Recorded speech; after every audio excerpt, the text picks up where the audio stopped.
1,000 years ago, monsters started pouring into the world through spatial rifts. Humanity survived thanks to beastmasters, warriors who fight using monster companions. Now imagine being reborn in that world, as a weak high schooler with an E-rank beast, basically the lowest tier possible. But what nobody knows is that inside that body lives a former top assassin, and while everyone laughs at his tiny lizard, he's already planning how to turn it into a monster big enough to terrify the entire world. 1,000 years ago, spatial rifts began to open on Earth, unleashing swarms of evil spirits. It was then, under the light of a blood-red moon, that the age of monsters began. These monsters began to mercilessly devastate the planet. No human weapon could withstand these giants, and within 10 years, only 100 million people remained on Earth. Just when humanity was on the brink of extinction, a ray of hope emerged: the Spirit Beast Master. Acquiring their own Spirit Beast gave people the belief that they could prevail. With each new generation of masters developing and improving their abilities, humanity gradually revived civilization and gained a chance to defeat the monsters. Hope was born. The protagonist, Lin Yuan, the best of the resistance assassins, was killed,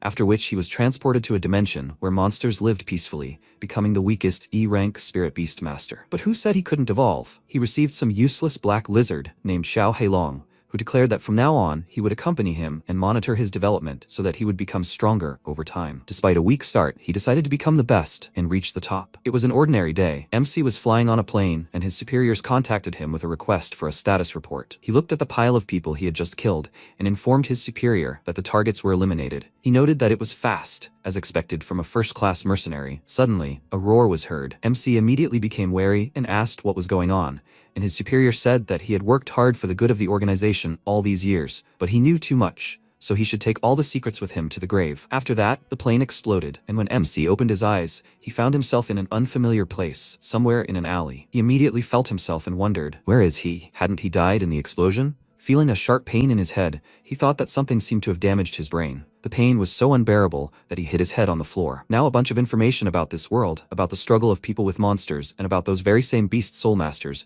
was pouring into his head. Gradually, many people received their spirits. With each subsequent generation, beast soul masters inherited and developed their skills, and thus humanity successfully created a new civilization that can resist monsters. People had hope again, but each awakened beast has its own rank, from the lowest, E rank, to the highest, SSS rank. And he transferred to the body of Lin Yuan, who was of the lowest rank. He has no family and friends. He must rely on the beast soul to establish himself, but he is mercilessly ridiculed. They humiliate him whenever they want, because he is just a piece of trash, mercilessly thrown away by the world. He thought, so he moved to another body? God took pity on him because he was brutally killed in his past life? And then the image of the former owner of this body, Lin Yuan, appeared before his eyes. He asked, was he betrayed too? At that moment, MC realized that he couldn't move, and Yuan said that if that was the case, then let him leave this cruel world to him. He noted that simply leaving would be somehow depressing. Doesn't he want to take revenge on them? He responded by telling him that he had already died. He is just a pathetic guy who took over his body. He discontentedly answered him that pathetic doesn't mean weak. Why should they just accept defeat and let the world decide their fate? Why can't they change it and choose their own path? Yuan asked, is it necessary to continue living only to die after another betrayal? Doesn't it hurt? The MC said it hurt him not to have a choice, but now he wanted to live by his own rules. Lin Yuan poked him in the forehead and said it all sounded nice, but if he continued living in his trash body, sooner or later he would end up like him. He told him he would still try. He would prove that even trash can reach the top. He would show the world that his fate was in his hands. Yuan remarked that he really was strange, and he closed his eyes and thought, is he going to die again? But Yuan didn't harm him. He disappeared and asked him to keep his word, to avenge him. From this day on, he would bear his name. The MC felt himself move. He immediately stood up and mentally told him not to worry. He would keep his promise. But how could he become stronger? The law of the hierarchy in this world is that low-ranking beast owners only do low-paying jobs, barely making ends meet. Of course, in a pinch, he could return to his previous job and become an assassin again. The system informed him that his beast had been awakened. He had mastered the beast evolution system.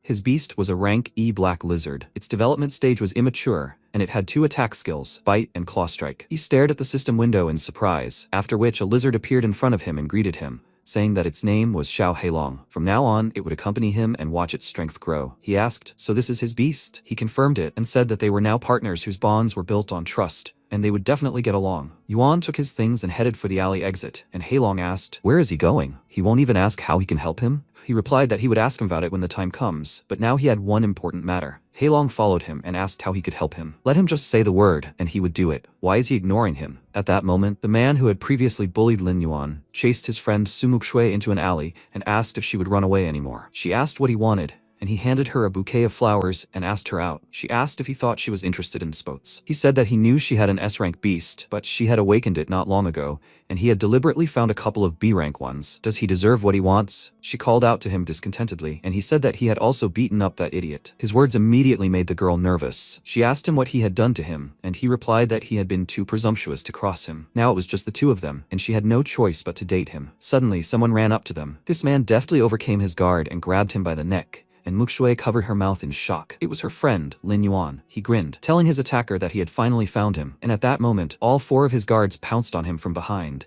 but he deftly dodged them, pushing off the idiot's back and jumping to the side. They turned to face him, and the guy fell face first into the floor, after which he ordered his guards to kill him. These huge men threateningly walked towards Lin Yuan. They turned into beasts. An elephant, a buffalo, a rhinoceros, and a wolf. Lin Yuan remarked that they looked just like animals. Could he really do that too? Heilong said that his beast was an ordinary lizard. Evolution points were awarded for absorbing others, and that winning a battle could earn a chest with a reward. He asked, "Is it necessary to use transformation to win?" Hearing this, Heilong was very surprised and exclaimed, "Does he want to expose himself to attack in a human body?" He was insane. They would kill him with the first attack. He replied that if he transformed, he would die even faster. In his past life, he was a killer. Meanwhile, the guy shouted, "What are they waiting for?" He gave them the order to take him, and then a huge wolf pounced on Yuan and struck him. The guy laughed, telling Yuan that they would tear him to pieces, but no such luck. He deftly climbed onto his opponent, grabbed his head and broke his neck, then climbed off. Muxue was surprised that he defeated a B-rank beast with his bare hands. He was so strong. Meanwhile, he thought it was good that his skills hadn't disappeared, because his body was much weaker. Heilong congratulated him on defeating the beast. He'd received a black iron chest. It appeared in front of him, and he said chests could contain useful items, such as super equipment or skill points. MC immediately decided to open the chest, and Heilong, seeing what he'd gotten,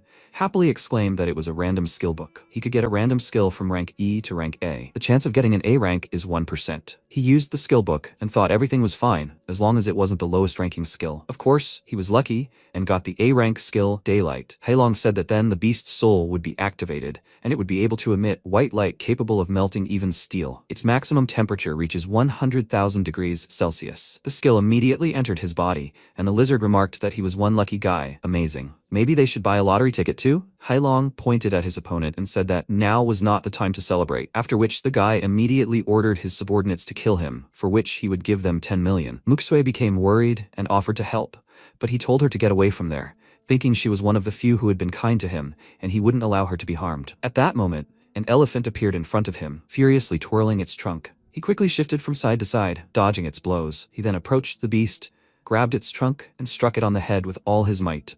He then kicked it in the back, pushing it sideways, causing it to hit the wall. Heilong congratulated him again on his victory. He had received a black iron treasure chest. MC smiled and silently told his opponents not to think he was like the previous Yuan, then charged. He appeared behind them so quickly that they didn't even have time to notice, and then he slammed their heads together, and the guy threw up his hands, exclaiming that this couldn't be happening. He immediately started begging Yuan for forgiveness, but he said that it was too late. After finishing with his offender, he told the girl that they were leaving, and she thought that he was so strong. She followed him and, taking one last look at that idiot, thought that it seemed like he wouldn't bother her anymore. She felt so ashamed. As an S-rank beast soul master, she should have protected him herself. And yet he saved her. She didn't even think that he was that strong. He asked if something was wrong. Why was she looking at him like that? She looked away embarrassedly and said that she just wanted to thank him and apologize for dragging him into all this. He told her that it was okay. They were classmates and should help each other. She said, upset, that she thought they were friends. He didn't hear her, so she forced a smile and said goodbye to him, saying that they would see each other tomorrow at school. She ran off, wondering what was wrong with her, while Heilong said that he was very lucky. MC told him not to talk nonsense. She was one of the body's original owner's friends. If it belonged to him now, then of course, he had to protect her. So, now it was time to talk about their business. Heilong was frightened and thought that, as expected from a former assassin, his gaze and tone were quite frightening. As soon as Yuan returned home, he activated his beast soul and turned into a small lizard. Heilong barely suppressed a chuckle and said that in the monster world, he was fit for a snack at most. MC looked at his body and thought that it was no wonder his beast soul was called trash. Heilong decided to give him some advice. He could absorb and earn ascension points, and also use them to strengthen himself. He had just received points from the chest. He clarified what he meant by absorbing, and Yuan, pointing to the refrigerator, told him that he just needed to eat. He meant he needed to eat meat. Beast souls are the same as ordinary animals. First and foremost, they need to eat plenty of protein. He must remember to maintain his fitness and eat it raw. Yuan took a raw chicken out of the refrigerator and stared at it. It didn't look very appetizing. Heilong told him to eat faster, so he would immediately become stronger. MC gained strength, all for the sake of leveling up his abilities. After that, he bit into the chicken's neck, and when he had stuffed himself full of meat, Hailong happily noted that he had successfully absorbed fresh chicken meat and received 5 ascension points. Yuan ordered him to use them, and his huge belly immediately disappeared, and his body grew slightly. He joyfully exclaimed that he needed more meat. He would throw a meat party tonight. The next day arrived, and the result of consuming the meat was incredible. He grew into a large-sized black lizard, a B rank, 7-star combat beast. While sitting in class, MC thought that his beast was now much larger. He didn't think that not only his level, but also his talent would increase. Although he was no longer so insignificant, it was not enough. He needed to get more points. And when he grew even bigger, he would need to find a secluded place to avoid attracting attention. He had been reborn and would climb to the top of this world. He was distracted from these majestic thoughts by the bully Li Feng and his friend Zhang Lei. Both of them often bullied the former Yuan. He glanced at them with displeasure and wondered why they were acting like complete idiots. It's simple. Among them is Wu Muxuan, the master of one of the 2 S-rank beast souls in their school. 2 bullies called out to him and asked how many times they had to repeat this. Let him hurry up and not keep them waiting. He should already be honored that they let him do something for them. MC glared at them and told them to leave him alone. He was so angry that he demonstratively broke his pen. The guy exclaimed, "What nonsense was he talking about?" And he asked in response, "Doesn't he understand words?" Muxuan pointed out that the weakest E-rank beast soul was so insolent today. He could easily finish off his lizard, so he shouldn't show off. Trash should stay in the trash. It's such a shame that their school has such a weak beast soul like him. If he were in his place, he would have died in a ditch already. He told him that, unfortunately, he was going to live happily ever after. Muxuan leaned toward him threateningly, saying he'd make him change his mind, and he told him to try, provoking him even more. At that moment, their homeroom teacher, Zhang Yue, entered the classroom and told everyone to take their seats. Muxuan immediately backed off and said he'd had good luck today, but he couldn't hope for any more. Hailong said with dissatisfaction that this guy was so arrogant, but he was so calm. Hailong replied that he was an S-rank soul beast, so it was only natural for him to be so arrogant. Sooner or later, he would finish him off. He thought he'd said such ruthless words in such a calm tone. It seemed he was becoming more like a master. Zhang Yue told everyone that she would now distribute the school's cultivation resources, called Beast Soul Crystals. Yuan inquired about them, and Hailong replied that Beast Soul Crystals were the transformed blood and flesh of a monster after its death. They are usually divided into high, medium, low, and worst ranks. They contain enormous energy suitable for absorbing beast souls, and can also significantly enhance their abilities. In the world of soul masters, such soul crystals are equivalent to existing currency. The higher the rank of the soul crystal, the higher the price, with low-rank soul crystals already costing 1,000. MC remarked that this was quite a good item, and the teacher said that the school would distribute the beast soul crystals according to the ranking of their awakened beast souls. This was done to show them how cruel the world of beast soul masters is, where everything depends on strength alone. The strong rise to the top, and the weak are eliminated. Survival of the fittest is the greatest justice in the world of soul masters. Muxuan, an awakened beast soul, is the king of the S-rank skeletal reptiles, and he receives 10 high-rank beast soul crystals. The boy walked toward the teacher,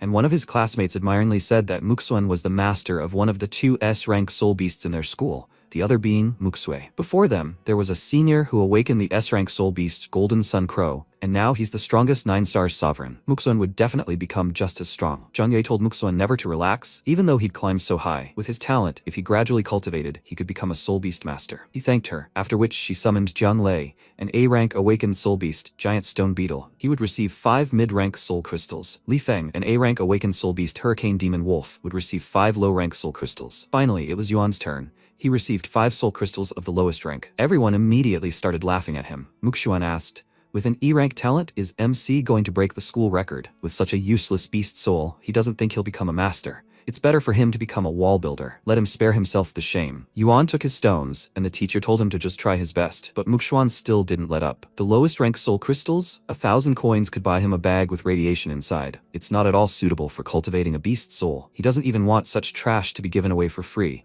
but it's suitable for some. Hailong told Yuan that lower-rank soul crystals are formed when monsters are destroyed by nuclear weapons, and their flesh and blood are contaminated by nuclear radiation after death. This contains enormous energy that his devouring ability can absorb. To him, it's a very good thing. Muxuan continued to laugh at him, unaware of this. When Zhang Yue said she would give him a high-ranking beast soul crystal from herself, he thanked her and asked if he could exchange the high-ranking crystal for a low-ranking one. She exclaimed in surprise, "Can he even hear what he's saying?" She knows he's in a hurry to increase the power of his soul beast, but he can't feed the soul beast a large number of extremely harmful crystals. He didn't ask her, and Muxuan looked at him with annoyance, thinking that his talent was so insignificant. How could the teacher be so favorable to him? MC took the crystal the teacher gave him, and Hailong said that a high-grade soul crystal costs 10,000 coins, while a low-grade one costs only 100. He could exchange it for 100 low-grade soul crystals, but ordinary people don't carry that many with them. After school, he should go to the Soul Beast Palace and exchange them there. He agreed with him, and Mukshui approached him, asking what he was doing. She wanted to go home with him. She had something she needed to tell him. He agreed, and she said that she had just heard from the principal that the guy who bullied her had left school. She thought this was a wonderful event.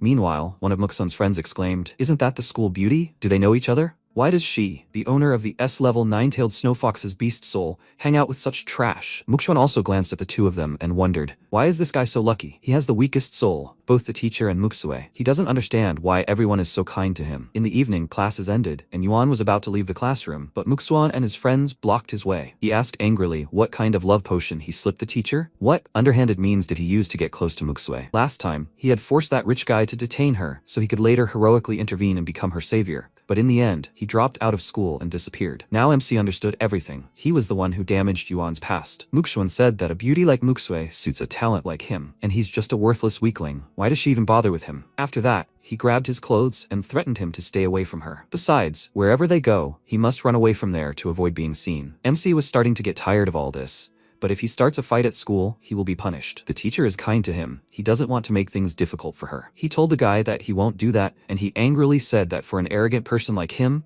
he will do a favor and open Mukshue's eyes to the fact that he is nothing but trash. But he doesn't want her to think that he bullies the weak. They can do this. If he passes the beast test, he will eat a bag of lower crystals. And if he loses, he will disappear from their sight. Yuan noted that this is a serious bet. Is he sure he can handle it himself? Mukshuan asked in response. Why should he be afraid to argue with trash like him? MC smiled, agreeing to the argument, and then left the school, where Mukshui was already waiting for him. She noticed that he was late. He didn't go into details and simply said that something came up. Why did she call him? She smiled and told him that it was nothing important, really. She has an S-rank beast soul, so the school gave her 10 high-quality crystals, and she wants to share half with him. She heard that he only received low-rank crystals because he has an E-rank beast soul. In that fight, when he stood up for her, he was so cool. His strength was not inferior to that of a B rank. As long as he trains hard, he will definitely be able to evolve. How could they only give him low-grade crystals? He thanked her for her concern, but declined, and then she said that she heard that the difficulty of the beast trial is quite serious. Even B rankers can fail. She doesn't need that many crystals, and he should absorb them. It will help him a lot during the trial. He asked if she wasn't afraid that if she gave him half of the crystals,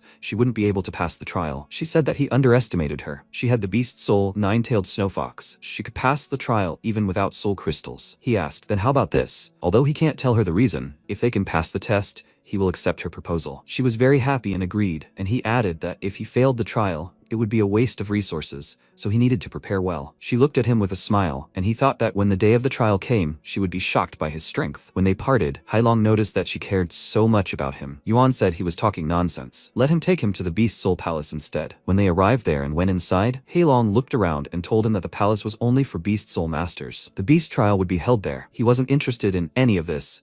He wanted to quickly exchange the crystals. He approached the appraiser and asked him to exchange them for low-quality crystals, which shocked the man. It was probably the first time he'd seen someone exchange high-quality crystals for trash. He gave him a bag with 100 low-quality crystals and said the commission was 500 coins. MC paid and headed for the exit, and Hailong asked, he didn't think he was crazy, did he? He replied that there was a fine line between genius and madness. He went to an abandoned warehouse outside the city, a place where his beast could grow properly. It had already grown noticeably since last time. It was currently in the growth stage. He glanced at the crystal in his hand, and Hailong noted that he had successfully absorbed nuclear radiation and received 1,000 evolution points. Yuan said that one chicken only gave 5 points, and for absorbing a low-grade soul crystal, he received a whopping 1,000. These 100 stones are equal to 100,000 evolution points. Each level is divided into 9 stars, and his current level is a 7-star beast. There are several ranks: Battle Beast, Beast General, Beast Master, Lord, and Emperor. Now, with such a strong beast, the beast trial is nothing difficult for him. A week passed, and all the disciples went to the Beast Soul Palace, a little nervous. They discussed their chances of success in the upcoming trial, comparing the ranks and levels of their battle beasts. One of them was worried that he only had a 4-star B-rank beast, while the other was envious, having only a D rank and 2 stars. The rest were worried that, due to the incredibly high competition, only those with S-rank beasts would be able to qualify for admission to the most prestigious educational institutions, Yanjing Beast University or the University in Mo City. And there were also the biggest bullies. Muxuan approached Yuan and asked if the soul crystal that teacher Zhang Yuo gave him helped his pathetic lizard break through to the first level of a battle beast. He turned to him and asked, is he ready? Muxuan proudly replied that his beast soul had already reached the level of an 8-star battle beast. he would easily pass the test. MC said that wasn't what he asked. He asked if he was willing to eat a bag of low-grade crystals. The students were shocked by his words. He must have gone crazy. After all, Muxuan had 8 stars. Muxuan was about to answer him, but teacher Zhang Yuo, as always, appeared on time and warned the students that the exam would begin soon. They should take their ID cards and entrance tickets, and then enter the palace one by one. Yuan left, and Muxuan furiously told him to wait until the end of the test. Then he would feel its power. Time passed, and it was Yuan's turn. He went up to the 3rd floor, where a special chair was located, and the teacher asked him to prepare for the exam. Had he awakened an E-rank soul? He confirmed this, and the teacher, already certain that he would fail the exam, patted him on the shoulder and wished him good luck. MC sat down on the chair, and a helmet was placed on his head. The device's system announced that the combat simulation would soon begin, and the countdown began. When MC opened his eyes, he found himself in a barren desert. He looked around and thought that it seemed like he had no terrain advantage to take advantage of. A loud howl came from the side. He turned toward the sound and saw a 3-star battle beast, a desert wolf, approaching him. It was the opponent of the first stage of the trial. The wolf opened its mouth wide and attacked him, and he immediately jumped back and struck back. To his surprise, the opponent was so weak that he fell with one blow. Hailong asked, "Aren't you planning to merge with the beast soul?" He replied that against such low-level beasts, that wasn't necessary. He would simply take this opportunity to thoroughly stretch his muscles. Meanwhile, the teacher was surprised that he had managed to pass the first stage, and the second began. This time, there were 3 opponents, but this didn't hinder Yuan in any way. He easily dealt with one of them, and the teacher told his colleague to take a look. He stared at the image on the screen and wondered what was going on. He killed a 3-star desert wolf without using his beast soul. Judging by his colleague's expression, he was also very surprised. Meanwhile, MC finished off another wolf with a punch to the head, then quickly turned around and swung his leg, knocking away another monster. The teachers were shocked, as defeating 3 3-star desert wolves without fusing with a beast soul was unheard of. One of them grabbed his head and asked his colleague, "Does he think he's cheating?" After all, the purpose of the exam is to test the power of the beast soul, and he didn't even use it. The man said that it was indeed against the rules, but it wasn't cheating. They would see if he passed the 3rd level. If not, he would fail the beast test. His colleague agreed with him. The first 2 levels were meant for candidates to adapt to the rhythm of real combat, while the 3rd was the key. The man said that passing the 3rd level without using the power of the beast soul was practically impossible, even with the strength he was demonstrating now. It's a pity his beast soul talent is only E rank, but if his beast soul is stronger, his future will be promising. Meanwhile, Yuan killed the wolves, and Hailong advised him to save his strength. They were just an appetizer. The real test was yet to come. It was time for the 3rd stage, and this time his opponent was a massive 6-star desert wolf king. MC looked worried for a moment, then immediately assumed a confident expression and said that defeating a beast of that level required a high level of beast soul talent. It's not for nothing that they say that only candidates with beast souls of A rank and above can pass the beast trial in their first year of training. The time had come to show his true strength.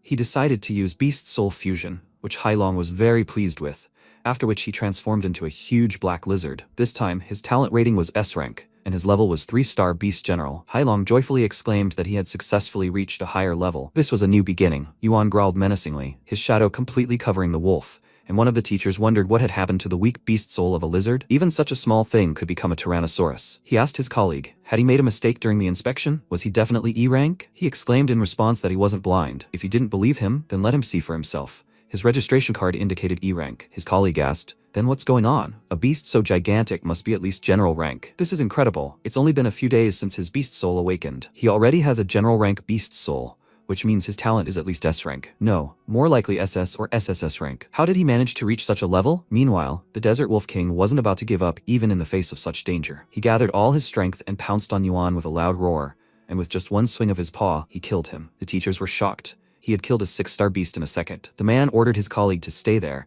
and continue recording the data, and he would report the situation to the head examiner. He ran out of the room and ran to the examiner in anticipation, thinking that a shocking super talent had finally appeared in their city of Jinni. Meanwhile, MC saw several more wolves and said that the exam's difficulty level was a little disappointing. Hailong said that the first 3 levels were needed to get a passing score. Let him continue the fight, that way he could get a higher score. This is important because many famous universities recruit beast soul masters based on the test results. Yuan looked at his opponents, a 6-star Desert Wolf King and 10 3-stars. It seemed this level tests the combat capability of soul masters, but for him, it was a mere trifle. He let out a loud roar, causing the wolves to stop, and then pounced on them, crushing them all with his paws. After finishing with them. He growled and asked, "How many more levels are there?" At this time, the head examiner, Zhao Shanhei, came into the examination room and asked displeasedly, why was he called and what was the rush? Didn't he know that observers are not allowed to leave the examination area without permission? The man explained to him that the problem was that one examinee had indicators beyond the norm, so he wanted him to personally take a look at it. His talent rating did not correspond to the strength he demonstrated.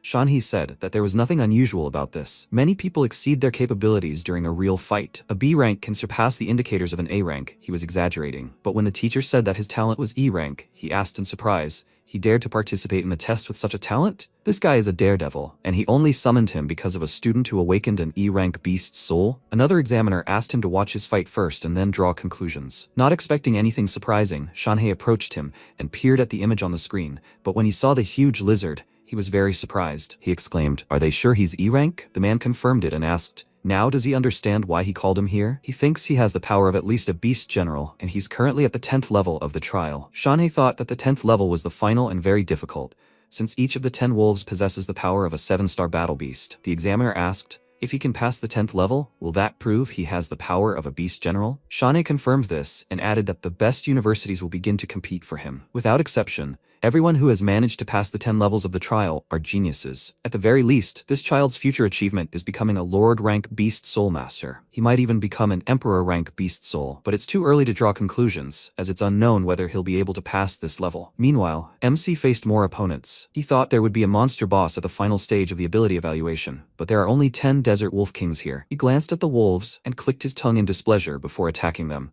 shouting that they were all scum, mere trash. No matter how many there were, he would defeat them all. The wolves pounced on him, and he slashed forward with his paw, killing one of them, at which point the others pounced on him. They climbed onto him, biting into his skin, but it was so tough that they broke all their teeth.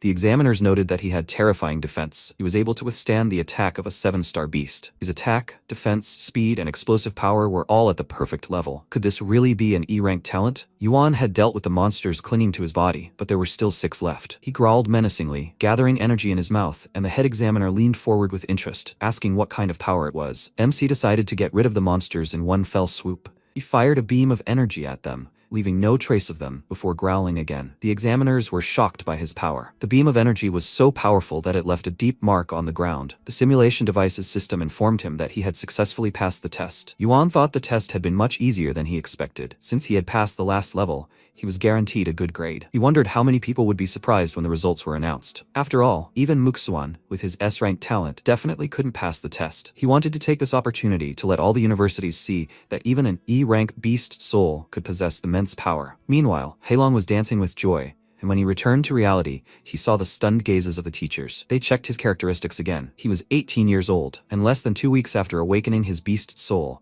he had reached the rank of 3-star Beast General. Such strength was simply terrifying. Shanhei congratulated him on passing all levels of the test. He knew what that meant, right? He smiled and asked, "Does that mean he got a good grade?" The examiner exclaimed with delight that he had demonstrated incredible talent and strength, and was sure that Yanjing and Mo City universities would compete for him. He inquired when the results would be published, and the man replied that if nothing happened, the lists would be announced this afternoon. He silently noted that the other examinees usually felt excited or happy, while he was too calm. MC thanked them and was about to leave, but Shanhei stopped him and asked why his talent was only E-rank. Was there something wrong with the awakening of his beast soul? If he had any problems, he could come to him for help. He replied that his beast soul had indeed been weak upon awakening, which was why he had been assigned an E-rank. He was worried for nothing. He headed for the exit, and the man asked the chief examiner for his opinion on the matter. Did he think he was telling the truth? He replied that it didn't seem like he was lying. His temper surprised him. After achieving impressive results, he didn't act arrogant, which was very commendable. In the future, another beast soul master with immense power will emerge. Yuan walked out of the palace,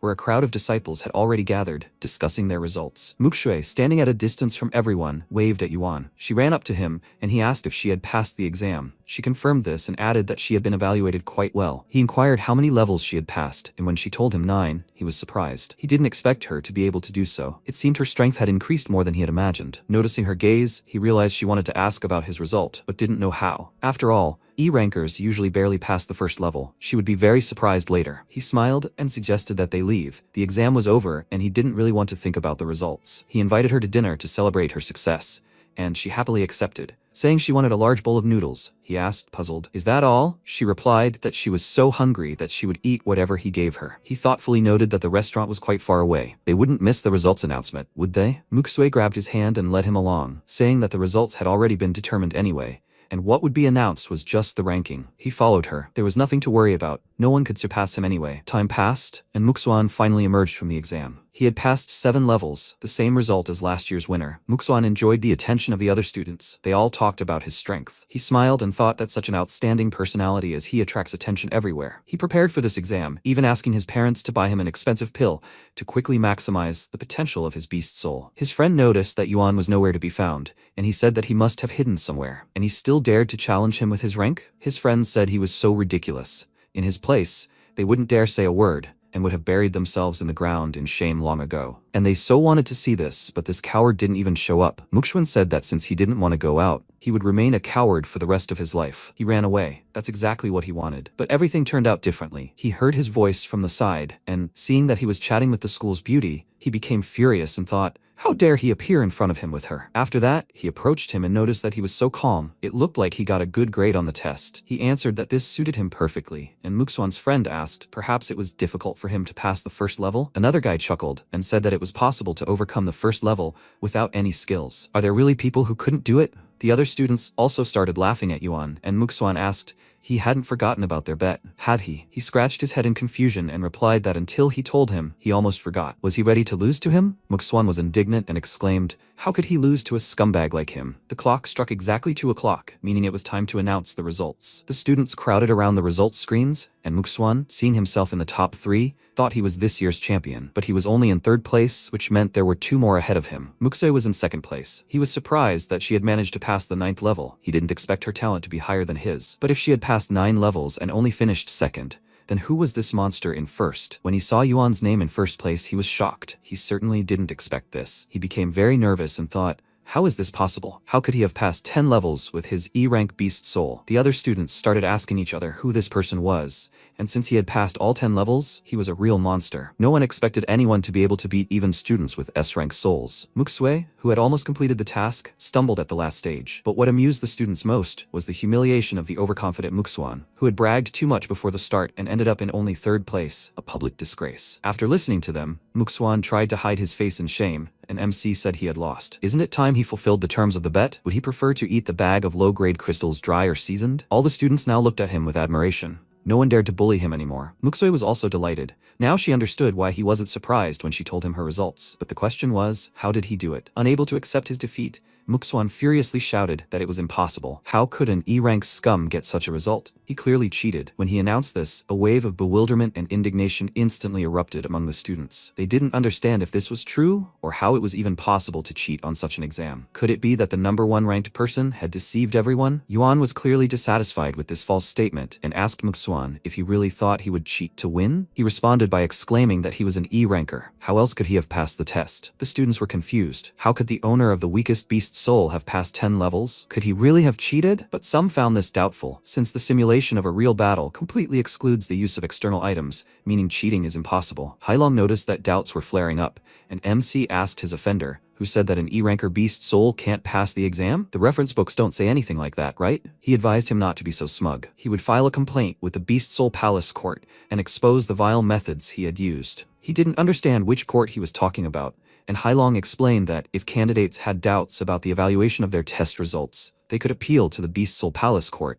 But hearings were rarely held due to other people's assessments. Yuan replied that he could do whatever he wanted, but if it turns out that he is right, then he will have to fulfill the terms of the dispute. Hailong pointed out that he truly had an S-rank soul and was incapable of losing. The chief examiner arrived at the scene, silencing everyone by revealing the majesty of his beast soul. Hailong said that this was to be expected. He was a lord-ranked master, and his suppression power was very powerful. Meanwhile, the students began whispering that his great fierce bear had already reached the level of a 7-star lord, making him an incredibly powerful master. Such a talented master from Genhai agreed to personally come to them as an examiner. Shanhei loudly said that he heard someone wanting to sue. Who was this person? Muxuan immediately approached him and said he wanted to file a lawsuit, as he believed the evaluation of student Lin Yuan's result was groundless. He pointed a finger at him and exclaimed that he was such a weakling, yet he managed to clear 10 levels. That was abnormal. He therefore wanted to ask the Beast Soul Palace for a reasonable explanation. Shanhei replied that he had just happened to be present at Yuan's exam and observed everything from beginning to end,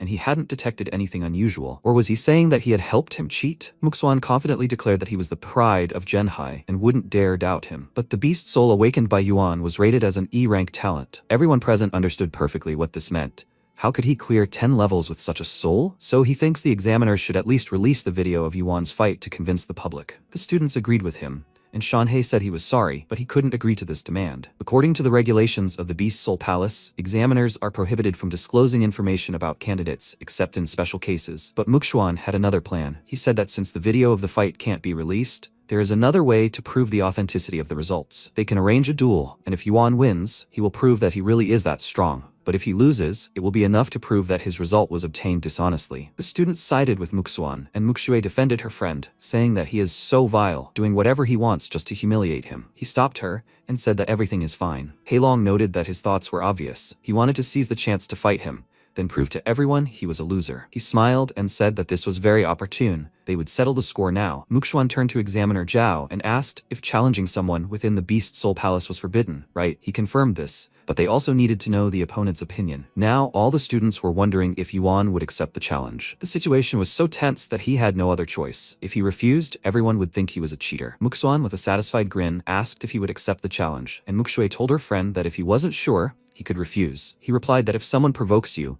there's no point in enduring it. The only way to make your opponent afraid is to break their bones. He raised his hand and agreed to the fight, causing the students to be excited. An S-rank soul beast would clash with an E-rank soul beast, something that had never happened before. However, the difference in levels was so great that everyone was convinced Yuan would be defeated. But since he was the first person in the city to pass 10 levels of the soul beast test, the outcome of the battle was difficult to predict. Shanhei said that he believed this fight was unnecessary. They were both the pride of Zhenhai City, having taken first and third place, and there was no need to fight to the death over such a trifle. As he had already said, he had personally verified that he had not cheated during the exam. Muxuan looked at him with displeasure and wondered, why were they both helping Yuan? Was he somehow special to be covered up like this? He still insisted on his own and asked the examiner to witness their battle. He would show him how he would tear him to shreds. Shanhei sighed heavily and said that in that case, their duel would take place in the Beast Soul Arena. Anyone who wanted to watch could come. There were a great many people willing to watch this duel, and all the seats were occupied. The two entered the arena, and the examiner said that if both sides were ready, the fight would begin. But first he would explain the rules. This battle was just sparring. They could give it their all, but no killing was allowed.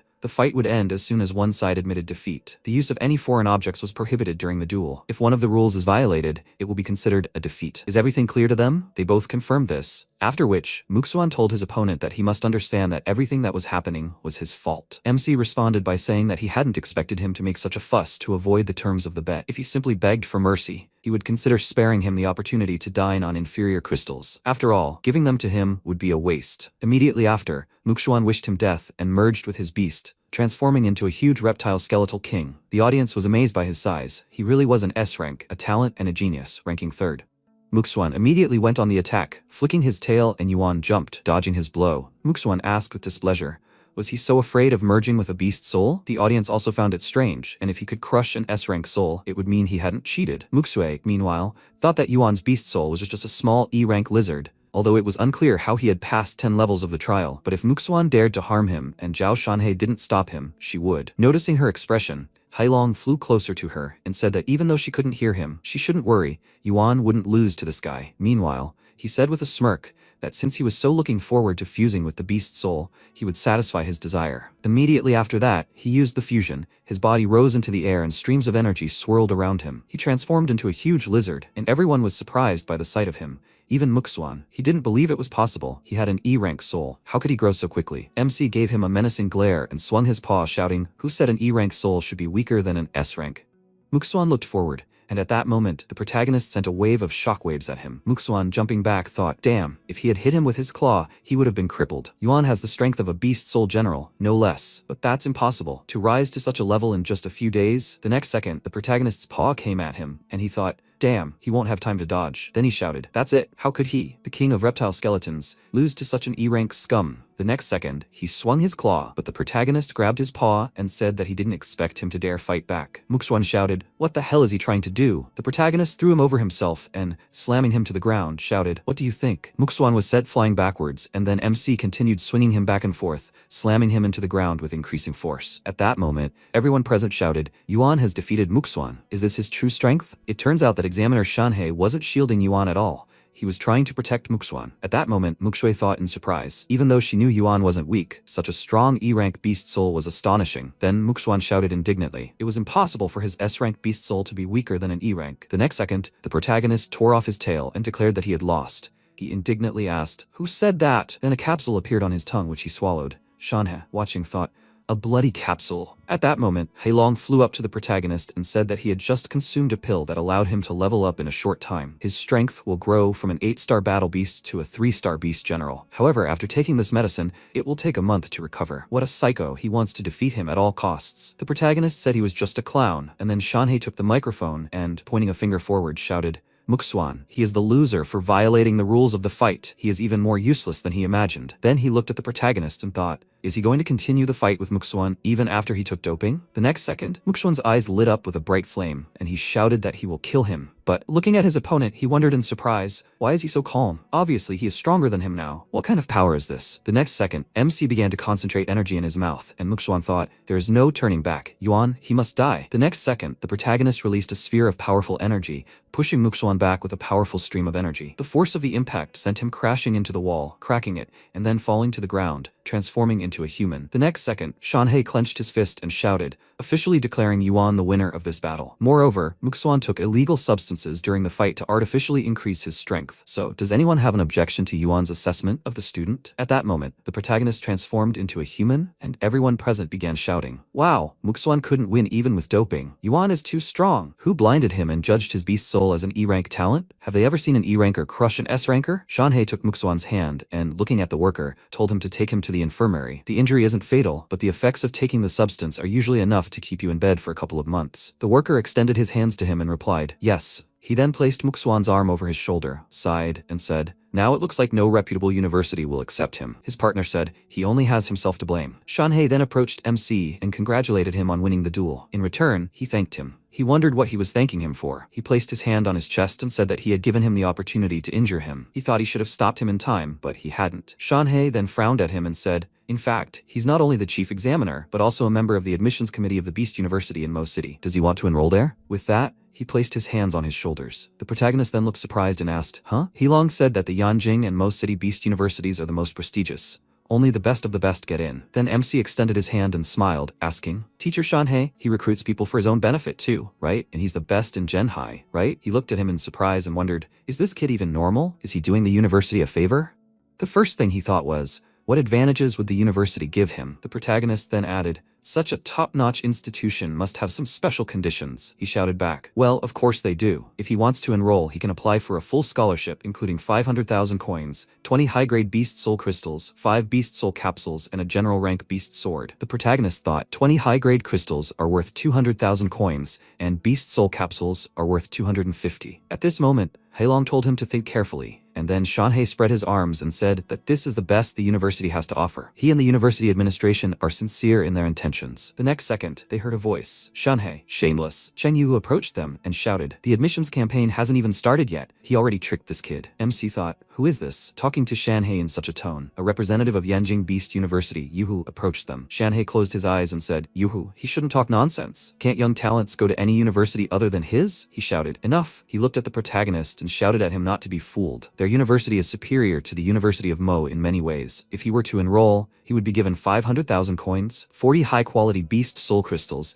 and 10 beast soul capsules. The onlookers cried out in surprise. As expected of Yanjing University, they were truly rich. So this is how they treat geniuses? Two popular universities not only compete for the student, but also offer resources. If he passed all 10 levels of the exam, he could also enjoy such honors. The next second, Shanhei revealed his beast soul and shouted, "How dare he poach a student right in front of him?" Yuhu responded in kind, shouting, "Who is he trying to scare?" Powerful energies began to clash, and the protagonist thought, what kind of energy are Lord-rank beast souls? He clenched his fists, watching the scene unfold. Then, Ding Lushan approached them, also releasing his beast soul and asked, "What kind of commotion are they causing?" MC turned his gaze to him and thought he suppressed the auras of the big fierce bear and the ghostly void tiger. Is this fat man's strength really greater than Shanhei and Yuhu's? Then Lucian said, "Little one, he should transfer to their Shuchuan Beast University. They will give him 3 million coins, 50 high-grade soul crystals, and 10 beast soul capsules." He extended his hand and added, "Plus they will give him 20 high-grade crystals every semester until he graduates." He wouldn't be lying if he said they spare no effort in cultivating talent. The protagonist thought, a rich university. He then looked at the people gathered around him who were shouting, "Yuan, Yuan, why doesn't he take a look at their university? They can offer the same conditions. Yuan, they are Tianan Beast University. He should choose them. He should come to their Qingbei University.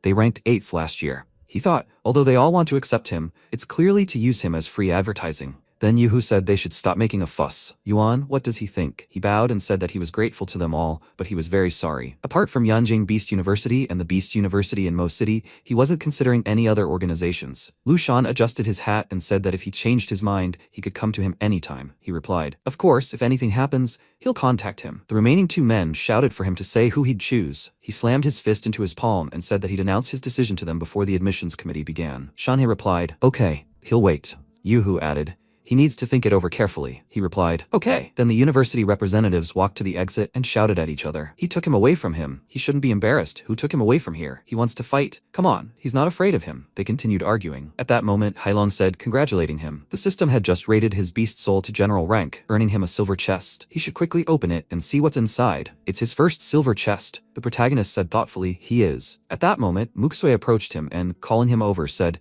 "He's so cool. He's now #1 in the city, and popular universities are fighting over him." She smiled and asked, "So, which one will he choose?" After all, he had earned their favor with his talent and grades. She thinks he should choose either Yanjing University or the Beast University in Mo City. Doesn't he want to go to the same place she does? He said that would be great. She would take care of him, but he would think about it.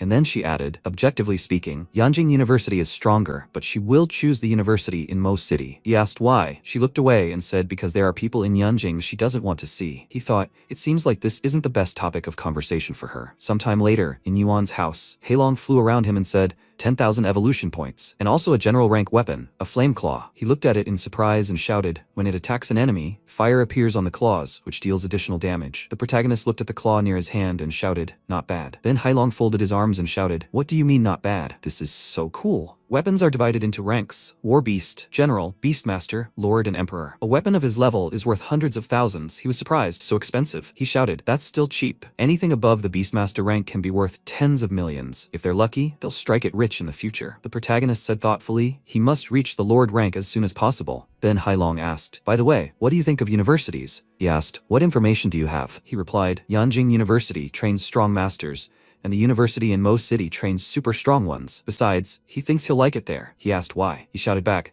they prioritize military affairs above all else. Everything is based on strength. They've created 3 special rankings: Hidden Dragon, Beastmaster, and Beast God. All resources are distributed according to the rankings. If Yanjing University is a hotbed for strong masters, then Mo University is a cruel coliseum. MC was surprised. A coliseum? He thought, if one person will ultimately be more valuable than millions of people. Then he shouted that he chose the Beast University in Mo City. He thought, why can't he be it? Sometime later in Shanhei's office, Yuhu stepped into his office and shouted, Shanhei. He smiled and asked, what does he want? Yuan had already applied to their school. He has no chance. In response, he shouted that he shouldn't boast. He respected this kid's choice. Muxue was also admitted there? He replied. The news quickly reached him. Does he know her? He shouted, more than just knows. When she arrives at the university, he must take care of her. He must watch her. He warned him. Her background is not simple. At this moment, Shanhei remembered the protagonist asking, teacher, when can I get a scholarship? Then he replied that it was usually after enrolling in the course, but he could apply for it in advance and he would be able to receive it soon. He then looked at Muxue and asked, what about her? Does she need to apply in advance too? She replied, no need, she can receive it as usual. In the present tense, he said thoughtfully, indeed, she looks better off than Yuan. Yuhu then folded his arms and said that he couldn't tell him everything in detail. He should just take care of her. 3 days later, MC approached the building and said that he didn't expect the scholarship to arrive so quickly. A grant of 500,000 coins, 20 high-grade crystals, 5 beast soul capsules, and a weapon. A general rank black thorn armor. Hailong said that this equipment would make his scales harder, while his spine would be covered with spikes that would protect him from injury. It seemed the university still values his abilities highly. The protagonist frowned, thinking that it wasn't the equipment that mattered, but the 500,000 subsidy. For that, he could get 5,000 low-grade crystals and 5 million evolution points. Then the worker asked if he wanted to exchange them for low-grade crystals again. How many did he need this time? He replied that he'd buy 500,000. He shouted, "What?" After a while, the worker stood next to a truck filled with bags and said that everything was loaded. The protagonist waved out the window and thanked him, and he replied, "You're welcome." After that, the protagonist drove away, and the worker, looking after him, thought, he bought so much, is he going to feed it to the pigs? Sometime later at Yuan's house, he was sitting on the floor, his arms folded, surrounded by bags of crystals. He said that it was inconvenient to tell the driver the address of the secret warehouse, so he brought everything home. How long would it take to maintain the fusion state to absorb it all? Hailong said that in that case, he should stay home and absorb them in human form. He shouted in surprise, "Is that even possible? Don't you have to fuse with your beast soul to absorb the crystal's energy?" He replied, "That's usually how it works, but he has a system. He could use this to absorb the crystal in human form." He shouted, "Why didn't he tell him earlier?" He replied, "The absorption speed will just be a little slower, but compared to the enormous energy expended on maintaining beast form, it's the best option." He then flew aside as the protagonist began concentrating his energy, holding the crystal in his hand. A few seconds later, Hailong joyfully shouted, "Congratulations. He successfully absorbed the nuclear radiation that's accumulated over 1,000 evolution points." The MC then looked at the clock and thought, 15 minutes is indeed a little slower than when transforming. He needs to speed up to absorb all 500 crystals. On average, that's 84 a day. As night fell, MC continued absorbing energy, and Hailong, flying nearby, said that his body had mutated from absorbing nuclear radiation, and it was now capable of resisting it. The protagonist looked at him in surprise and asked if he was immune to radiation. He replied that with such an ability, he was immune to any concentration of nuclear radiation. He shouted to destroy monsters. Nuclear weapons were used in many areas. Now his body will not be affected by these contaminated and restricted areas. Excellent. He clenched his fist and shouted, "There are still 2 months to go. He must absorb all the crystals and increase his strength as quickly as possible." Hailong joyfully shouted, "Good." Sometime later, in the conference hall of the Beast University of Mo City, Director Wang Ting looked at those present and said that they had all worked hard these days. At the moment, the recruitment of students to their university has been successfully completed. He placed his hand on the tablet and added, "This year's freshmen are even more worthy than in previous years, and not only their university, but also other prestigious institutions have acquired incredible talents and geniuses. But waiting for them to mature is truly too long. If he has to wait that long, he's afraid he'll already be retired." So he discussed his concerns with the directors of other universities and decided to hold a national freshman competition to find out which of these talents is the real beast. Then those present began to mutter among themselves, "It's a good idea to hold a competition so that talented people from different universities can come together and compete against each other. A good opportunity to show students that there's always someone an order of magnitude higher. But freshmen shouldn't waste their time on this, right?" Wang Ting said that in fact, everything has already been decided. Anyone can participate. He hoped they would provide him with a list. Then Meng Chang'an asked Director Wang Ting how many people should be enrolled. He replied, "Roughly 12, 10 core and 2 reserves." The man then said that, in his opinion, it was better to choose according to the Chenlong ranking. There was no truth to that. Newly arrived students could also challenge according to one of the 3 lists. Wang Ting said that if he followed the Chenlong list, there would be omissions because it only determined actual combat ability. This was the case with Songlan, the champion of Mo City. His beast soul, the colorful glass butterfly, was a supporting type. Although he had reached the rank of 7-star beast general, if he fought alone, he would be at a disadvantage. He might not be able to reach the top 10 of the Chenlong list. But does that mean Songlan is weak? If he teams up with a fellow 10-star beast soul and a general, his abilities could rival those of the Beast King rank. Then Chanjin rose from his seat and raised his hand, shouting, "Director." He understands what he means. He uses the Chenlong ranking as a guide, but he doesn't adhere to it completely. After all, there can be paired battles in competitions, right? He answered, "Yes." He pointed forward and shouted that this was the first national competition and it would be broadcast nationwide, so he hoped everyone would put in their best efforts and strive to surpass them. The others shouted, "Yes." After a while, Changan approached Shanhei and asked, "Mr. Shanhei, is he very pleased with the new students this time? Will he let him take a look?" Then he picked up the tablet and, looking at the screen, said, "Wow, this young lady named Mukshui is good. Wait, why is he recruiting even E-rank talents?" Shanhei told him to look below. He shouted in surprise, "Student Yuan, Beast Soul, Black Lizard, Talent, E-rank, 10-level exam results? How is this possible?" He said that if he were not an examiner, he would not have believed it. After all, this was his first time participating in the test. Changan asked, "What's so special about him?" He replied, "Maybe it's that he is a genius? He is looking forward to seeing his strength after training." After a while, MC continued to absorb energy, and Hailong, flying nearby, said, "In human terms, he is like a monk cultivating. His body has not moved for a month.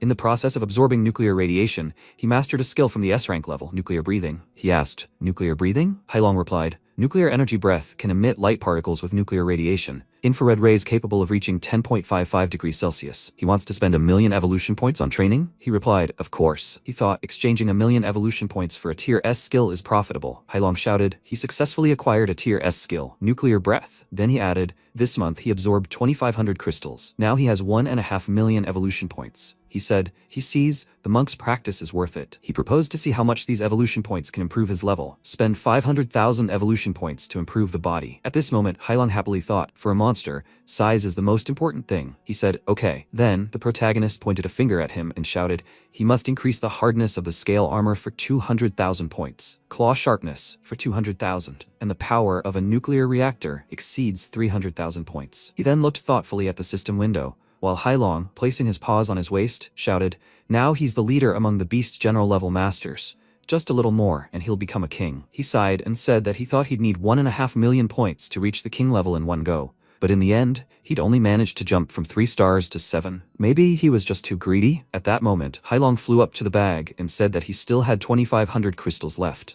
If he absorbed them all, he could gain at least 2.5 million evolution points. He said he didn't know if that number of points would be enough to break through to the Beast King level in one go. He didn't expect his cultivation from the general level to be in the millions. He figured the higher the level, the more points it would take. Then, Hailong folded his paws and shouted, even if that doesn't work out, the high-quality crystals and capsules can be sold and replaced with low-quality crystals. He shouted, yes, the goal is before the start of Beast King rank training. With that, he sent the crystal forward. A month later, a train platform. Mukshui, waving her hand, shouted, Yuan. He looked at them and asked Teacher Shanhei, why is he here? He replied that he had returned home on business. He was just about to pick them up and take them to the university. They should go. He replied, okay. After a while, they boarded the train, and Mukshui, looking at the protagonist, asked what he had been doing for 2 months. He didn't respond to any of her messages. He replied that he'd been practicing all this time and couldn't contact anyone. She was probably practicing too? She responded, of course. She had not only reached the rank of general, but had also received 3 stars. She clenched her fists and added, 2 months ago he was a 3-star general, and now he's gotten stronger.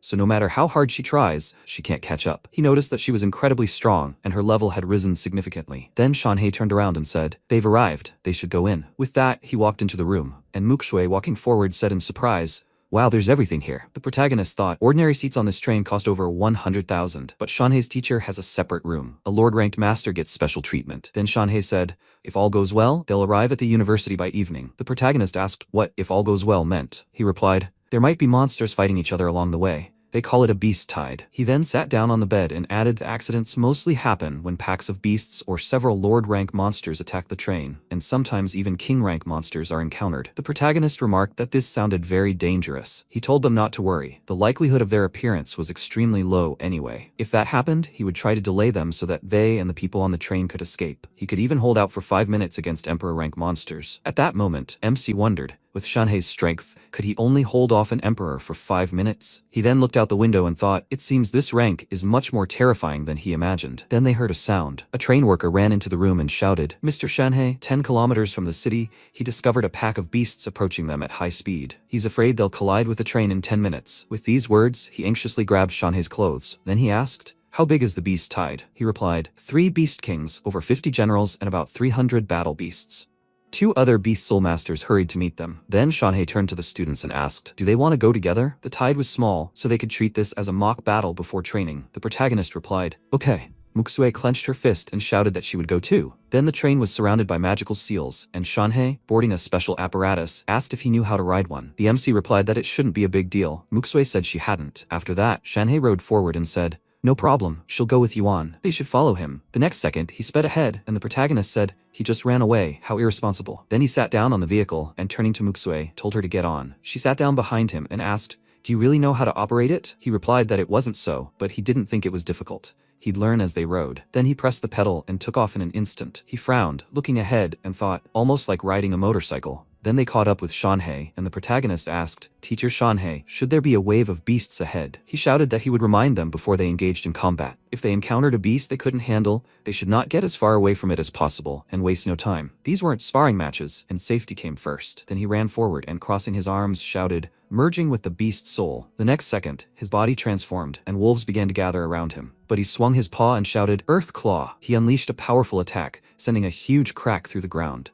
It began to widen, sending the wolves plummeting before the ground collapsed. MC thought he'd split the earth. If a beast soul master was so special, then could an emperor rank, moving mountains and dividing seas, change the world? At that moment, several more wolves rushed towards them, and Muxue leaped forward, shouting, "Fusion!" The protagonist followed suit, and they charged. Muxue unleashed a stream of ice, while MC swung his claws tearing off the monsters' heads. Then he turned, spotting a porcupine. Muxue created several sharp ice flows around herself, and aimed them at the porcupine. She ran and shouted, "Yuan, he has to run!" The porcupine ran straight at them, and the protagonist thought, "It's all useless." He then used a red flame claw and attacked the porcupine, causing several deep scratches on its body. Muxue thought, this porcupine is at least at the late stage of the general rank. Yuan was able to crush it in one blow, so how strong is it? At this moment, on the train, a train employee asked, "Commander, should he check? Has the detection radar failed?" The man behind him asked, "Failed? How is this possible?" he asked. "Aren't the purple dots supposed to be beast kings?" He shouted. "Something's wrong. There were only 3 kings, so where did the 4th come from?" Then the employee pointed his finger at the monitor and shouted, "Gone." He shouted, "No.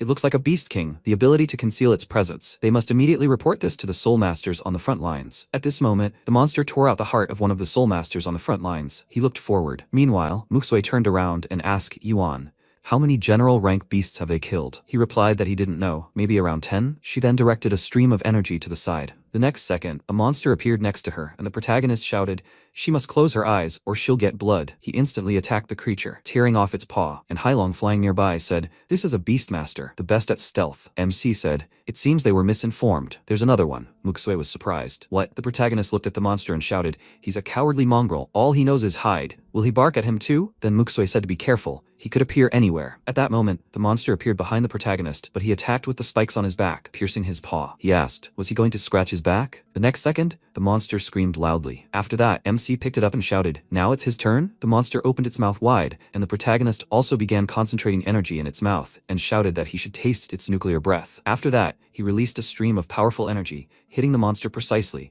thereby tearing it into several pieces. After that, he assumed human form and, holding the crystal in his hand, said, "I wonder how much a Beastmaster crystal would sell for?" At that moment, Shanhei approached him and shouted in surprise, "How did he kill him?" He asked, "Didn't he see?" He told him to tell him honestly. What level is his strength now? The protagonist looked to the side and replied, "I just broke through to the rank of Beastmaster, so a 1-star Beastmaster." He shouted in surprise, "How did he do that?" During the test, he had a 3-star general. He grew so much in 2 months. He leaned towards his ear and said, "Master, he has a secret, but he mustn't tell anyone. In fact, he can absorb the nuclear radiation of lower soul crystals." At that moment, Muxue ran up to them and shouted, "Yuan, is he okay?" He waved his hand, confirming it. She put her hand to her chest and said she was grateful. Otherwise, it would have been the end for her. He said that she was actually very strong. She was simply scared and lost her composure. Shanhei looked at her and said that after all, this was the first time she had encountered such a situation, and it was normal for a person to be nervous. She shouted, "Teacher, Yuan is right. Unforeseen situations on the battlefield can happen at any moment. She must try harder to avoid putting her comrades at risk." They looked at each other. Shanhei, looking at them, thought they really are extraordinary. Evening, sunset. Shanhei, looking at the protagonist, thought that he didn't expect this boy to be able to absorb nuclear radiation as energy. A genius among all the Soul Beast Masters, just as the director said, an exceptional talent. Then he held out an item and said that he had collected all the loot in the storage badge. When he got to the Soul Beast Palace, he would sell everything and give him the money. The protagonist asked, "A storage badge?" He answered, "Exactly. He'd never used one before. He could apply for one, but he'd have to pay 1 million for 10 cubic meters of space. It would be better to buy lower grade crystals with that money. He could borrow the badge if needed." MC took it and thanked him for telling him it could come in handy, so he'd consider buying it in the future. After that, Shanhei placed his hands on his waist and told him not to worry. Their university doesn't skimp on resources for true talent. If he can break into the top 10 of the Chenlong rankings, he'll be able to get a separate dorm room and also have the opportunity to represent Beast University in the city at national competitions. He asked, "Chenlong rankings?" He understood. At that moment, Muxue, waking up, rubbed her eyes and said,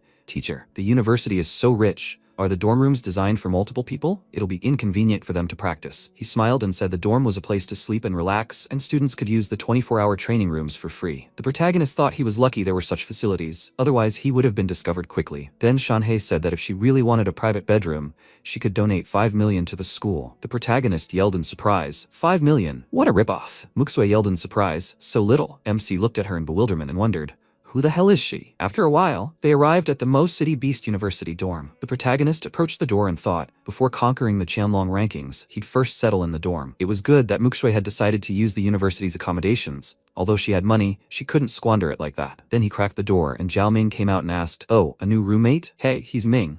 His beast soul is an 8-winged serpent. He's a freshman. He smiled and pointed at himself. Then MC walked into the room and said he was Yuan from Zhenhai City. At that moment, Wang Jinze, who was on the top bunk, looked at him and asked, "So he's that talented guy? He even has an E-rank beast soul?" He was surprised. "He knows him?" He replied, "No, I didn't, but I read his file. He's awesome." The protagonist was surprised. "He's seen his file? Where? Anyone can view freshman's personal information?" Jinze smiled, looking at him, and said he had his own methods. There was nothing in the university that Jin didn't know. Then Ming sat down on the table in front of the computer and, smiling, looked at the protagonist. He said that this fat guy was very good at absorbing information. Then Jinzi, holding a bag of snacks in his hand, said he could tell him anything he wanted. Of course, information has a price. It's not customary to say something so obvious. He gestured with his hands. The protagonist asked, "Then what rank did he rank in the Chenlong rankings?" He thought he was an informant. Then Jinzi extended his hand and asked, "Bro, today is only the first day of university. How can you get the list so quickly?" But if he's so interested, he can give you another one. This one includes all the first-year students who are likely to make it into the top 10. He asked how much he'd sell it for.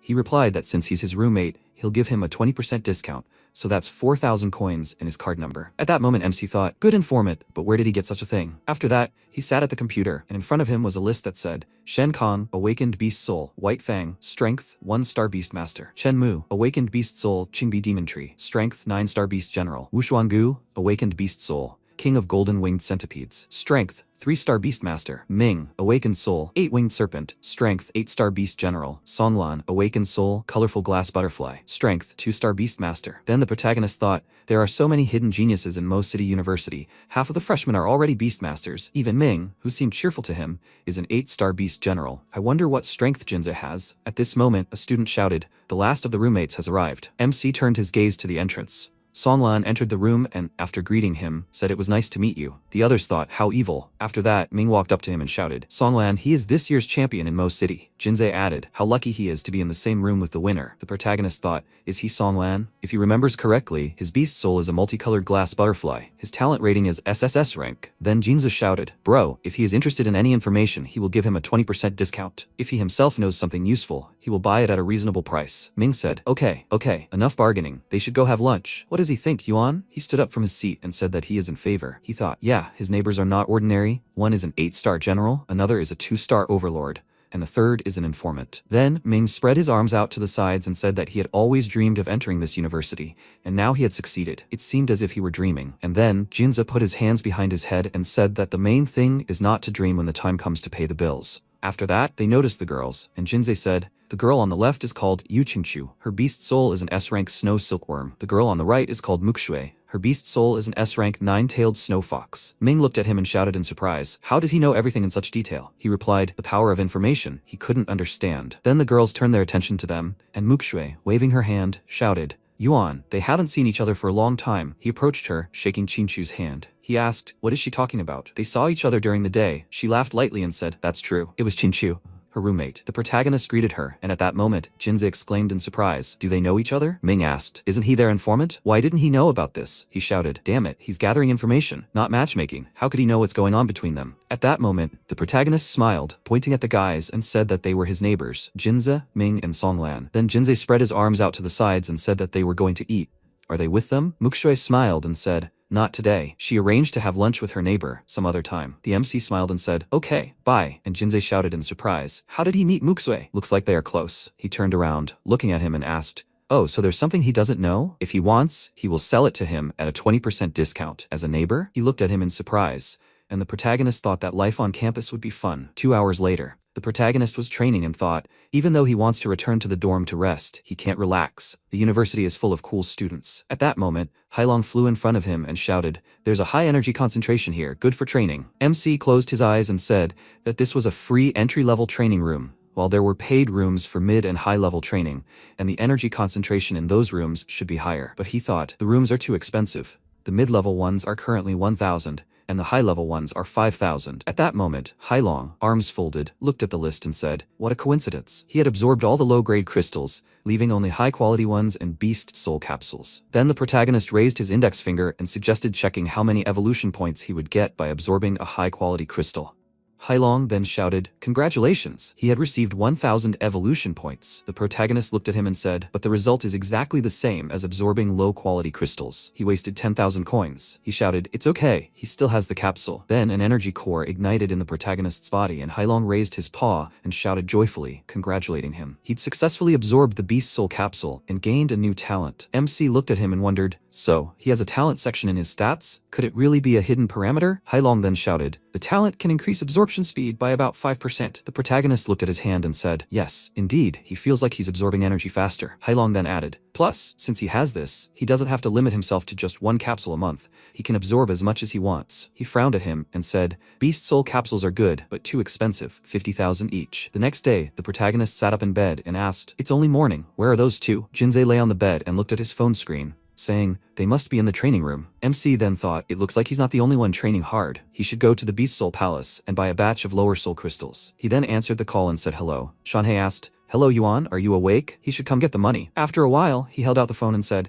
"All the core crystals have been collected. The portion given to him is 2.2 million. He thought, how much? That would solve his problem. Shanhei then smiled and added, "Furthermore, he exchanged 1 million for 10,000 lower soul crystals. The crystals and the rest of the money are in this badge. He'll lend it to him for now." The protagonist thanked him and thought, Shanhei really is someone he can trust. Then he asked, "Master, can I help him with something?" He wanted to exchange the remaining 1.2 million for Beast Soul capsules. He said this money was enough to buy 24 of them, enough for 2 years, so why did he need so many at once? He replied that he shouldn't worry. He knew when to stop. Shanhei said, "Okay, when he has time, he'll go to the Beast Soul Palace. He must train hard. The Chenlong rankings would be announced soon." Then he put his hand on his shoulder and added that, if he made it into the top 10, he would try to get him a place as their university representative in the competition. He replied that he understood. He thought that his goal was not to be in the top 10, but to be at the top of the list. A little later, MC was training again, and Hailong flew by, shouting that he congratulated him on successfully absorbing nuclear radiation, obtaining 1,000 evolution points. This time it was only 10 minutes. The protagonist asked, was it because of the 5 reward capsules he'd absorbed? So, it wasn't just the speed of absorbing air energy that was increasing, but also the speed of absorbing crystals. He answered, honestly, he wasn't sure himself. When the teacher sent a batch of capsules, he'd be able to check. Then MC took the crystal in his hand and shouted, yes, and for now, they'll continue absorbing crystals to boost their strength. Time passed, days followed one another, and more time passed. A few days later, the protagonist, holding a bag of groceries, entered the room and asked, is today a special day? Why were they all here?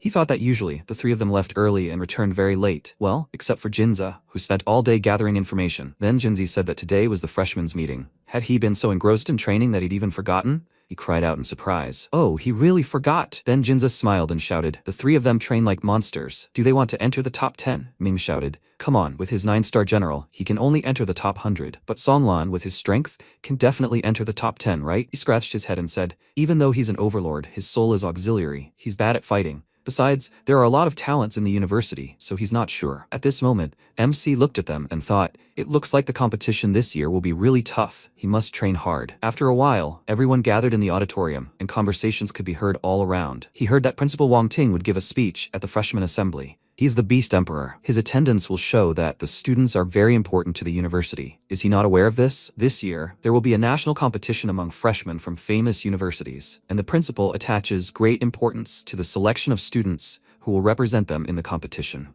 At this moment, Shanhei put his hand on the protagonist's shoulder. He shouted in surprise, Teacher Shanhei, why is he here? He said that the teachers must also participate in the freshman meeting. Then he noticed the other guys and asked, are they probably his neighbors? Jinza smiled and said, Teacher Shanhei, he has long admired him. The protagonist, pointing a finger at him, said, this is his neighbor. This is Jinze. He specializes in gathering information. He asked, gathering information.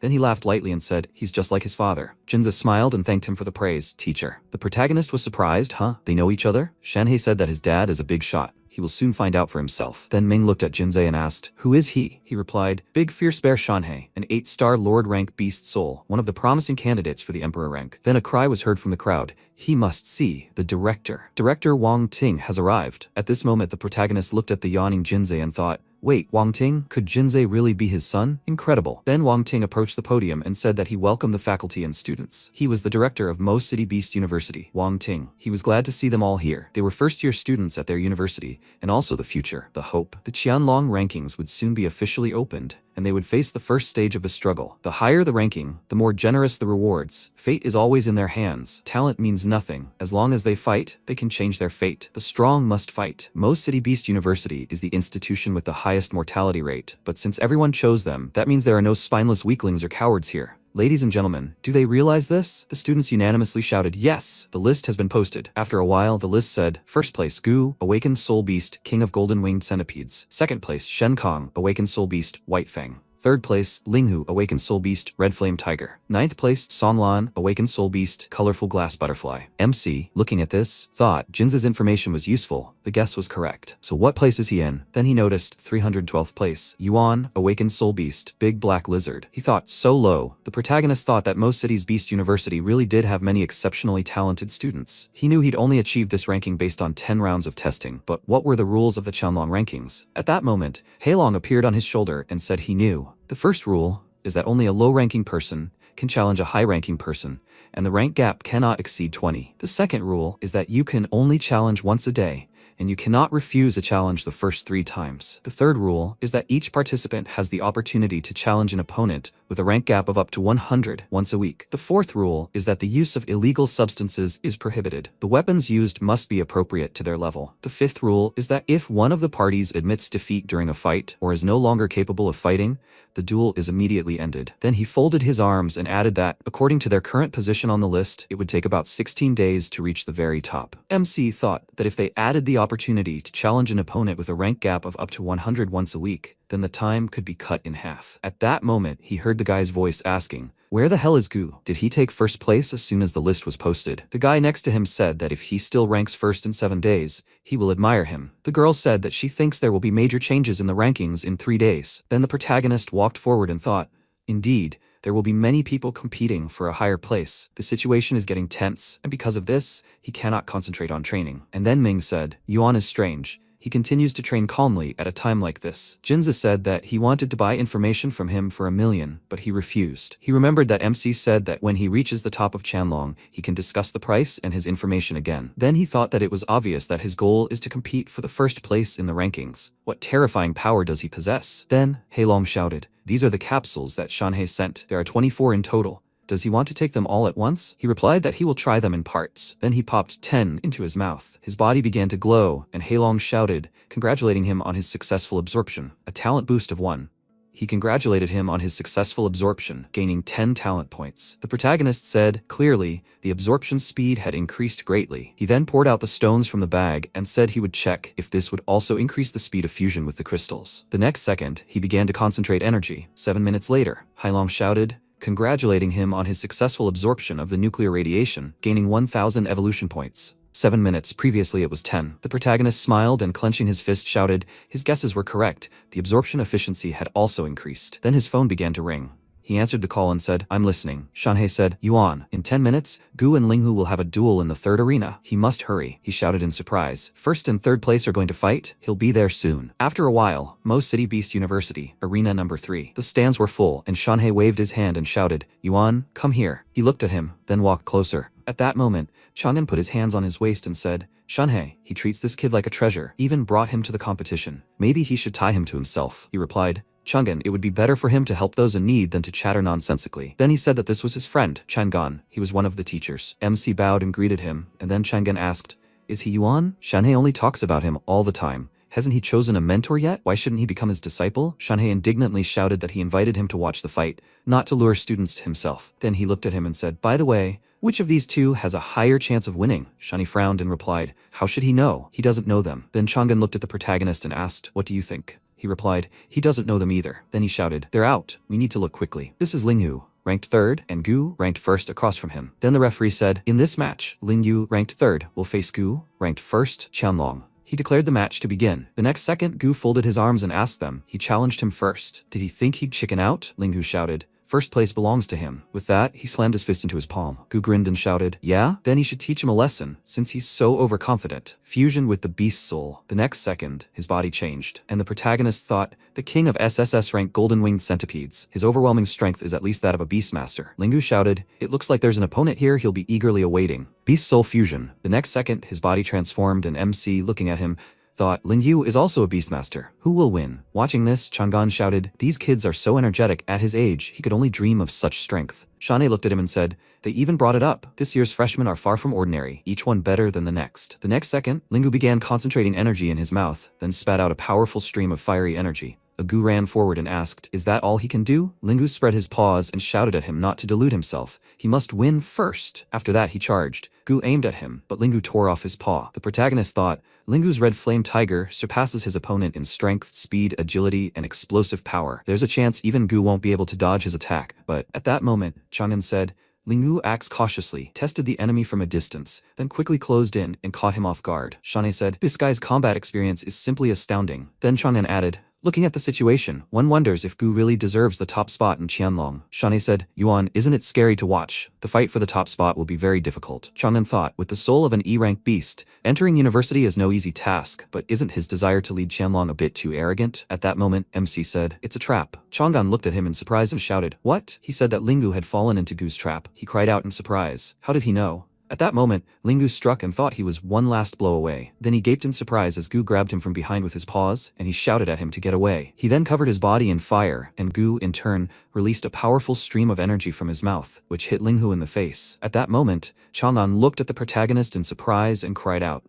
He really had trapped him, but how did he know? He replied that the best way to lull an enemy into a false sense of security was to show weakness. Gu could maintain his position at the top of the rankings, let alone be worthy of it. His combat skills were in no way inferior to Lingu's. At that moment, Chang'an thought he never imagined Yuan would be so perceptive. They usually ignore details, but he was completely immersed in the process, not relaxing. But Shane hit Chang'an on the back with the same gesture and said, well, old man, the younger ones are smarter than him. He replied that he should watch his tongue. He himself was standing there doing nothing. He placed his hands on his waist and shouted, even if he didn't notice, he has an attentive disciple. Chang'an looked at him and said, yeah, you shouldn't have underestimated him. At that moment, Lingyu shouted, he has to stop. He released a powerful energy, and Gu jumped back. Then he rushed forward, surrounding his body with energy. He delivered a powerful blow, and everyone present shouted in surprise, damn, is Gu really going to lose? In a situation like this, Lingyu could turn everything to his advantage. No, he couldn't win with just an SS-rank beast soul. He was still inferior to Gu in skill. Then Chang'an thoughtfully asked Yuan, do you think Gu will lose? He replied, no, Lingyu will lose. Chang'an looked at him and asked why Lingyu would lose. No matter how you look at it, he had every chance of winning. The main character, smiling, looked at him and said that he certainly noticed, probably testing him. Shanhei said, you really can't hide anything from him, man. He replied that Lingyu's attacks were fierce, but hasty. The poison was about to take effect. At that moment, Lingyu was breathing heavily, and Gu said he should give up. He didn't stand a chance. Perhaps it wasn't too late to go to the infirmary and have the poison removed, but he couldn't guarantee the consequences. Then, Lingyu shouted loudly, no way. With that, he kicked off the ground and leaped to attack, surrounding his body with fire, and Gu shouted, what a fool! He thrust his tail forward, knocking Lingyu far back. MC thought trapped in the centipede, Lingyu had already lost. Although Gu currently ranks first, he faces more challenging opponents in the future. At that moment, the referee raised his hand and shouted, Gu wins. Shane said, what a shame. If Lingyu hadn't been poisoned, the fight could have been more exciting. Chang'an added, if he'd thought like him, the outcome would certainly have been different. He thought the guy was obviously a newbie, but his insight, like that of a seasoned hunter, frightened him. Shane then asked Yuan, do you know why he invited him to watch the fight? He replied that he wanted him to admire the young talents. He shouted, that's right, you need to clearly understand your own position, your opponent's strength, and understand the need to improve. If he wants to be at the top of the rankings, he can't relax. He smiled and thanked him. He said he understood everything. An hour later, in the meditation room, Yahello flew up to the main character and asked what his impressions of the fight were. He sat down on the floor and said that Gu had definitely reached the 4-star level of a beastmaster, while Lingyu was, if not 4-star, then 3-star at most. The former simply released poisonous clouds, while the latter masterfully controlled flames. Given these characteristics, their strength in actual combat was far greater than that of others of the same level. Yahello said that they were truly worthy of their place on the Chenlong list. The protagonist added that, moreover, having taken first place, Gu undoubtedly had an ace up his sleeve. The question was whether Jinzi would be able to obtain detailed information. He asked what his chances were against them. The protagonist replied, about 3 to 7. 3 for him, 7 for Lingyu. He had good intuition and developed combat skills, but in a duel to the death, his chances were slim, let alone against Gu. He said that their souls were above S rank, not geniuses, but he must compensate for their shortcomings to ensure victory. He replied, yes, he would definitely try. The national competition is less than a month away, he should be on the list. Hailong added, what's more, he has 1,000,000 unused evolution points left, he can rise to 2-star master. Then MC handed over the crystal and said, okay, they'll continue meditating. Hailong happily agreed. A week later, the protagonist was training and suddenly sighed loudly. At that moment, Hailong, pointing to the system window, smiled and said,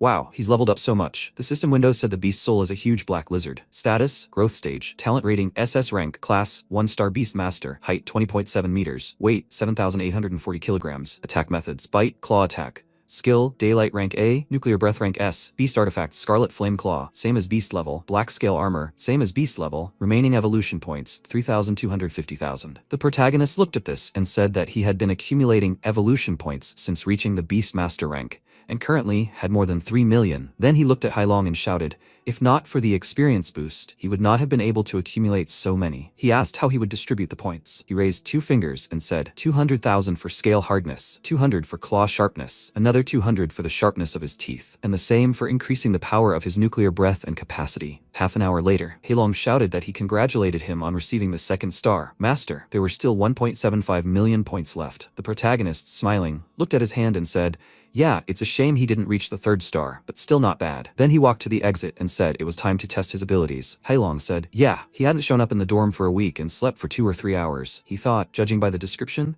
he sounded like a real monster.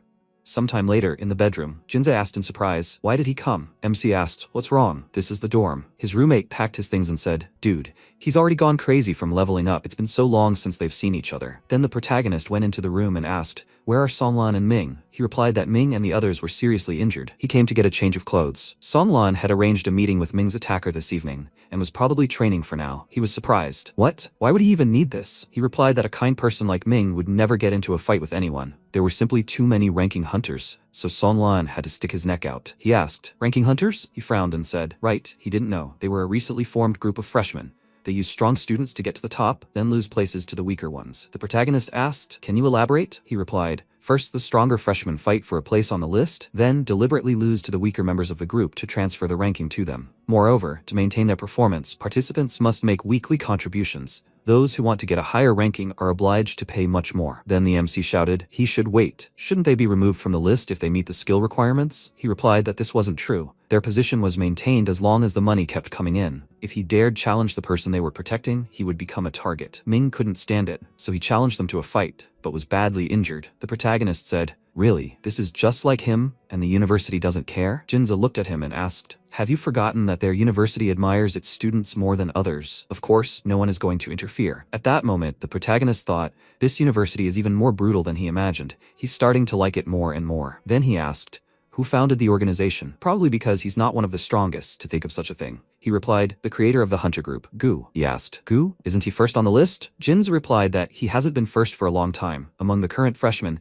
he is considered a hidden talent. He should take a look at the ranking table. With these words, he showed the screen of his phone, which said the leaderboard. Today, 1503. First place, Chu Tianyi, Beast Soul, Black-Headed Golden Eagle. Second place, Shen Kang, Beast Soul, White-Fanged Squirrel. Third place, Gu, Beast Soul, King of Golden Winged Centipedes. Fourth place, Li Qingnan, Beast Soul, Dark Purple Monstrous Vine. Fifth place, Linghu, Beast Soul, Red Flame Tiger. 18th place, Songwan, Beast Soul, Multicolored Glass Butterfly. He said that on the second day after the list was published, Gu created an organization of ranking hunters. He recruited Qingnan, Shen Kang, and a bunch of other strong guys. Gu promised a ton of privileges, now a third of all students in his organization. But guys like Linggu and Tianyi did not join. MC said thoughtfully, Linggu and Gu don't get along, so it's surprising about Tianyi. He had no idea about his strength. Jinze smiled and said it only took him 4 days to reach the top. What's funny is that many hunters challenged him, but they were just another obstacle, which really angered Gu. The protagonist laughed and asked, Wushuan lost to him too, didn't he? He said, frankly, their souls are different. Tianyi, for example, can fly. It's impossible to catch him with a poison spit, which is why he won. A little later, he'll send him a video of their battle to watch, but now he needs to run to Ming. MC said he's with him. Sometime later, Ming was lying in a hospital bed, his body bandaged. He looked away and asked, Yuan, what brought you here? The protagonist came closer,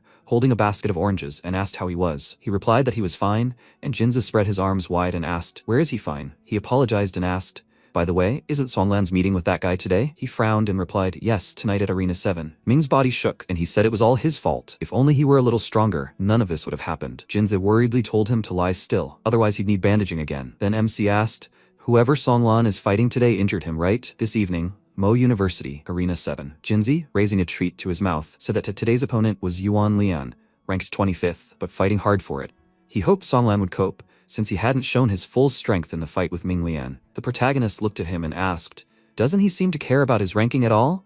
He replied, right, it's too hard for him to fight for a spot on the list, so all he can do is improve his intelligence. He doesn't think his father helps him with everything, does he? He relies solely on himself to gather information and then sell it. He wants to become China's largest intelligence service provider. He said it seems like they, the rich, have it tough too. Then Jinze looked up at the sky and said, to tell the truth, he has a brother. He's incredibly talented, but he enrolled in Yanjing University for cover. He really wants to be his assistant, which is one of the reasons he collects information. At that moment, MC introduced his older brother, then shook his head and thought, it's hard to imagine what kind of person his older brother is. Then Jinze said, well, it's already begun. At that moment, Lian entered the arena and, smirking, asked, is he going to stand up for that trash? Songlan folded his arms across his chest and, looking at him seriously, shouted, they're the ones who've gone too far. Then Lian took a stance and, pointing a finger at him, shouted, are you talking about fighting that weakling? He laughed loudly, and then shouted, that's hilarious. He's so weak that he's asking others to stand up for him? Songlan clenched his fist in anger and shouted, do those hunters really have no conscience? Lian continued laughing and shouted, what difference does it make when the university itself doesn't care about him? He heard that he's one of the strongest in this city.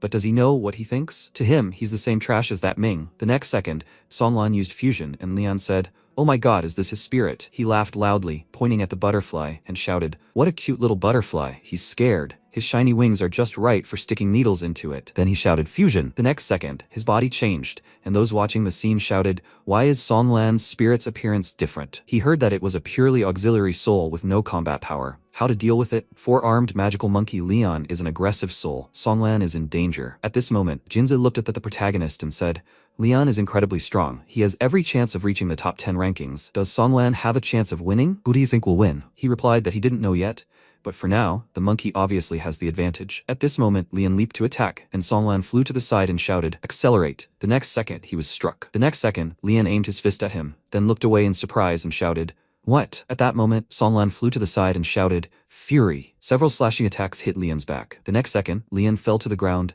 and the protagonist shouted, so this is the power of the glass butterfly. Jinze smiled and said, despite the mediocrity of his soul, this still needs to be taken into account. If Lian relaxes, he will suffer. The next second, Lian loudly shouted, Songlan, he must die. With these words, he kicked off the ground and swung his fist, after which Songlan delivered several slashing attacks, hitting his opponent accurately. After that, Jinze said he was crazy. The MC said that this is not true. These are attempts to push Songlan to the edge of the ring, to limit his space for movement, and create an opportunity for attack. Fighting in a confined space obviously limits the combat zone, which is how it differs from fighting in the field. So Lian tries to close the distance and minimize the effectiveness of the butterfly attacks. He asked, does this mean Songlan's situation is dire? At this moment, Lian swung his fist and shouted, he is sure he can't do it anymore. He should stop running and accept defeat. With these words, he thrust his fist forward, but Songlan, in turn, exploited the weakness, directing it at his opponent. He shouted, what? He can't move. Songlan shouted that he won't be able to close the distance. The outcome of the fight has already been decided. At this moment, he flew to the side, and Lian, having transformed his arm, shouted that although he will be more powerful than that trash, he will still be trash. He swung his arm to strike, and Songlan shouted, damn, air attack. The next second, Lian unleashed a flurry of punches. Numerous attacks hit Songlan precisely, and he fell to the ground. Then his opponent smiled and said that it was time to torment him a little. Idiot. He then jumped down from above,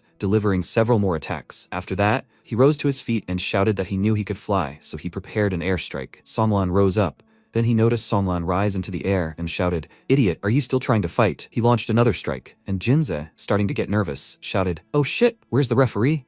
Why isn't anyone announcing the results of the fight? This idiot is going to kill him. At that moment, Lian launched another strike and shouted, what bad luck. The auxiliary soul couldn't protect anyone? Weak. But he likes to stand up for others. He hopes he remembers today's lesson for a long time. Idiot. At that moment, the referee approached the arena and shouted, Lian, he has to stop. Victory is already his. Based on the results of the duel, he will take Songlan's place in the rankings and become 18th. He thought, damn. After that, he assumed human form and, waving his arms, shouted that if he wanted to continue, he would be waiting for the call at any time, but right now his place was next to his scumbag friend in the infirmary. Then Linghu came out onto the field and shouted, "Leon, has he lost his conscience?" He turned around and shouted, "What difference does it make to him, Linghu? This is between him and Songlan. If he wants to fight, he should go to Gu." He frowned and shouted, "What did he just say? He was going to twist him into a ram's horn. Did he believe it? No?" He turned to him and spreading his arms out to the sides asked, "Is he threatening? What a pity that a person higher on the list can't challenge a person lower down," he shouted indignantly. At that moment, Jinza frowned and shouted, "Damn it." Then he asked in surprise, "Yuan?" At that moment, he entered the arena and said, "If it comes down to it, he should fight him." Leon looked at him and asked, "Who the hell is this weirdo?" He replied that he was Songlan's friend, Yuan, ranked 312th. Then he pointed his finger at him and shouted that he should accept the challenge. Lion then put his hand to his head and, laughing loudly, shouted, 312th in the rankings? He wants to fight? According to the rules, he has no right to challenge him. Is he tired of living? The protagonist smiled and said that he really couldn't do it now, but in 12 days he would get there. He asked, 12 days? He thought, to challenge him in such a short time, he would have to undergo extreme tests one after another every day. Then he walked forward and said that, since he was so confident, he would wait. If he failed, he would personally come and break his bones. The protagonist replied that he shouldn't worry. He would wait. At that moment, Jinze ran up to them and shouted, "Songlan!" He leaned over and, taking the protagonist's hand, apologized and said he'd lost. He told him to rest and recover, and he'd leave the rest to him. Then he looked at Linghu and thanked him for standing up for Songlan. He folded his arms and said they'd been unhappy with the hunter's behavior before. But he saw, wasn't one to shy away and had decided to challenge Leon. The protagonist asked, "If you're afraid of everything, what was the point of coming here?" He apologized, saying they needed to go to the infirmary. They then lifted Songlan and placed his hands on their shoulders. Linghu replied, "Okay." He watched them go and thought, "I think being friends with Yuan wouldn't hurt." A while later, a room in the infirmary. Jinza asked, "He wasn't joking in the ring." MC asked, "So it looks like that?" He thought he couldn't handle Leon. He looked at him in surprise and said he didn't know what his true strength was. He replied that they would find out in 12 days. The next day, Arena 57. Jinze watched the proceedings. Chenhai entered the arena, took a stance, and shouted, he, a kid, really thought highly of himself to challenge Leon and skip 50 places in the rankings to fight him. In front of him stood Chenhai, an 8-star S-rank soul, a mutant sea snake ranked 262. The next second, the protagonist shouted, "Stop talking. Fusion with the beast soul." Chenhai waved his hand and shouted, "How patient he is, but how he wants a fusion." The next second, he transformed into a snake and shouted that he should be more careful. After that, he wrapped himself around the protagonist's body and began to squeeze him. After that, he shouted at him to stop struggling and die in his arms. At that moment, the protagonist said, "Not bad moves, but unfortunately not good enough for him." The next second, he spread his arms out to the sides, pushing the snake back, and he thought, "This is Beastmaster level power." Then MC said, "Okay, it's time to finish." He grabbed Chenhai by the head, and he shouted that he admits defeat. The referee shouted, "Victory for Yuan." The spectators shouted, "What, so fast?" Apparently, this guy was at Overlord level, so it shouldn't have been too hard for him to win. After a while, the protagonist entered the room. Jinza smiled and shouted, "Oh, the bastard, he's been hiding such power all this time." MC asked if he'd really come to his senses, and decided to help him with reconnaissance. He folded his arms and replied that it wasn't so, he just had a great idea for a way to make money. He told him to go ahead and lay it out. He figured the money wouldn't hurt. Then Jinza said that the story of him and yesterday's battle had quickly spread throughout the university, so now he's incredibly popular. He's planning to open a betting office. Will Yuan be able to remain undefeated for 12 days or not? To prepare well, he needs to know his true strength. At that moment, the protagonist leaned towards his ear and said, "About a 2-star Beastmaster." Jinza jumped back sharply, pointed his finger at him and shouted, "Oh my god, he's stronger than Songlan." He thought he was faking it on purpose. Then he came closer and asked how confident he was that he could go undefeated for the full 12 days. He answered, "About 95% or more." Opponents below the top 20 posed no threat to him. He said,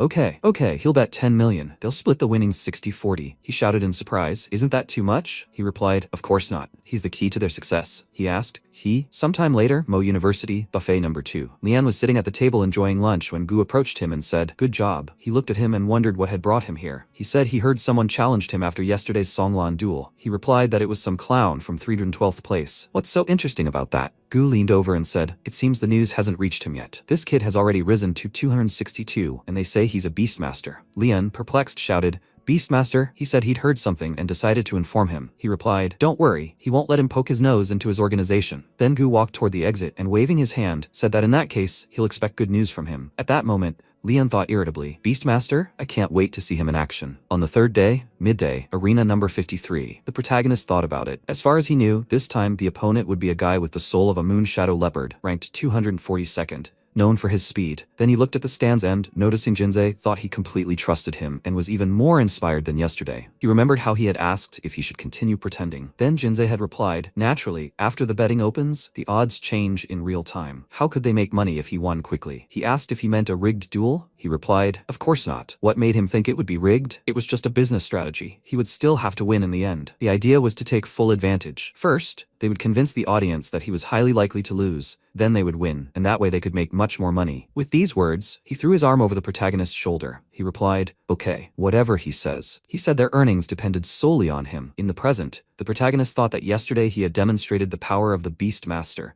and Jinsei was doing a great job of promoting his bets. Now at least half the university knew he was going to challenge Leon, so it was no wonder there were so many spectators. At that moment, Shiying entered the arena and asked, is this Yuan? What bad luck accepting a challenge from the Beastmaster. Then he placed the students to the sides and shouted, but he's not going to easily admit defeat. He must show what he's made of. Fusion with the beast spirit. The next second, his body changed and MC changed too. His opponent thought it would be nice to suppress the Beastmaster. He was a 9-star after all, he should be able to handle it. The next second, he leaped forward, swung his paw, and hit the protagonist's paw. He turned slightly and thought, he's injured. His speed is the advantage. At that moment, the protagonist thought he'd just do as Jinza said, just have a little fun. Then he slammed his paw on the ground, and his opponent leaped at him, and he thought, this must be it, the true power of the Beastmaster. Those watching shouted in surprise, what's going on? The Beastmaster can't handle him? How's he going to fight Leon? Yesterday, someone held a bet to see if Yuan could win within 12 days. He's afraid it'll be difficult for him to win with such strength. At that moment, Jinsei thought, it seems the goal has been achieved.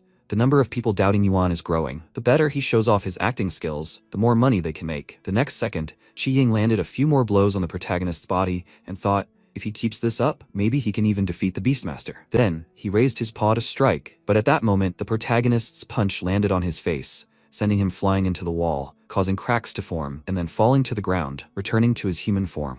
The onlookers looked at him in surprise, and at that moment, he noticed the protagonist's gaze and thought, maybe it was a coincidence. But there was no way he could have avoided the blow at that very moment. Then the spectators started shouting, what the hell? The Beastmaster turned out to be stronger than an ordinary soul owner after all. What are you even talking about? Yuan is so strong that he can take out Qiying with one blow. So it turns out he was just pretending in the first half of the fight, not showing his true strength. After that, Jinsei approached the protagonist and shouted, bro, well done. He replied, yeah, you acted like a real actor. He added, even better, most people are wary of him now, so he doesn't think their plan will be seen through quickly, so they should continue. He replied, okay. It was the dead of night in a dorm room. The protagonist lay on his bed, hands behind his head, thinking. After his fight with Qiying today, he'd received not only 2 silver treasure chests, but also a beast artifact. He could simply sell these and continue defeating weaker opponents. Plus, he'd get a generous reward for opening the chests and a share of the bets. 5 days later, the protagonist rose to 142nd place, and opening the door slightly, thought, over the past few days, he'd unexpectedly encountered several highly skilled opponents, forced to admit defeat before the fight and give up the treasure chests. At that moment, Jinsei, looking down at him from the top bunk, shouted, why are you so gloomy? They still had a chance. He should be happy. He asked if there was any information about tomorrow's opponent. He handed him a tablet and said he'd prepared it especially for him. It said, 32nd place, Lei Qingming, Thunder Beast, Strong Attack Soul. Form, a blue behemoth with lightning all over his body, capable of manipulating thunder, immense explosive power. Defeated Lu Chongfeng, a 1-star Beastmaster. Defeated Shi Wangdao, a 1-star Beastmaster. Lost to Leon, a 2-star Beastmaster. Estimated strength, max level 1-star Beastmaster. Entry level 2nd-star Beastmaster. MC looked at this and said, looks powerful. Jinsei extended his hand and shouted, of course. After losing to Leon, he joined the hunting party. All the students think he'll get away with it. Then he smiled and clenched his fist, saying, when he defeats Qingming,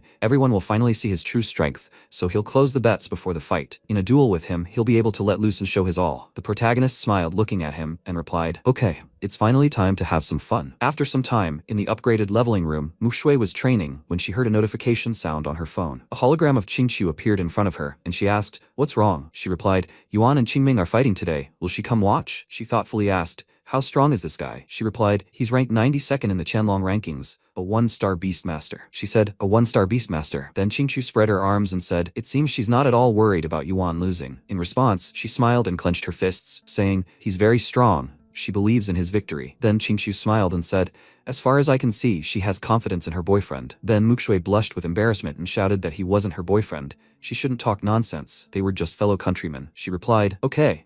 She wanted to know something else. Why wasn't she participating in the ranking battles? At least, she should be able to handle the next 50. She replied that the teacher said that there was no point in fighting for a reward. First, you need to level up and then act. She said, the reward, her teacher had a lot of money or something, enough to pay for the best leveling room every month, equip it with high-level crystals and energy collection systems. Okay? She'll go take a look and then tell her. Muxue thanked her in return. 7 p.m. Mo University Sports Zone, Arena 26. The protagonist, standing near the entrance, asked why there were so many people today. Jinza stood opposite him and said that about half of them had placed bets. The rest had just flocked in for the hype. The betting shop would be closing, so he should give it his all. The protagonist replied that he could rely on him. At that moment, Qingming, standing in the arena, shouted, "Where's Yuan?" He started looking around, and then the protagonist came out to him and said he was here. He came closer, and Qingming asked if he was the one who threatened Lian, and dared to declare that he wouldn't lose even once for 12 days. He asked in response, "What, it's not allowed?" He frowned and shouted, "Of course it's allowed." Unfortunately, his self-confidence was already shattered.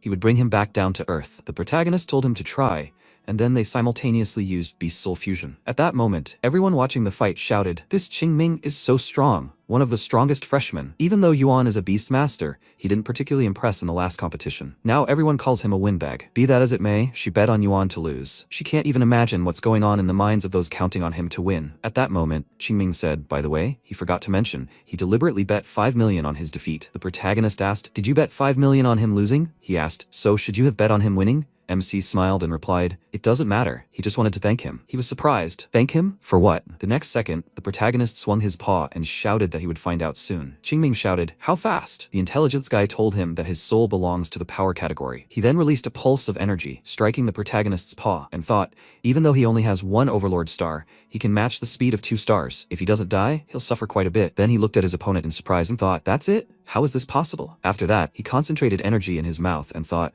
you bastard, he forced this on him himself. He then released a powerful stream of energy, and the MC smiled and said, bad luck. He got caught just when the audience no longer needed his acting. Bye. He then released a powerful pulse from his mouth, knocking his opponent back, and he screamed, how come? He fell to the ground, and then the referee announced, the duel is over, Yuan has won. The audience continued to watch in bewilderment, and then they shouted, damn it. He can't believe his eyes. Yuan actually won? Great. He decided to bet 200,000 on him, and his intuition was right. At that moment, Jinchu thought in surprise. He took out Qingming with 1 blow. Even though she's a 2nd-star Beastmaster, she'd have a hard time facing him either. No wonder Muxue has so much confidence in him. At that moment, Hailong flew up to the protagonist and shouted that he had won and received a golden treasure chest.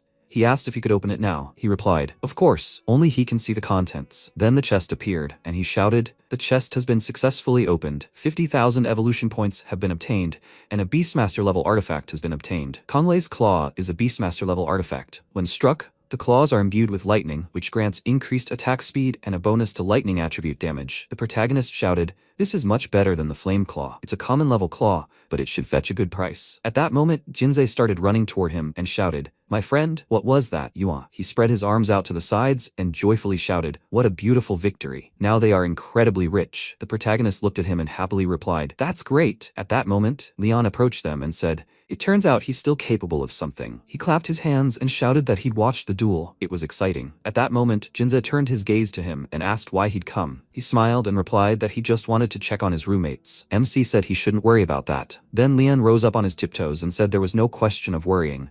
He only had a few days left. He should go and check on them. He then walked forward, brushing shoulders with Jinze, and added that when he fought Qingming, he didn't waste so much time. Jinze frowned and shouted, how come he's not tired of making fun of everyone yet? And the protagonist said, let him rage. They'll look at him when it's time to say goodbye to life. 3 days later, MC had risen to 32nd place. He was training, then opened his eyes and sighed, saying he'd finally reached 3 Beastmaster stars. Hailong looked at him and shouted, tomorrow he can challenge Lian. He replied, yes, his opponents hadn't brought him any valuable rewards in the past few days, and he could already imagine what the chest would be like after defeating Lian. It was the next morning. Jinza smiled and said, by the way, he'd opened a new bet a couple of days ago. The protagonist looked at him and asked something like, can Yuan defeat Lian? And how much did he bet? He replied, 1-to-1 and 2-to-1. People wouldn't dare bet large sums anymore, having seen his true strength, so his chances of winning were slim. The protagonist said that in that case, he'd bet 6 million on himself. He shouted in surprise, that's all the winnings he'd given him. It seemed he was really serious this time.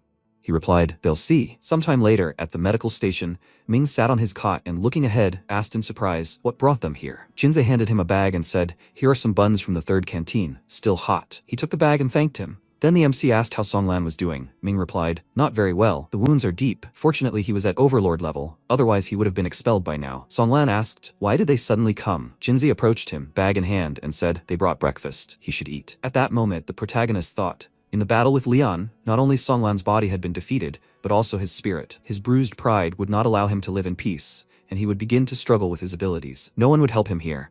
Only by entering into a struggle with himself could he realize the value of life. Then Jinzi took a bite of the bun and shouted that today, Yuan would definitely avenge them. They looked at him in surprise, and he shouted that he hadn't lost a single time in 12 days, all for today's fight. The wounded boys simultaneously shouted, "Beast, when did he get so strong?" Songlan frowned, looked at him and said, "Even though Lian used some moves last time, he doesn't think that's all he's capable of. He has to be careful." The protagonist thanked him for the advice and declared that he wouldn't lose. Noon, arena number 3. Jinzi pointed forward and asked, "Wow, who's that standing there?" At that moment, Lian entered the arena and waved his hand. MC also constantly said in the arena, "Even Gu is here. It seems this fight is very important to the hunters." He replied, "He just wants to see how quickly he goes down." The protagonist looked at him seriously, and then Lian turned to the audience and, placing his hands on his waist, shouted, "Everyone has gathered today to watch the duel between him and Yuan. Do they want to know who is stronger?" He pointed his finger at himself and shouted that he could say right now, he will be the winner. Then he pointed his finger at the protagonist and added, "And he will be the last one who dares to cross the hunter." Then Gu clapped his hands and shouted, "Not bad." And Ming frowned and shouted, "Why on earth did he think he could defeat Yuan? This is too much." Then Jinzi smiled and, placing his hand on his shoulder, told him to calm down and cool down. After that,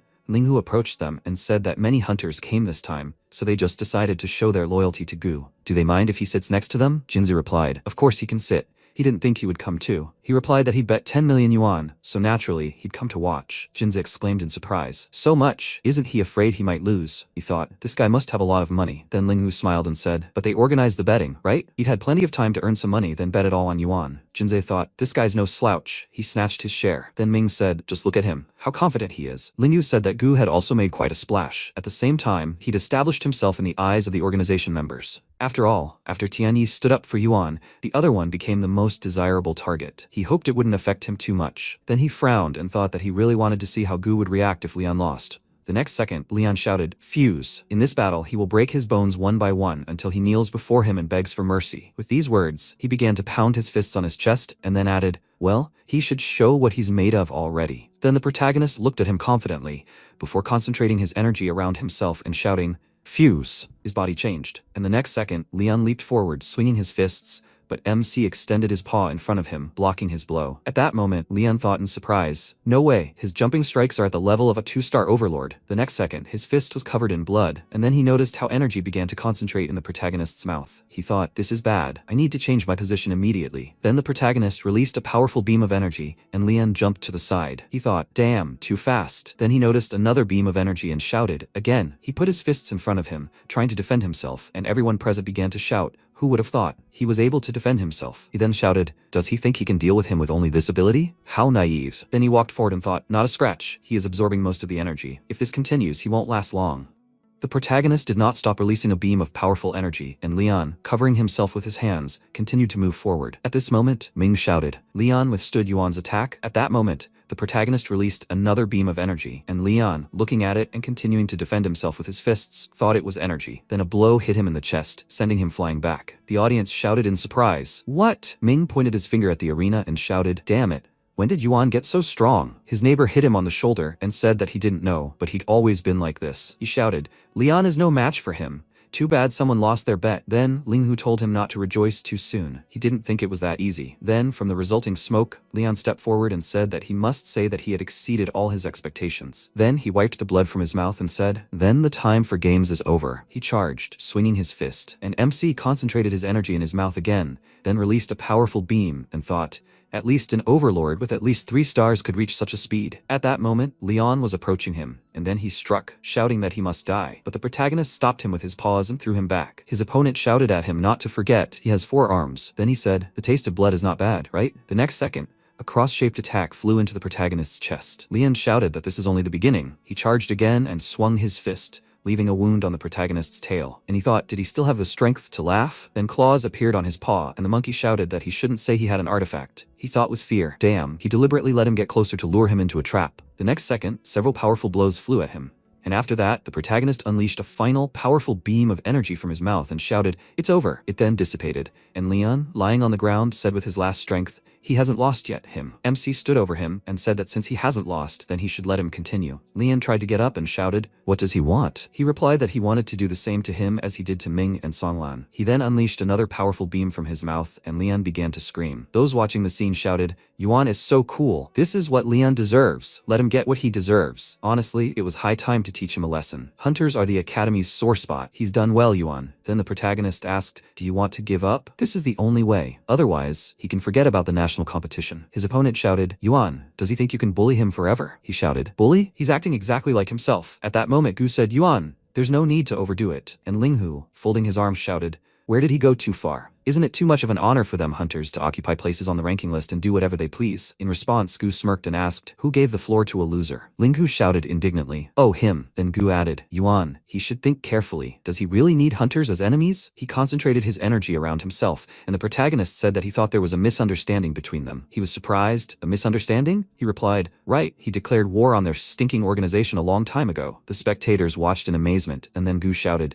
"Does he even understand what he's saying?" At that moment, the referee shouted, "What's all that noise? He hasn't declared the end of the match yet. They shouldn't complain later about being kicked off the court. The fight is over." At that moment, MC thought, cool, the referee was a master-level beastmaster. At that moment, Leon rose to his feet and asked, "Does he want him to surrender?" He laughed loudly, then clenched his fist and shouted, "He must listen. There are no limits anymore. He must just come and kill him." He, Lian, wasn't afraid of death. The next second, a powerful blow landed on his chest, and he acquired human form, falling to the ground. One of the spectators shouted, "It can't be, Yuan won. He really won." After that, the referee said, "The winner of today's duel is Yuan." At that moment, Gu thought, "Yuan." He said he must remember, the time will come to pay the price. After a while, Heilong raised his paw and shouted, "He defeated the king-level beastmaster and knocked out a gold chest." The protagonist thought, "Another gold chest. Cool." Then his comrades ran up to him and called out to him.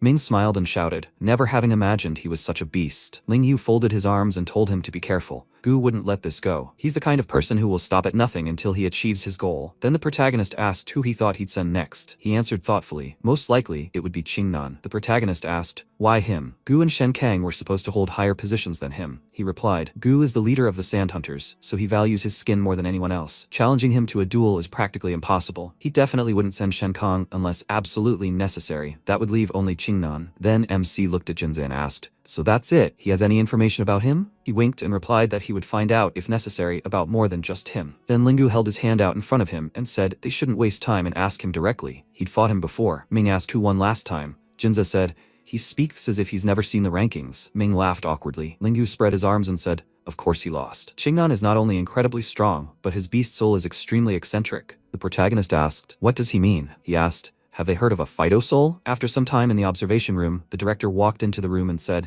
a truly spectacular duel. The judge turned around and shouted in surprise, Mr. Principal, how is he here? He came closer and said that he had just watched the fight, and this Yuan isn't so bad. The judge agreed. He was quite experienced, ruthless, and determined, precisely the qualities most students lack. Wang Ting said he heard his abilities had reached E rank. The judge scratched his head and said, exactly, but he thought the information was incorrect. The strength he displayed was at least S rank. By the way, he should know something about hunters. They've become more aggressive lately, taking over the Chenlong rankings, continuing to pressure the other students, and there are complaints. He said, I understand, but Gu hasn't broken a single academy rule. His approach also matches the motto, the students must feel unfair. This is perfectly natural. The world is inherently cruel.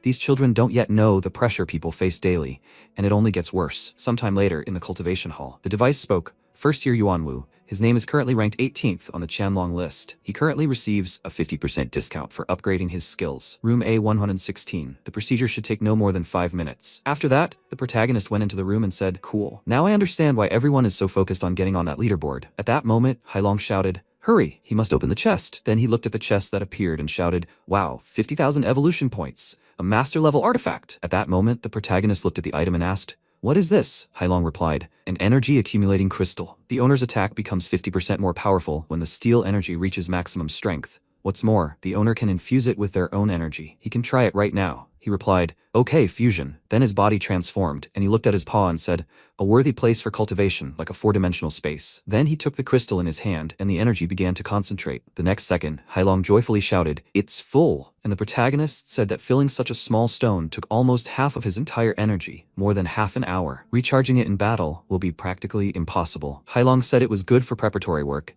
and if used in combination with breathing, it could deal devastating damage. The protagonist said he thought so. Then he absorbed the stones with the storage talisman, and Hailong shouted, "Successful absorption. 1,000 evolution points gained." He repeated this several more times while MC sat in a meditative pose. After a while, the protagonist heard a notification sound on his phone, after which a hologram of Jinzei appeared in front of him. He said, "Wow, he's doing well. He's using an advanced room or cultivation." The protagonist replied that it was all done with hard-earned money. He said there was no time for jokes now. As expected, Qingnan had declared war on him. What would they do? He was of a higher rank than him. The protagonist said that they couldn't refuse a fight. Since defeating Lian, the other hunters have been watching him. Incidentally, he plans to continue making money from them. He asked in surprise, he wants to open the betting again? He replied that this time he'd bet 20 million on himself. He was surprised. 20? Then he'd bet 30. MC shouted in surprise, "Aren't you afraid of losing?"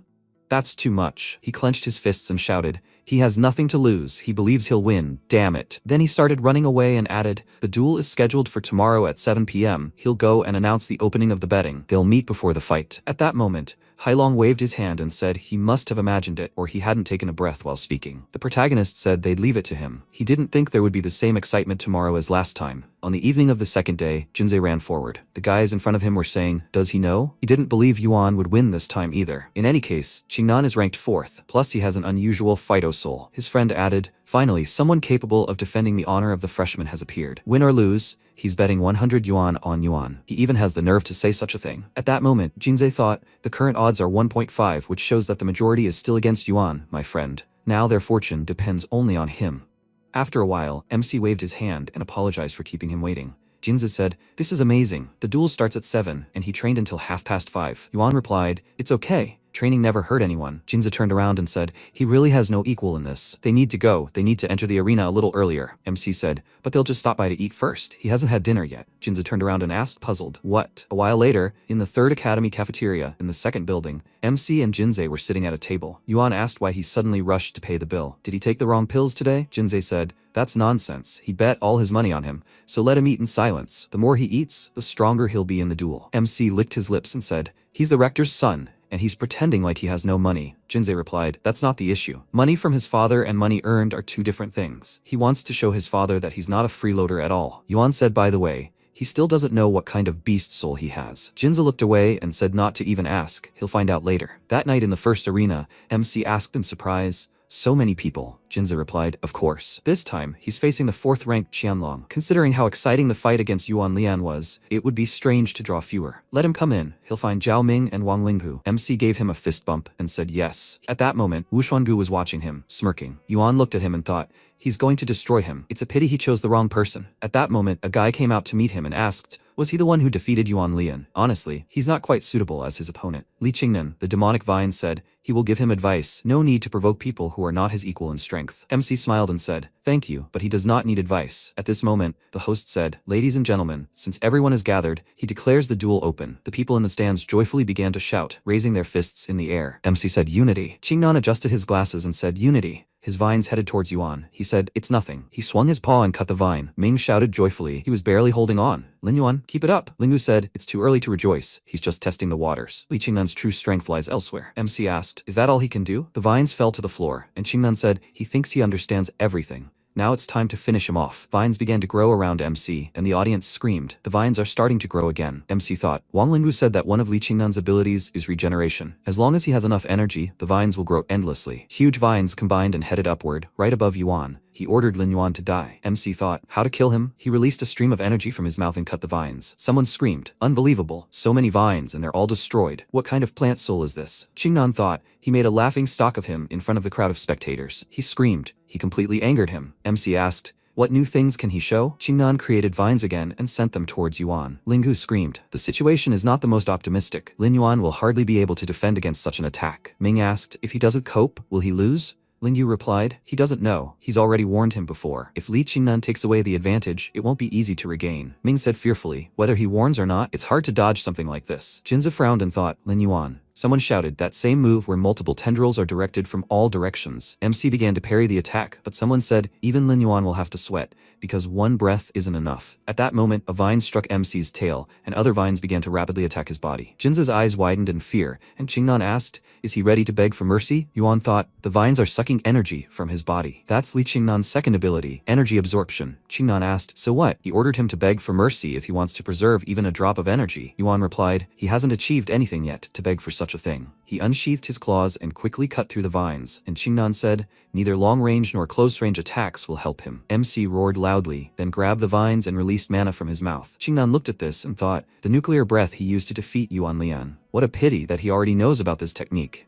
He created an even larger vine and began to transform, and MC released his breath. The spectators in the stands began to shout, what a killer move. With just his breath, Lin Yuan rightfully deserves the status of one of the talented freshmen. Will the vine shield be able to block this? Qingnan thought how lucky he was that a large amount of energy was put into this strike before the beam collided with the shield. However, he never expected that the strike would still be powerful. Victory will still be his. He has no more ways to resist. MC laughed and said, he really is unlucky, man. Qingnan shouted, what did he say? No need to talk nonsense. He thought he only had enough strength for one hit, just like him. Yuan replied that without the crystal that accumulated energy, he really could have lost to him. What a pity that something like this will never happen again. Qingnan thought, what crystal? What's going on? The MC loudly sent him away, and Qingnan asked, is this some kind of joke? He transformed again, when suddenly a large stream of energy flew into his body and tore it apart. Everyone looked at what was happening in surprise, and Qingnan flew into the wall and left a mark behind. The people asked in surprise, did Lin Yuan win? He actually beat Li Qingnan. The host said, he is announcing the result of the duel. The victory goes to Lin Yuan. Having defeated Li Qingnan, he rises from 18th place to 4th. Linghu thought, he never thought that this could happen. The host said, the fight is over. The MC returned to his usual form, and the guys joyfully shouted, Lin Yuan won, 45 million. Wu Xuangu continued to stand above and look at the MC with irritation. Yuan turned around and said, Wu Xuangu, this is his first gift to him. What will he say? Wu Xuangu replied, Lin Yuan, let him think about the consequences. Isn't he afraid of regret? The MC asked again, did he think about it when he started his activities? Zhao Ming was injured by a member of his group. He simply refused to put up with the established rules, so he decided to challenge them. And Song Lan, he decided to stand up for him and was also injured. It remains to be seen when he will be discharged from the infirmary. Doesn't he think he should have thought about the consequences first? Wu Xuangu laughed and said, it's just a misunderstanding. The MC asked again, a misunderstanding? Wu Xuangu waved his hand and said, of course, he feels very sorry for his roommates. Perhaps if he had been a little stricter with his guys, this would not have happened. However, aggression from one side or the other is inevitable. If he wants, he can apologize to his friend on behalf of the entire organization. He extended his hand and said, moreover, with sincere intentions, he invites Songlan to join them as well. In fact, he values them very much. Maybe they can become friends someday. Wu Xuangu spread his arms wide and shouted. He didn't have to do anything. He just had to agree. He would receive the same salary as Shen Kong. People started talking. It turns out he wanted to win Lin Yuan's favor. This is called one more friend, one less enemy. Wu Xuangu also doesn't know how Yuan Lian will respond to his proposal. MC chuckled and asked, did he put forward similar conditions to Tianyi? Wu Xuangu asked what he meant. Yuan said, Wu Xuangu, he takes money from ordinary freshmen to use it to lure others to his side. That's the difference between them. He knows why Tianyi turned him down, because tigers and jackals don't mix, especially such huge ones. They're just a group of bloodsuckers parasitizing on society. They dare call themselves a serious organization? In his opinion, this is even more immature than playing with children's toys. Jinza said fearfully, oh my, he will now answer for his words. Lingyu folded his arms and said, and they thought he was crazy. The audience started screaming, Lin Yuan is right. This group is just feeding off the students. Are they worthy of occupying high positions in the ranking table? The Chenlong list doesn't exist for them to seize the top of this. Jinzi frowned in irritation and thought, he, Wu Xuangu, had never experienced such humiliation. How dare this Lin Yuan tell him what to do? MC waved his hand at him and said, he doesn't seem very pleased. It's okay. Even if he sends Shen Kong or goes out himself, he doesn't care who he fights. The game has already begun. Wu Xuangu, let him think carefully before making a choice. Wu Xuangu frowned, and the MC began to leave. After a while, Team Yuan was sitting in a restaurant. Songlan said it was his first time at such an event. Linghu asked them not to worry. Boss Wang would treat them. Ming opened the menu and said, echinoderm wyvern meat stir-fried in soy sauce, black dragon back steak, moon panther paws, raging flame lion legs. All the dishes were made with such expensive ingredients, he felt a bit awkward. Jinza waved his hand and said to order whatever he wanted. When else would he have the chance to eat food of this caliber? Ming said in surprise. Amazing. He's so generous today, Jinza said to thank Lin Yuan. 45 million. For them, such a dinner is a mere trifle. He handed MC a glass and offered to share it with him. Yuan held his hand out in front of him and said, he can't. He was planning to go to the training hall today. Ming shouted, come on, he's still going to train today? Jinza said, he doesn't drink, so he doesn't respect them. MC drank a glass of wine and said, okay. Ming hugged him and said, now that's different. Ling Yu said. He congratulates him on defeating Li Qingnan and reaching 4th place in the rankings. Yuan said. It's all thanks to the information he gave him. Ling Yu told him not to be modest. Everyone has long known how strong he is. Songlan said. The wounds haven't healed yet, so he had to replace alcohol with tea. Thanks to him. MC said. Oh well, they're neighbors. Besides, he's not gonna stop there. Songlan said. Today he humiliated Wu Xuangu in front of hundreds of students. He won't let him go so easily. Jinza said. A beast master of such a level isn't that easy to attack from behind either. MC laughed and said he can rely on him. After a while, an order was heard in the restaurant to get him some. Here, another glass. After a while, in the infirmary, Yuan Lian screamed. Did he lose? How is this possible? What should we do now? He said to try to recruit him. Wu Xuangu replied that he and Tianji were birds of a feather, but Lin Yuan was even more infuriating. Fine, he'll deal with him. Here, let him take this. It's a healing elixir that restores limbs. He needs to anoint the wound with it, and it will be fine. Yuan Lian replied that he couldn't. It was too expensive for him. Wu Xuangu asked what he should do when the national competition began. He was planning to fight side by side with him. He waved his hand and said, okay, it's time for him to go. Let him rest. Yuan Lian thanked him, and Wu Xuangu left the room, irritated, thinking that both of them were just trash. He approached the vice principal's office and knocked on the door. A command to enter came from the other side, and Wu Xuangu walked inside. He frowned and said, Uncle. Li Shangui, the senior vice principal of the academy, said irritably. He never thought he had such a worthless nephew. Does he know what his mistake is? He shouted, overly arrogant. He thinks he's brave, able to adapt to circumstances, but in reality,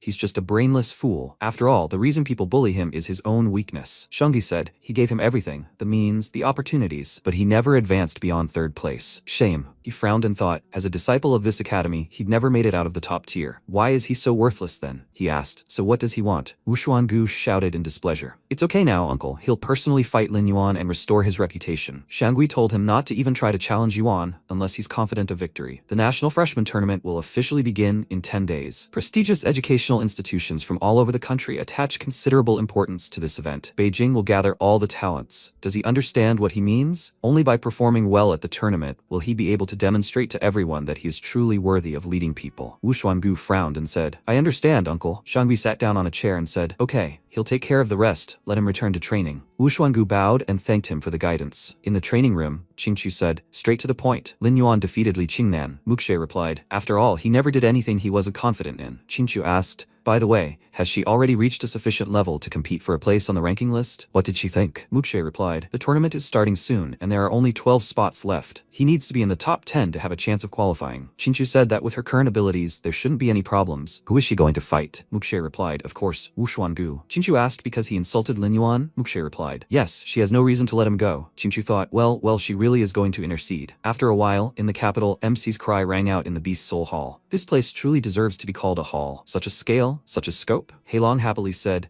there's everything here. A practice area, a business area, a place for quests, entertainment, consultation, and talent discovery. To buy something, they need to go to the shopping area. The girl greeted them and asked what they were interested in.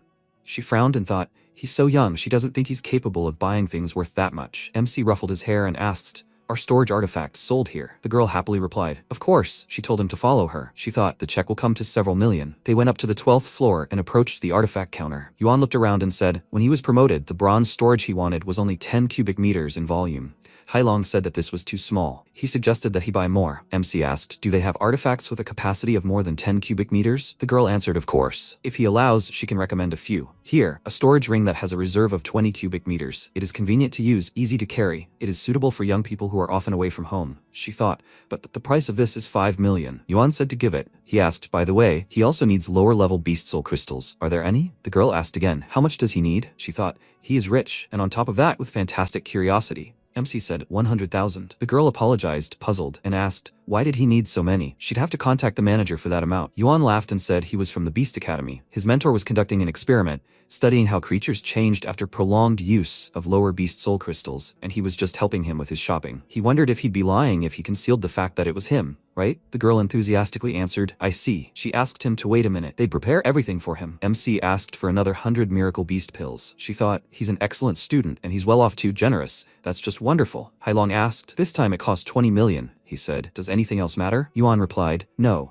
there's not much left in the account, he just needs to leave a little. He looked to the side and saw bright light emanating from the artifact. It was a Beast King level artifact, a wind spirit talisman. the wind attribute, and the price is 20 million. He asked, what's that? Hailong replied, it's a rune-type artifact that doesn't take up a weapon or armor slot, but adds attributes. Runes like this increase the agility attribute. Yuan asked, just like Songlan's buff. Hailong replied, you could say that. However, in a solo battle, there won't be Songlan to share this buff. MC said, okay. After all, the explosive power he possesses lowers the agility attribute value, but it's somehow too expensive. He's 12 million short. Hailong said he could borrow it. MC answered, that's right too. He quickly dialed Jinze, who asked, what's wrong? Yuan yelled, won't he lend him 15 million for a month? Jinze asked again, what? He had more than 20. Where did it go? MC replied, he spent it all on equipment. Jinze replied, okay, he'll send it off now. Yuan thanked him, and the girl approached him and said, sir, please, here are his crystals and storage ring. She thought, the deity of wealth, she loves him. MC pointed to the artifact and said, he'll take this too. The girl burst into tears of delight and thought, the sales volume had already reached average levels at the beginning of the month. Thank you. She bowed and cried out, oh my god, or rather, my lord, let him come again. Yuan was leaving the store with bags and thought,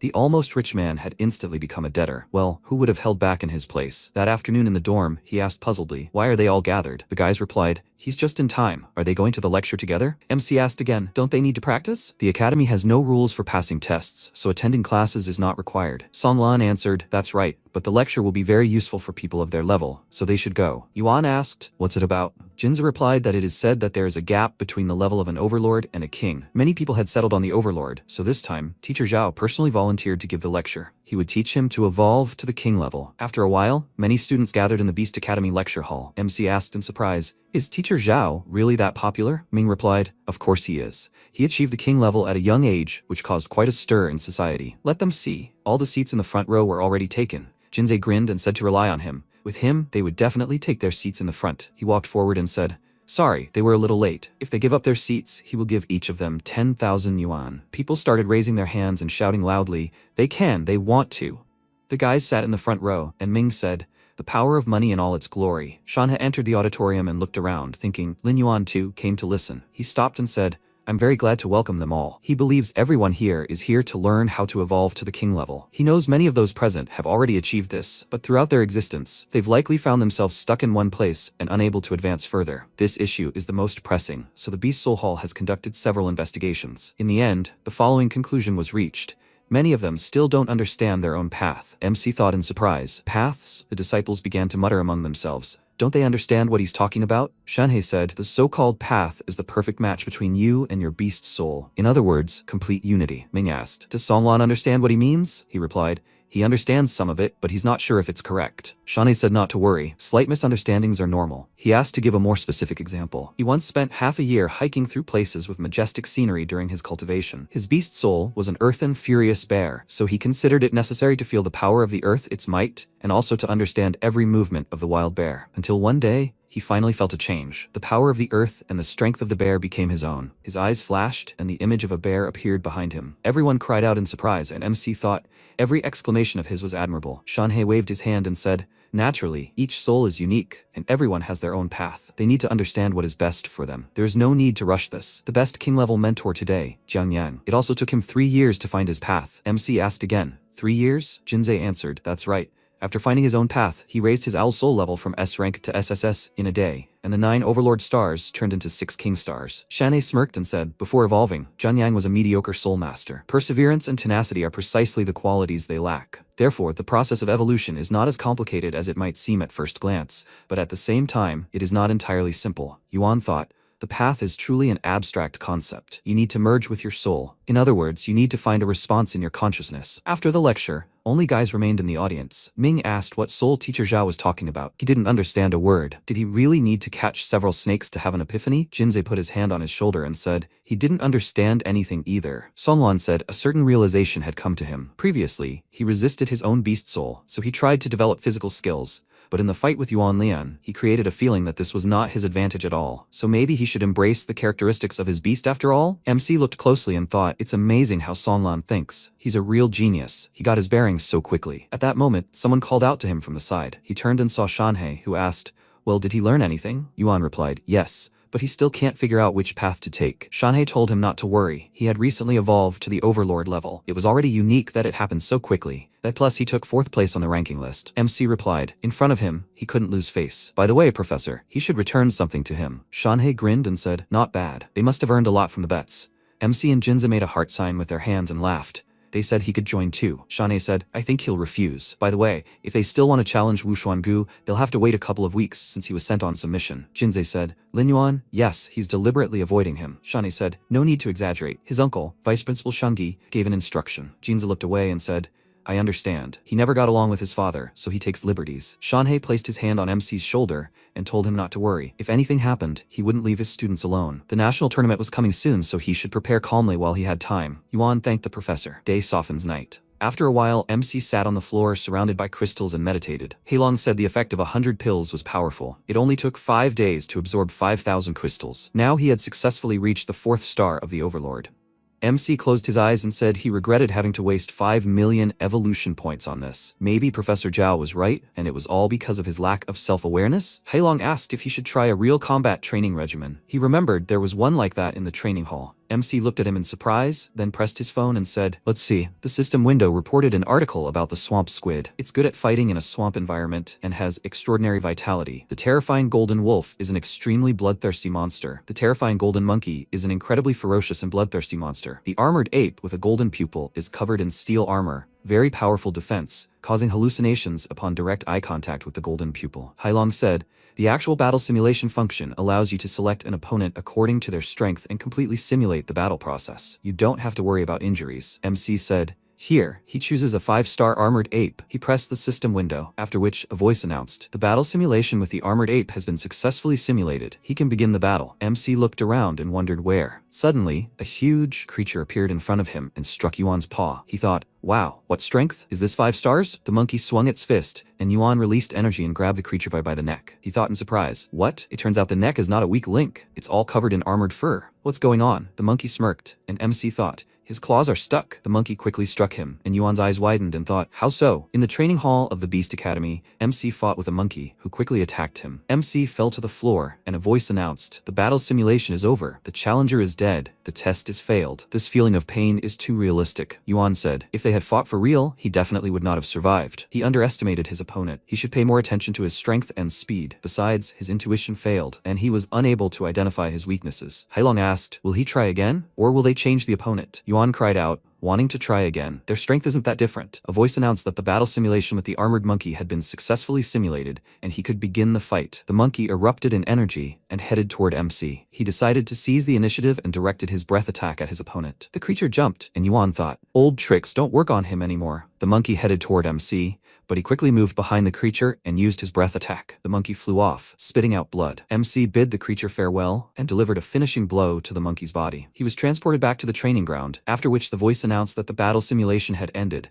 The golden-pupiled monkey was dead, and the mission had been successfully completed. Yuan cried out joyfully. This was his true strength. With information, no matter the opponent's level, he could still win. After some time at the Beast Academy, Wang Ting said it was time to begin. At that moment, Shungi entered the office and apologized for being late. He wasn't feeling well. He sat down at the desk and told Director Wang to continue and ignore him. Wang Ting said okay. He thought there shouldn't be anyone else there. Then he will continue. This time, they have to decide on the final list of participants. He asked to recommend Song Lan. He thinks he needs no introduction. Shungi grabbed his phone, which at that moment received a call. He screamed. He forgot to turn it off. He laughed and said, it's his fault. Silence fell in the office, and Shanhei thought, this old fool, out of the blue. Whether he openly or quietly provokes, he does it. Lin Xuanye, Sumuxue's mentor, a king-level overlord, said that she agrees with the director's proposal. For her part, she nominates Sumuxue, an S-rank 9-tailed snowfox. Moreover, her bloodline has now risen to the SS rank. Shanhei thought about it. He never thought that Lin Xuanyue, the person who held the position of vice principal, would suddenly propose a candidate. Moreover, Sumuxue herself, a student who managed to reach the SSS rank in a short time, Wang Ting asked, are there any objections to her candidacy? Chang'an raised his hand and said, he nominates Tianyi. Shanhei thought how cunning he was.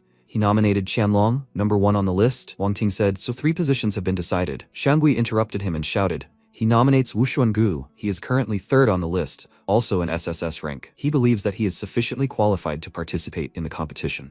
The teacher said, this student is really not bad. He has not only strength but also organizational skills, which makes him the leader among the freshmen. The other teachers confirmed this. Wang Ting asked again, that same leader of the hunter list? A few days ago, he came to watch the match and saw him. He thinks he reminds them of when they were young, so it's no wonder they agreed. Shangui laughed and said, No, it's not worth it. He thought, Wang Ting, a wolf in sheep's clothing. He won't succeed. Sooner or later, everything will be his. Shanhe stood up and said, Gentlemen, he proposes Lin Yuan. He recently defeated Li Qingnan and took 4th place on the ranking list. His strength is obvious to everyone. He must participate. The teacher asked for a moment and asked, Lin Yuan, it seems, is his fellow countryman and disciple? And most importantly, he is an E rank. He spread his hands and asked, is it appropriate to promote his people like this? The whole city will laugh at them if they allow him to enter the ring. Shanhe slammed his hand on the table and shouted, what does he mean? If he is strong, why can't he recommend him? Shangui slammed his finger on the table and told the teacher to calm down. He is indeed improving very quickly, but can he guarantee that he is stronger than the rest? The reputation of the city and the academy is at stake. Okay, they will allow an E rank to compete, but if he loses, will he bear the consequences? Shanhe said, Professor Li, is it important to select participants based solely on innate talent? Doesn't Lin Yuan's ranking 4th on the ranking list speak volumes about his abilities? The teachers chimed in. Yes, that's right. Shangui said he never downplayed Lin Yuan's strength, only voiced his concerns. After all, his beast soul is an E rank. Shanhe thought, compared to Li Mu, Li Shangui is a real trickster. He's definitely targeting Lin Yuan. Wang Ting said he thought Vice Principal was right. Shangui frowned and wondered what had happened to Wang Ting that he agreed with his point of view. Wang Ting said, the academy must definitely consider all the risks, no matter what institution it concerns. Such a chance doesn't come often, and they shouldn't waste it. Everyone looked at him carefully, and Wang Ting said, however, it would be too selfish and cruel to deprive a student of the opportunity to perform. So why don't they add him, do they? Shanhe smiled and thanked the principal for giving his student the opportunity to participate. Wang Ting smiled and said, you're welcome. Shangui frowned in annoyance and thought, what a lucky idiot. At that moment, the MC was standing near the training center, saying that it had been a long time since he had been outside. Such a pleasant breeze. Jinze cried out, Lin Yuan? When did he come out? He was just looking for him. Yuan asked again, did something happen? Jinze frowned and said, Sumu Shui challenged Shen Kang. If he hurried to the first arena, he might make it in time. The MC asked again, does Sumu Shui's ranking allow her to directly challenge Shen Kang? Jinze muttered. He probably hadn't noticed, but there is one rule. The top 10 students each month are required to accept 3 challenges unconditionally. MC looked around and asked, then why did he try so hard for 12 days straight? He started running and screamed, why is he standing there? They need to go faster. Jinze asked him to wait and thought. Although Lin Yuan said that there was nothing special between him and Su Muxue, he thought completely differently. If something unpleasant happened to Muxue, he could imagine what Lin Yuan would do. After a while, at the first arena of the Beast Academy, the guys sat on the stands and Jinze said he caught up. Another student said, this is powerful. He thinks he's starting to understand Tianyi's feelings. Besides, she's a girl. He feels inferior. Jinze and MC wondered, are they talking about Su Muxue? This is Shen Kang's beast soul, the Snow Fang. The SSS-ranked Snow Nine-Tailed Fox asked, who gave him permission to look down on her? She frowned and ordered him not to even think about blocking her path. She quickly tried to attack, and Shen Kang dodged and said he was glad to fight her. He swung his paw and said, they will see each other. Challenger. He quickly rushed to attack, and Muxue screamed. When? She decided to attack him again, releasing energy and throwing Shen Kang aside. Muxue stepped on the head of her opponent, who said, nightmare. She said, if he does not want to die, let him lie still. He said he admits defeat. MC closely watched the fight and thought, when did this girl manage to become so strong? One blow is enough to understand that she is higher than a 5-star overlord. The audience began to scream. They did not think that such a beauty would be a serious high-level opponent. They don't know who could even compare to her. Still, in their opinion, given the rules of the fight, Tianyi is much stronger. Yuan thought, Tianyi, what kind of genius is he? At this moment, his thoughts were interrupted by Muxue, who waved her hand and shouted, Lin Yuan. She laughed and said that she originally wanted to challenge Wu Shangu to a duel, but she couldn't find him, so she had to fight Shen Kang. Who would allow them to bully him? Well, she did great, right? The MC patted her on the head and said, yes, she did well. The audience began to ask in surprise, what? Does Su Muxue know Lin Yuan? They say they were in the same class in middle school, and they have a pretty good relationship. This sucks. Jinze asked, can they imagine how he feels? Muxue said he's jealous. The MC said, how lucky, because he originally wanted to challenge Shen Kang himself. Muxue said, she only has the best intentions. Yuan said, it's okay, he'll fight someone else. Jinze said, really Tianyi? MC looked at him with a smirk on his face and replied, yes. Jinze asked again, is he sure? This guy doesn't even compare to Shen Kang, Wu Xuangu and the like. Is he sure? Muxue looked at MC carefully and thought, does Lin Yuan want to challenge Tianyi? She remembered what the teacher had once told her. Some time ago, Muxue asked, teacher, is it okay if she challenges someone from the top 10 of the Chenlong list? She replied, with her current strength, she can fight anyone from the Chenlong list, except for Tianyi, who is in first place. Currently, Muxue said, Lin Yuan, she will accept any of his decisions. She believes in his strength, but Tianyi's strength is great. MC replied, in fact, he has doubts, but he wants to try. Even if he loses, it will allow him to see his weakness. If he doesn't even have the courage to challenge the strongest, how can he be worthy of anything? Shanhe said, well said. He is worthy of being Zhang Shanhe's disciple. He frowned and asked not to disappoint him. Chang'an said, Lao Guozhao, he has accepted a good disciple. The students bowed and greeted teachers Zhao and Meng. Shanhei asked them to stop. They are all on their own, no need to be so polite. He looked at MC and asked, does he really intend to challenge Tianyi? But he has no such opportunity. Yuan asked in surprise why. Shanhei handed him a piece of paper and said, it's very simple. The list of participants has already been published. The school doesn't want them to get involved in any senseless squabbles during the preparatory period. It's all to avoid injuries. MC replied, he understood. He looked at the list and looked questioningly at the teacher. Shanhei said he'd put him on the list, but Li Shangui wanted to reject him because he possessed an E-rank spirit beast. In the end, he and director Wang Ting reached a compromise and included him as a substitute. Chang'an said, Lin Yuan, yes, it's a substitute spot, but his teacher did everything he could to add him. There's no need to blame him. Muxue asked, why? It's unfair. Li Qingnan and Yuan Lian will be defeated by Lin Yuan. Why can they be included in the official list of participants, while Lin Yuan is forced to hang around as a substitute? She jumped up and said, no, she'll go to her teacher. This can't be done. She will give up her place to Lin Yuan. Suddenly, the MC grabbed her hand and stopped her. Chang'an said, this list was unanimously approved by the upper management of the school. Even if he doesn't participate, Lin Yuan won't be given her place. The MC asked, if he remembered correctly, Li Shangui, he's Wu Xuangu's uncle, right? Shanhei said yes, that's one of the reasons he's targeting her, mainly because of the quarrel with Principal Wang Ting. Yuan said, in other words, he can only be seen as a victim in the process of struggle. He understood. Teacher Zhao, thank him very much for everything he's done for him. No need to blame himself. As long as he can participate in the competition, even as a substitute, he still has a chance. Everything that's rightfully his, he will take with his own hands. Shanhei looked at him in surprise and thought, Lin Yuan, he gave in too quickly, and he's kept his cool all this time. Jinzei asked, Lin Yuan, wait. He'll try talking to his father and see if they can put him on the official list of participants. After all, with his strength, participating as a substitute is kind of pitiful. MC smiled and said, no need. The director suggested putting him on as a substitute. At least it showed he wasn't planning on punching Li Shangui. He thought he'd be much more interested in a list like that. Jinza picked up the list and said, he's an intelligence agent. After all, he can guess whose name is on the list. Come on, let him see. Tianyi, Shenkan, Wushuangu, Sumushui, and Songlan. He widened his eyes in confusion and buried his face in the list. Muxue looked at him questioningly, and Jinza shouted, he doesn't see Wang Jinze. Even if he hadn't been chosen, wouldn't his father have found a loophole? Who? His father really wants to get him a job through connections. But what about the replacement then? Muxue turned around and asked, he didn't nominate him, right? Shanhei replied, where is the malicious intent? Said Li Shangui. He meant that Wang Jinze has great potential. That's why he decided to nominate him. MC asked, great potential. Really? He deliberately nominated Wang Jinzi to embarrass director Wang Ting. After all, if he doesn't agree, he'll admit that his son is no good. And if he does, they'll wait a bit and see. He told him not to be nervous. Since the director agreed, he'll definitely believe him. Jinzi said so, but his spirit beast isn't exactly a fighting type. MC asked, what kind is it? Jinzi replied, it's a secret. Muxue asked displeasedly, why would he keep the secret to himself? Shanhei told him not to frown. It's good that he was chosen. The resource payments for participants and replacements are the same. They amount to a whole 50 million. MC cried out happily. 50 million, but is it possible to withdraw it from the account? He thought. It turns out that now he has no shortage of resources, but he owes Wang Zhenze 1.5 million. Shanhei said,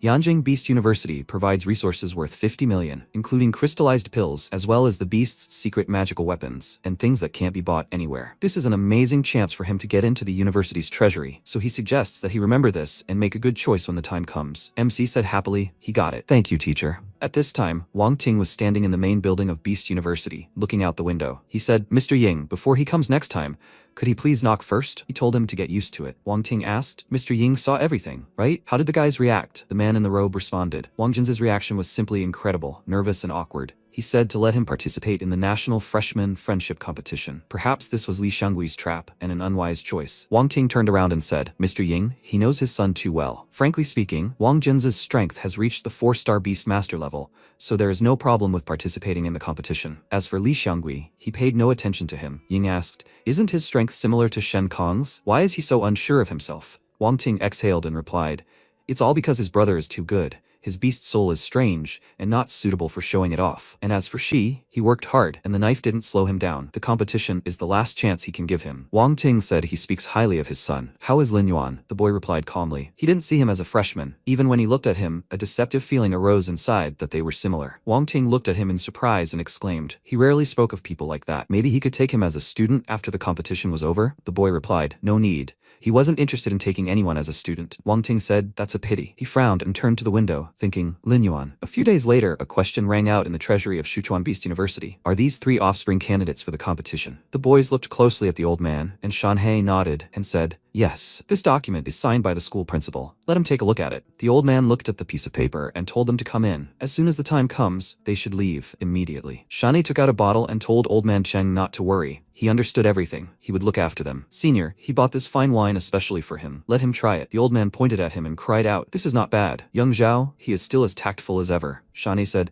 "Of course, he hasn't forgotten about him. Let him drink leisurely." The guys went inside and asked, "How is that, old man?" Shani turned around and said, "Have they heard of a beast soul master who single-handedly blocked the beast tide 20 years ago, hunted emperor-level beasts, and saved an entire city?" The guys cried out loudly. Shanhei interrupted them and said, "Yes, it is that same old man Cheng Tongji, so let them be more polite to him. He was once one of the strongest beast soul wielders in China." MC asked again, "Once upon a time?" Shanhei replied, "Well, after blocking the beast tide, he suffered a serious injury that is difficult to heal, and his soul is damaged. If he had calmly healed his wounds, he might have lived for 3 to 5 decades, but now he simply guards this treasury." Jinza said, "Teacher Zhao, he had heard that the old man had a bad temper and was not easy to befriend, but it seemed to him that he was very friendly with them now." Shanhei turned and said, "Of course he has a good relationship with Cheng, maybe because he saw talent in him at first sight." Jinza replied, Yes, it certainly has nothing to do with him bringing him good meat and wine." Shanhei hit him on the head and told him not to play the poor guy. Let them quickly choose from the treasury. He ordered them to choose. The boys walked through the treasury and began to look around. Jinza said that the first floor contained ordinary items, so he suggested starting with the second. Songlan thanked him for reminding him. They went up to the second floor, and MC thought, there are all sorts of medicines, secret techniques, beast magic weapons, and special materials here, but it's a pity that the item quota is only 50 million. How can he satisfy his needs? According to Master Zhao, in order to understand the Tao, one must find special treasures that can improve soul power. He looked ahead questioningly and saw an artifact. The system window reported it's a mini nuclear reactor priced at 30 million. This is a nuclear reactor, also known as an atomic energy reactor or waste disposal reactor. It is a device that can maintain a controlled and self-sustaining nuclear fission chain reaction. The energy generated by nuclear fission is extremely large, but it must be used with caution. Yuan looked at it and thought, a mini nuclear reactor? Such energy was simply made for him. Half an hour later, Shanhei stood at the door and asked what they spent the quota on. Songlan replied, he spent 45 million, bought a beast artifact that suits him, as well as a few beast spirit pills and high-level beast soul crystals. Jinza replied, he picked an artifact for 50 million. He'd go out and sell it and make 20 or 30 million. Songlan asked why he hadn't picked a suitable artifact. Songlan smiled and said that finding a suitable beast artifact was harder than climbing into the sky. He couldn't waste that quota. Such an efficient use of resources. Shanhei asked, Lin Yuan, what did he pick? MC smiled and said it was a rare but good item. Jinza asked, so what? MC said, that mini nuclear reactor. Jinza screamed in fear. What the hell, a nuclear bomb? The main character asked if he had anything against nuclear energy. There's a difference between a nuclear reactor and a nuclear explosion. A bomb is like gunpowder. It can explode as long as it's detonated, so it's very dangerous. A nuclear reactor, on the other hand, is more like coal. It burns slowly, releasing heat. Jinza said it scared the shit out of him. This thing isn't dangerous, right? Songlan remarked that if this nuclear reactor were dangerous, it wouldn't have been placed in the treasury. But what would he do with it? The protagonist replied that it was useful to him. Shanhei asked how much he spent on resources. He replied that it wasn't much, 30 million. The guy remarked that it really wasn't expensive. Probably no one else would be able to use this thing. Jean said his guy was looking more and more like a bandit. How many more secrets were there about him that they didn't know? The MC asked with a smile. Do they want to know more about him? He said he knew himself very well and would never force someone to do something they didn't like. However, there was little information about him, even at the university, and he was his roommate. Shanhei asked with a smile what they would do next. The protagonist and Songlan replied that they would train. He asked what about Jinzei. The boy reluctantly exclaimed that he would too. The examiner said that was excellent. Then on Friday morning, 3 days from now, they would meet at 9 o'clock at the school gates. They would drive to the Beast University, where they would prepare for the competition. They shouldn't be late. Everyone answered in unison that they understood. After some time outside, the protagonist picked up a nuclear reactor. Heilong, seeing it, exclaimed delightedly that it was a nuclear reactor. He agreed and added that he didn't know how to use it. Maybe it was something like absorbing soul crystals? The beast said that, like the soul crystal, it was a disposable consumable, but the method of using it was different. If he wanted to absorb nuclear energy, he needed to do so while the beast and soul were fused. Imagine his stomach was a nuclear reactor. No matter how much nuclear energy was released, he could absorb it all with the nuclear reactor. MC asked if he could try it now. Heilong replied that he shouldn't. His strength would immediately increase after he absorbed it, but the energy might only last for a certain period of time. and the rest would be converted into evolution points. He exclaimed that he understood everything. It would initially give him a short-term buff and then evolution points. Then he needed to use it carefully. The beast remarked that this was an ace in the hole. 3 days later, the protagonist arrived at the school, and noticing Shangui, wondered if he was the vice principal of the Mo City Beast University. Gu noticed him and whispered to his uncle that Yuan was here. The protagonist angrily thought that it was he who had prevented him from making the official list of participants. He would definitely get revenge on him in the future. Shangui looked at him and thought that this guy had a murderous glare. He said that he brought this on himself, like a wolf's son. Gu replied that he shouldn't worry, he would deal with him himself. At that moment, Muxue ran up to the protagonist with Shuangyue. He greeted her and thought, "Isn't this her teacher? She looks very young." In response, the woman reluctantly greeted him. Jinza approached them and sleepily asked if they hadn't agreed on 9 o'clock. They were a bit early. Wang Ting, seeing him, exclaimed angrily that for such an important matter, it was okay to arrive earlier. "Why is he dressed like that? Is he going on vacation or to a competition?" The boy said excitedly, "Please have my father bring his luggage. This is all so troublesome. They just need to wait until they appoint a leader. And he wasn't late, actually. Who else hasn't arrived yet?" Tianyi approached them and apologized for being late. Jinzei turned to his father and pointed out that someone hadn't arrived yet. He hit him on the head and exclaimed that the boys were first on the Chenlong list, and their tardiness meant they were wasting their time on self-improvement. And what about him? Now that everyone was gathered, they needed to prepare for departure. They boarded the bus, and the principal said that he wanted to tell them something before he left. If they want to do well at the National Freshman Friendship Competition, they should focus on their own strengths. But, as the saying goes, know yourself and your enemy. May they emerge unscathed from 100 battles. Jinza now had to decide whether to share with him. He heard that he'd spent a lot of time gathering information on participants from other schools. The guy replied that he was doing it for the money. But since he was no stranger, he could give him a 20% discount. Wang Ting asked if he needed to repeat himself. Jinzi exclaimed, "Fine. For the sake of their university, he'll share this information." Songlang turned to Tianji and asked if he cared. Well, information on other players, I mean. He wondered if he should be interested in information on defeated opponents. The guy nervously wondered if he was being overconfident, but he was smart and rich. He was right. Intelligence was worthless in the face of sheer strength. He was becoming increasingly curious about just how strong he really was. Jinzi took a piece of paper and said that he would share the information with them. Besides them and Yanjing Beast University, renowned schools ranked among the top, the following institutions are opponents in this competition: Sichuan Beast University, Tianan Beast University of Military and Martial Arts, and Beijing Hangzhou Beast University. Qingnan asked in confusion, could Yanjing Beast University really compete with them? Should they worry about the other schools? Jinzi replied that it was unlikely. This year is called the Year of Outstanding Geniuses. Schools have many such people. They could take Sichuan Beast University as an example. With its strength, they wouldn't even be in the top 5. He smiled and said that couldn't be true. It was in 4th place. Was Sichuan University really harder to defeat than them? Jinza said that the captain of this university is named Chen Jushan. He has a nickname, Kung Fu Panda. He has studied martial arts since childhood and is therefore a master of Tai Chi and Wing Chun. Furthermore, Kung Fu has integrated him into an SSS-ranked Earth Panda Beast Soul. His strength reaches at least the level of a 6-star Beastmaster, and his track record of entering schools is based on the weak defeating the strong. His highest record is a head-on defeat of a 7-star high school student with the rank of Beastmaster. The weakest on their team is a 4-star Beastmaster. Is he confident they'll win? Wang Ting said that was correct. The gap between this year's top-tier fusion schools and their Beast University isn't as great as they think. Willfulness is self-destruction. MC thought about how the Sichuan Beast University's power had suddenly increased. They're so strong that perhaps his strength isn't even worth mentioning in the competition. He needs to work harder. Jinzei said they better talk about Yanjing Beast University. Their deputy captain's name is Chenlong Xian. He was born into a family possessing beast souls. Beast souls are ancient, SSS-ranked barbarians. Their strength reaches 8-star beast masters. Qingnan excitedly noted that he was a new student who had just entered the university. Jinzei replied, "Don't be surprised, he's not the strongest on their team."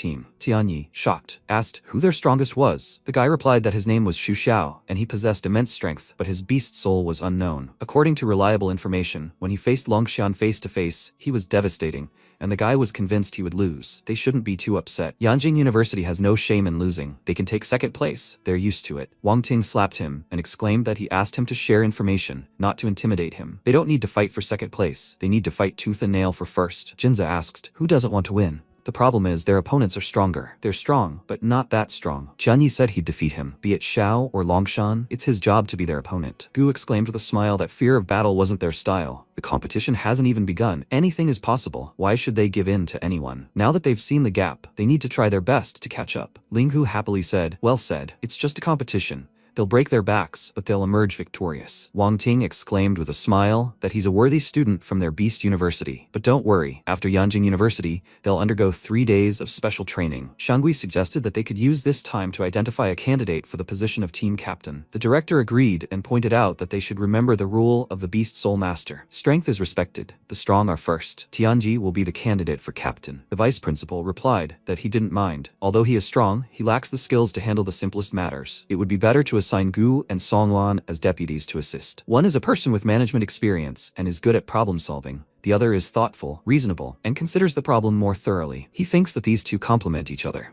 Now that the vice principal has thought it over, they need to make a decision. After some time, they decided that Tianyi is the captain of the Mo Beast University team. Gu is the first assistant captain of the university team. Songlan is the second assistant captain of the team. After this vote, they set off. The protagonist, holding a piece of paper in his hands, thought that all of these people have a rating higher than 5 stars. With his current strength, a 5-star beast master, he is simply a weakling. Suddenly, Mukshui poked him with her finger and said that he had been looking at this piece of paper for over half an hour. His eyebrows will remain shaped like a house. They have 3 more days to train. She believes that with such talent and ability, he will make a real breakthrough. The MC asked in surprise, does she believe in him that much? The girls smiled and agreed. Suddenly, Jinza approached them and, apologizing for interrupting, said he had something very important to report. His father said he would conduct training with him at the Bathhouse Health Center. The protagonist asked in surprise, "Are you sure?" The guy replied that it was true. His father had finally come to his senses. They had worked hard all the way, so it would be great to have such a rest before the competition. He noted that perhaps the director had other plans. Mushui agreed and added that, according to him, this was special training. Not everything is obvious, so he shouldn't rejoice so soon. Jinze exclaimed,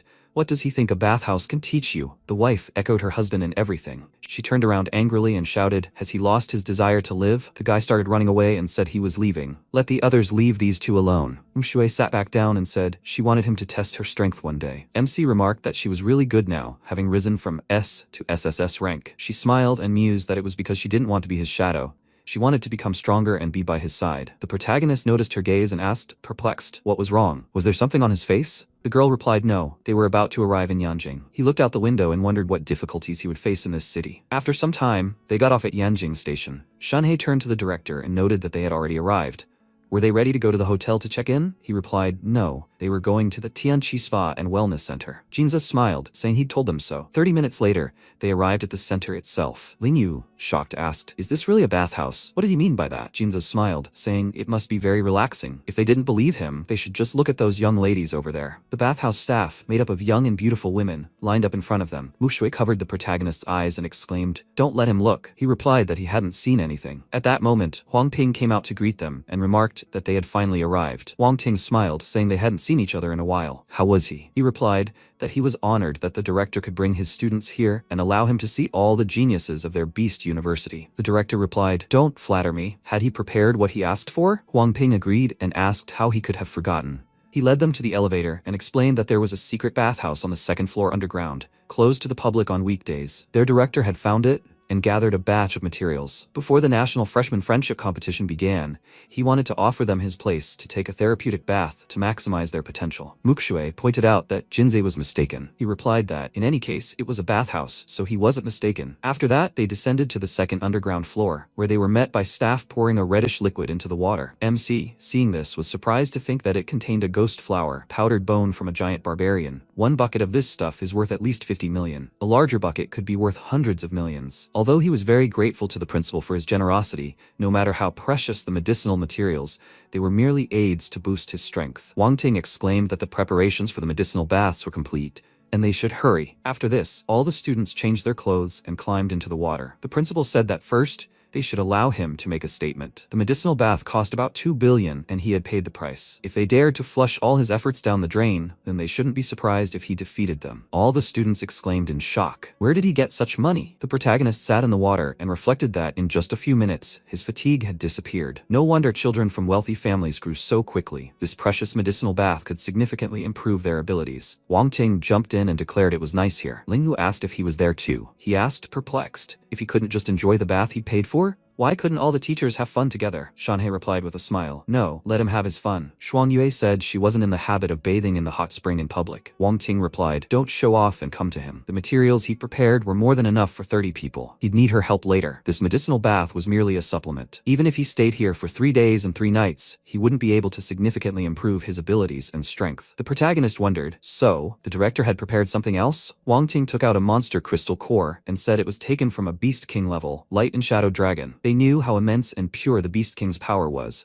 If they absorbed it with any other power, they would simply explode and die. He was surprised to realize that he'd actually seen a Beast King level crystal core. The director pointed out that this healing bath was actually prepared for them to absorb a Beast King level crystal core. He then placed an item in the water, and an energy field enveloped the surrounding area. The protagonist received a notification stating that he'd gained 10,000 evolution points. He smiled as he reflected that just one absorption, and already 10,000 evolution points. If they absorbed the core's energy for 3 days, they could gain tens of millions of evolution points. Shuang Yue then smiled, took out a magic item, and exclaimed that this was the crystal core of the Bear King with the dark and icy ghostly face. It was also Beast King level, but they used it with some caution. She begged for the item to be placed in the water, and a second energy field appeared. Wang Ting called out to Shangui and asked if he, too, must want their students to get good grades. The deputy reflected, as if he'd definitely discussed this with Shuang Yi. Perhaps they wanted him to obtain a Beast King rank crystal core? He agreed, adding that he, too, hoped they would achieve good results. Shangui produced a magic item and, throwing it into the water, said it was a Shadow Crocodile crystal core. He gives it to everyone he meets. Lian, shocked, exclaimed,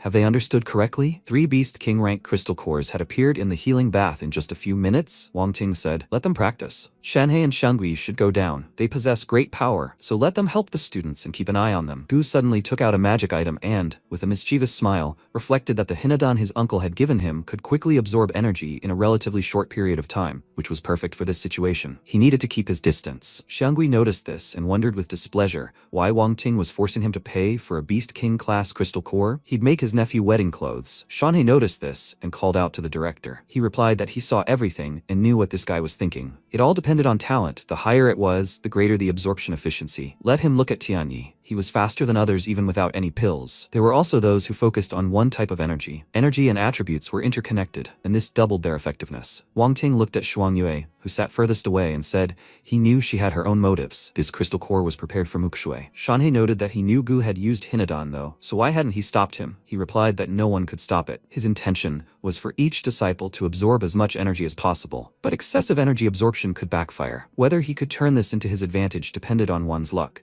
This guy usually prided himself on his intelligence, but now he wanted to take advantage of it. He trusted Gu. He only paid attention to others, failing to notice that his disciples' results were even more astonishing. Shanhei looked at the protagonist, who had just formed a ring of energy around himself. He exclaimed in disbelief, could a rank E talent really be so weak that he couldn't absorb Beast King level energy? Wang Ting replied, let him take a closer look. The man took a closer look and exclaimed in horror that his energy absorption rate was too high. So he's creating a vacuum around himself? How does he do it? The director wondered why he, the mentor, was asking him. Who should he ask? He shouldn't be overthinking things. This guy has his secrets. Who can become strong without skeletons in the closet? Shanhei smiled and said that everything was correct. As long as he could cultivate, that was enough. Wang Ting was greatly surprised and wondered, why is the energy flowing faster and faster? Could it be Yuan himself? Shangui noticed this and wondered how he did it. At that moment, Gu was so oversaturated with energy that he even managed to level up and exclaimed that he had finally risen from a 5-star to a 6-star beast rank. He looked at Tianyi and thought that even if such a genius and his speed at which he absorbed beast emperor level energy lagged behind him, he was truly the chosen one of heaven. The guy looked at the protagonist and, perplexed, wondered why he was absorbing energy so slowly. Realizing the truth, he was horrified and wondered why it was happening so quickly. Maybe he had prepared some Hinadan too, but it was impossible to achieve such an effect with that. How could he lose to a man with the soul of an E-rank beast? He had to be faster. Gu began to vigorously absorb energy, causing 3 forces to collapse into one. He exclaimed that he had made another breakthrough. The man began coughing up blood from such powerful energy. Shanhei excitedly called out to the director and pointed at him. He replied, don't worry, Shangui is here. He won't let his nephew make a mistake. The man himself approached his nephew and, beginning to absorb energy, exclaimed, have you lost your mind? Who would allow him to absorb energy like this? Gu replied that he wouldn't give in. Why was he absorbing power so quickly? Shangui angrily said that he gave him the Hinadan to improve his strength, not to compete with anyone. He's preoccupied with himself. Didn't he understand? This Yuan had absorbed a lot of energy, but his strength hadn't changed at all. Gu thought, how could he, the owner of a level E beast's soul, absorb the power of a beast emperor's core? Even if he absorbed it, how much could he level up? Shangui said, don't waste your energy on nonsense. Remember that your greatest enemy is yourself. The young man remarked that this was exactly what he'd taught you. After that, all the disciples began to absorb more and more energy. After 2 days, they had gained strength and leveled up. Jinzi exclaimed delightedly that he'd leveled up. He thanks the director for the healing bath and the crystal core. Wang Ting grabbed his ear and replied that it was good that he was satisfied. He hopes he can change for the better. At that moment, Shanhe approached the protagonist and asked why he hadn't leveled up yet. He replied that he'd forgotten. MC considered letting Hailong consume his evolution points and level him up. Immediately after, a powerful energy began to fill the air, and his level increased. The mentor exclaimed in disbelief. How is this possible? Can he really control this? He agreed and reflected that he actually still had 20 million completely useless evolution points, which should be enough to level up to an 8-star Beastmaster. Gu looked at him, chuckled, and thought that he could level up very quickly, but his base was unstable. He was currently a 7-star Beastmaster. How on earth did he even reach that level? Wang Ting, watching, thought, that's pretty good. This guy is amazing. He's absorbed almost a third of his power. He exclaimed that it was time for them to head to the hotel. After some time, they arrived at the Yunjing Hotel. Entering, Jinze happily said that, according to rumors, the Beast University had rented this hotel, and all the guests here were students and teachers from other universities. He wished he could eat something now. Mukshui said with a smile that a little later, after they were all settled, she would take them out to eat. Yanjing has a lot of delicious food. Jinze asked how she knew this. The girl nervously shouted that she looked it up in the guidebook. Suddenly, Yanjing University students came out to them. The protagonist asked who they were. Jinze answered with a serious face that they were Yanjing University students, the first two being Longshan and Xiao. Gu said that he would go and say hello to them. After all, Fei would have to see him often in the future. He approached the student and after greeting him, noted that they were a team from the Mo City Beast University. He was the vice captain, Gu. Longshan shook his hand with a smile and said that it turned out they were students from the Mo City Beast University. He was the vice captain of the Yanjing University team. He felt a strong handshake and thought, this guy is so strong. Gu pointed to the second student and asked, this must be their captain, right? In response, Xiao turned away from him. He was perplexed and wondered what was wrong with him. He didn't want to show him his true face. Was he arrogant? Longshan apologized and explained that their captain was a bit shy and withdrawn. Even the people from Yanjing couldn't get him to talk. Please let them be patient. Songlan approached him and asked if he could inquire where they were going. The student replied with a smile that they were going to the nearest arena in the Beast Soul Palace. A whole host of students participating in the competition gather there to learn from each other. Shanhe remarked that in that case, they should come. Then let them check into the hotel. The main thing is for them not to cause trouble. Everyone exclaimed that they understood. After some time, they arrived at the Beast Soul Palace. At that moment, a fierce battle was taking place in the arena. Longshan noted that they had arrived just in time. The protagonist said that the beast resembling a giant panda was probably the one mentioned earlier. It was Zhushan, the captain of the beast team from Sichuan University. And who is that next to him? Jinzi replied that it was Fang Qi, the deputy team member at Jinghangzhou Beast University. Ling Yu exclaimed admiringly that the captains were chatting. That was something to behold. Fang Qi attempted to attack him with a powerful blow, but Zhushan easily dodged it and counterattacked. The protagonist exclaimed that he had excellent fighting techniques, with no wasted movements. Zhushan continued to press the enemy, unleashing a massive number of punches. Lingu asked in surprise, is that a fist-fighting technique? Jinza replied that he shouldn't forget that this guy had perfectly ingrained martial arts into his beast soul. MC noted that he had armor, attack, and strength. His stats were spot on. Those gloves on his paws, are they some kind of beast artifact? He agreed, adding that they were the artifact of a top-ranking beast, the king of beasts, called Qingmu boxing gloves. They could absorb qi and blood from the enemy's body and use it to fuel themselves. The protagonist commented that the effect of this artifact was somewhat similar to the Qingnan beast soul. Therefore, when fighting Zhushan, it was best to keep him at bay. Suddenly, Fang Qi used a secret technique at the last moment, instantly strengthening his body several times. Ling Yu exclaimed that he didn't expect to master a secret technique. Jinza pointed out that it was unwise to reveal one's secret abilities before a competition. So-called secret techniques are special skills possessed by the host of a beast soul, complementing their basic talents. Secret techniques can be learned through astronomy. Secret techniques are invaluable. MC pointed out that Fang Qi is the team's vice leader at Jinghangzhou Beast University, and therefore his possible loss would damage the university students' morale. He would then be helpless. At that moment, Fang Qi used the Raging Flame skill and began attacking his opponent with lightning-fast flaming strikes. In response, Zhushan easily dodged each attack. He furiously exclaimed,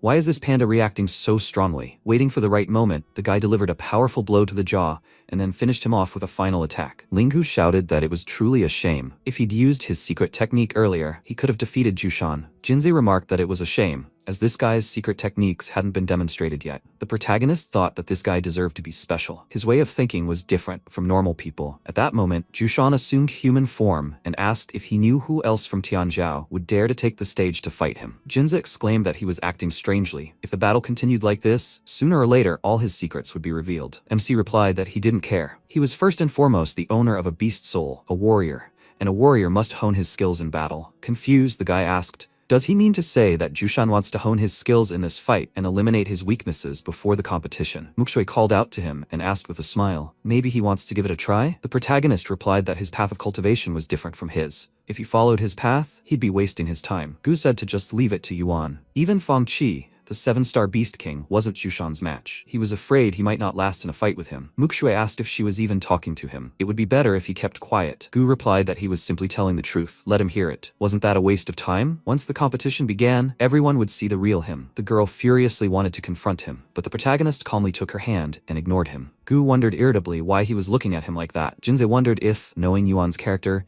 he could claim that if he truly didn't have the strength to fight Jushan, he would have said so.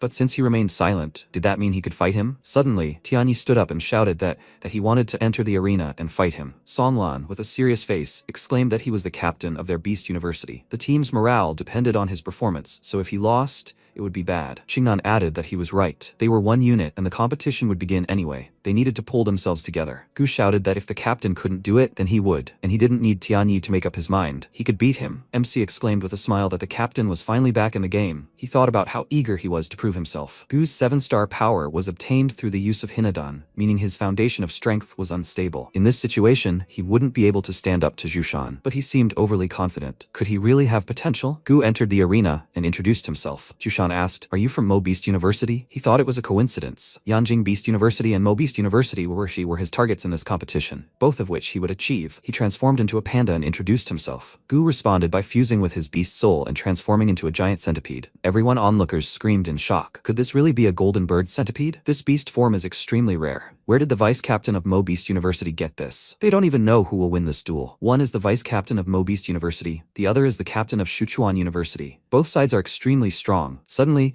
Jushan took out a magical artifact and created a barrier. Jinze exclaimed in surprise. It was a Beast King level artifact, green bamboo armor. It can not only mitigate incoming damage, but also remove negative effects. Gu's poisonous mist is increasingly effective at this. A fierce battle ensued between them. Jushan tried to attack him, but Gu dodged and exclaimed that it would be useful to count his beast artifacts, but it wasn't that easy. He had surpassed the 7-star Beastmaster level, and his flying skills had improved significantly. They'd see how he handled this. Jushan thought that the golden bird centipede's flying skills must be quite poor, so it had some kind of extra power? Gu, in midair, sprayed poison and shouted that, after all, he had magical beasts too. Jinze exclaimed in surprise, "It's the ultimate beast artifact at the Beastmaster level, a bone-eating poison needle. Where did he get that?" The protagonist replied that his uncle had given it to him, of course. He mused that this kind of combat technique could be considered natural. As the poison needles pierced the panda's body, Jushan noticeably weakened. Gu thought the poison needle had taken effect, and now it was his turn to reap the benefits. Suddenly he began to resist, creating a protective barrier. He noted that the toxins contained in the needle weren't so easy to deal with. The toxins had entered his system. Gu suddenly lunged forward and enveloped the panda with his body. Songlan asked in surprise, did he win? It seemed he really did have some powers. The protagonist smiled and noted that Gu had the advantage for now, but he needed to defeat Jushan. He thought it was too early. Qingnan smiled and said that people who hadn't even dared to enter the arena were sitting and commenting on the fight. It was interesting. He wondered if he was so eager to compete with him, why don't they come up with something interesting? The guy asked excitedly, how? The MC replied that it was very simple. Let him place a bet, and whoever wins will receive a Beastmaster level artifact. He's betting that Jushan will win. Qingnan wondered if he was poisoned. Did Yuan still think that guy could win? He said, okay, they'll bet. He'll get the beast artifact without much effort. At this point, Gu, grabbing the panda, exclaimed that his toxins were penetrating his nerves, telling him to give up. In response, Jushan continued to resist. He wondered in disbelief. Wasn't he poisoned by the toxins of the bone-eating needle? How could he even move? Suddenly, the panda created a powerful magical impulse that pushed him back. Jushan then counterattacked, unleashing a multitude of lightning-fast strikes. The spectators began screaming in shock. Could he really be that strong? The toxins had already entered his system. Could he still display such strength? Gu must be too weak. He does have potential, but it's very limited. So this is the vice captain of the Beast University team. Mo? The guy himself, holding back a hail of blows, wondered how he could lose. Suddenly, he lunged forward and shouted that he would kill him. Jushan silently met him with a powerful blow, then swung for the finishing blow. Gu, horrified, shouted that he surrendered. He wondered in disbelief. Did this guy really possess the soul of a 7-star beast? Why was he so weak? Jinze shouted in surprise. How did he know Gu would lose? The protagonist replied that this was what they call no defense against a crowbar. Any plan of his was empty talk. He lacked a solid foundation, but it wasn't like Jushan was good in combat either. Jinze exclaimed, wow, that's why most people keep a low profile. Pride makes them backward, while modesty, on the contrary, helps them improve. Jushan assumed human form and said he conceded. His poison was truly very strong. he almost lost. Gu, his face bruised, replied that his technique was inferior. He wasn't even a match for him. Longshan asked if he could take up his challenge, given his condition. The deputy captain of Yanjing Beast University wouldn't refuse advice. MC was perplexed, wondering if he was doing something. It just so happened that he was very curious about this Longshan's strength. Xiao tugged at his clothes and warned him that the director had previously said they better not cause trouble or make him nervous. He replied that it was fine, he was just kidding. The director wanted responsibility, but that was also his job, and it had nothing to do with him. Xiao said whatever he said. The protagonist, hearing this, thought that it seemed their captain really was a taciturn person. After that,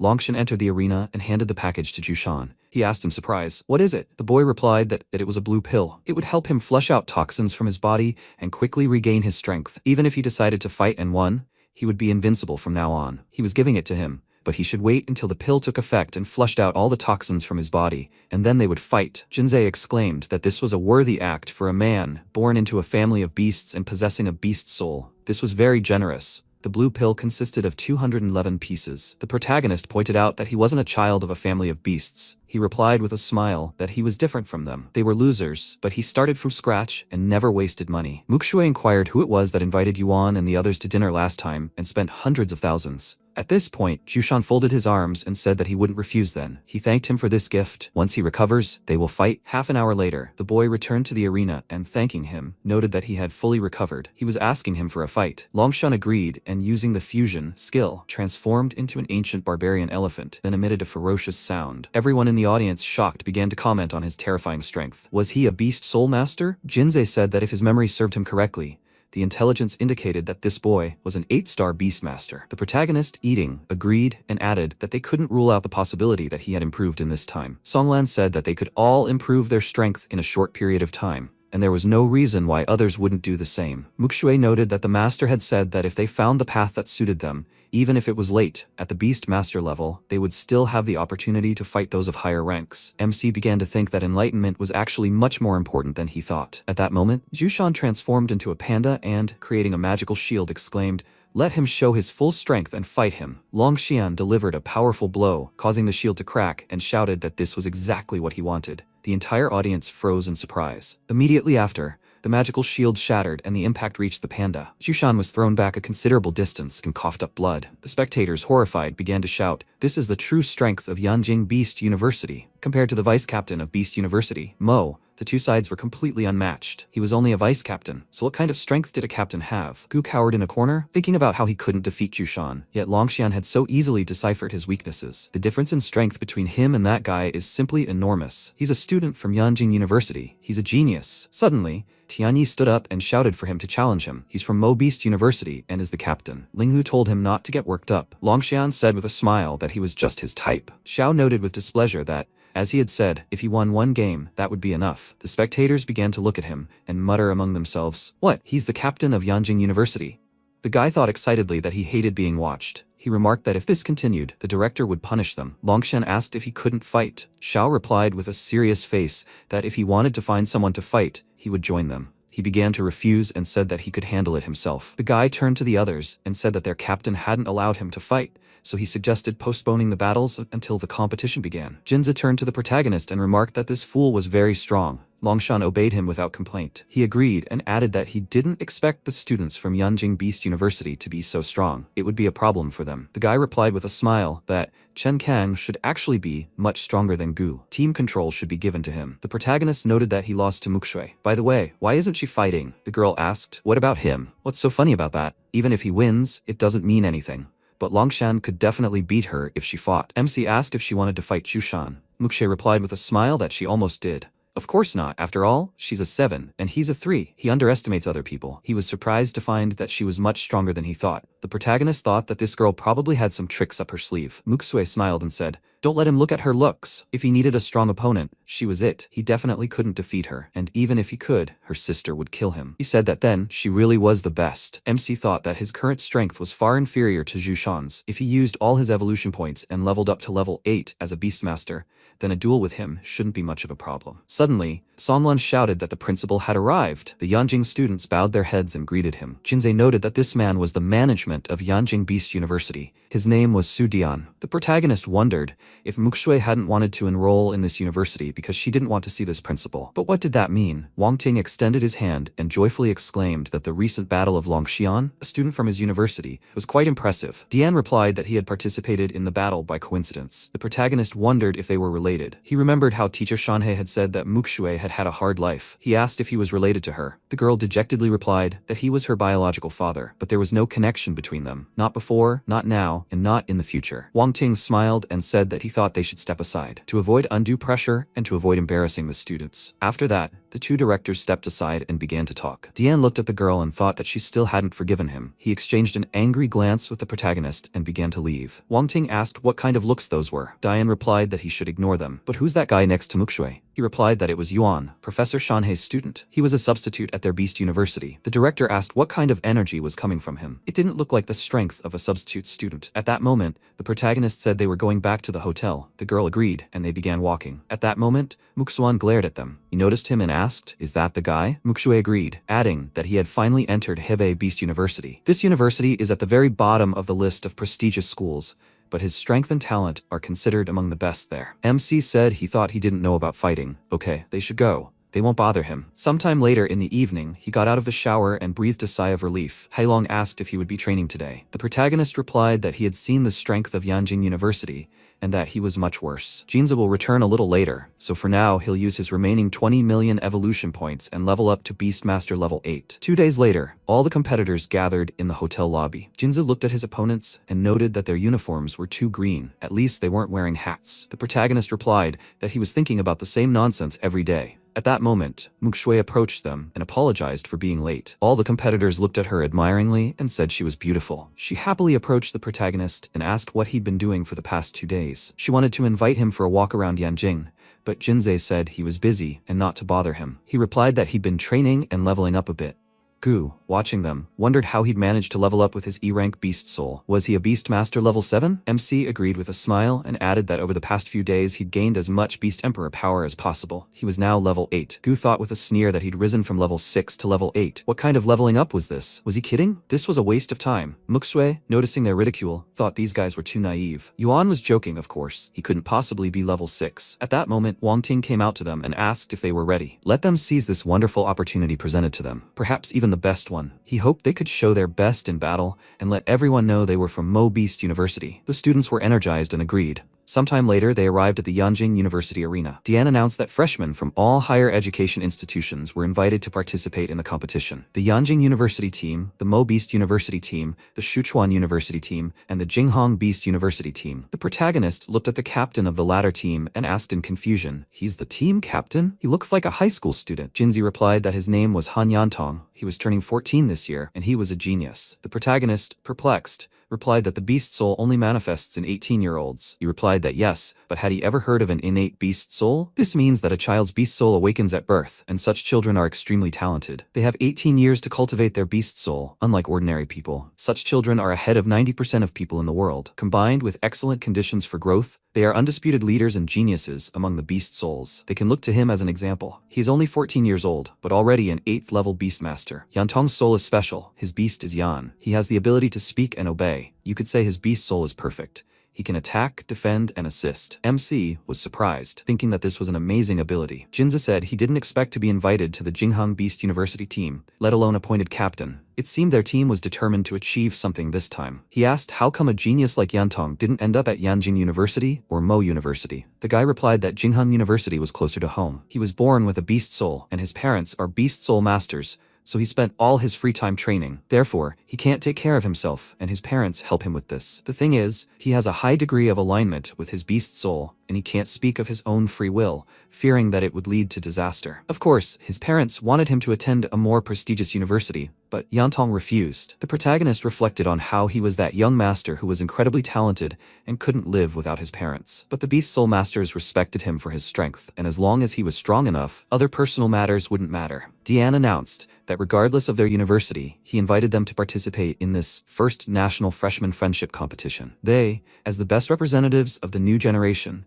would usher in a new era. They were already too old for that, and so the future rested on their shoulders. They would become new leaders who would bring the flame of hope to humanity. They would grow stronger with each passing day. So let them create their own bright future. They needed to be confident. All the students agreed. Dian smiled and remarked that he would now tell them about the rules and regulations of the competition, and once he was done, the competition would begin immediately. MC smiled and thought that this day had finally arrived.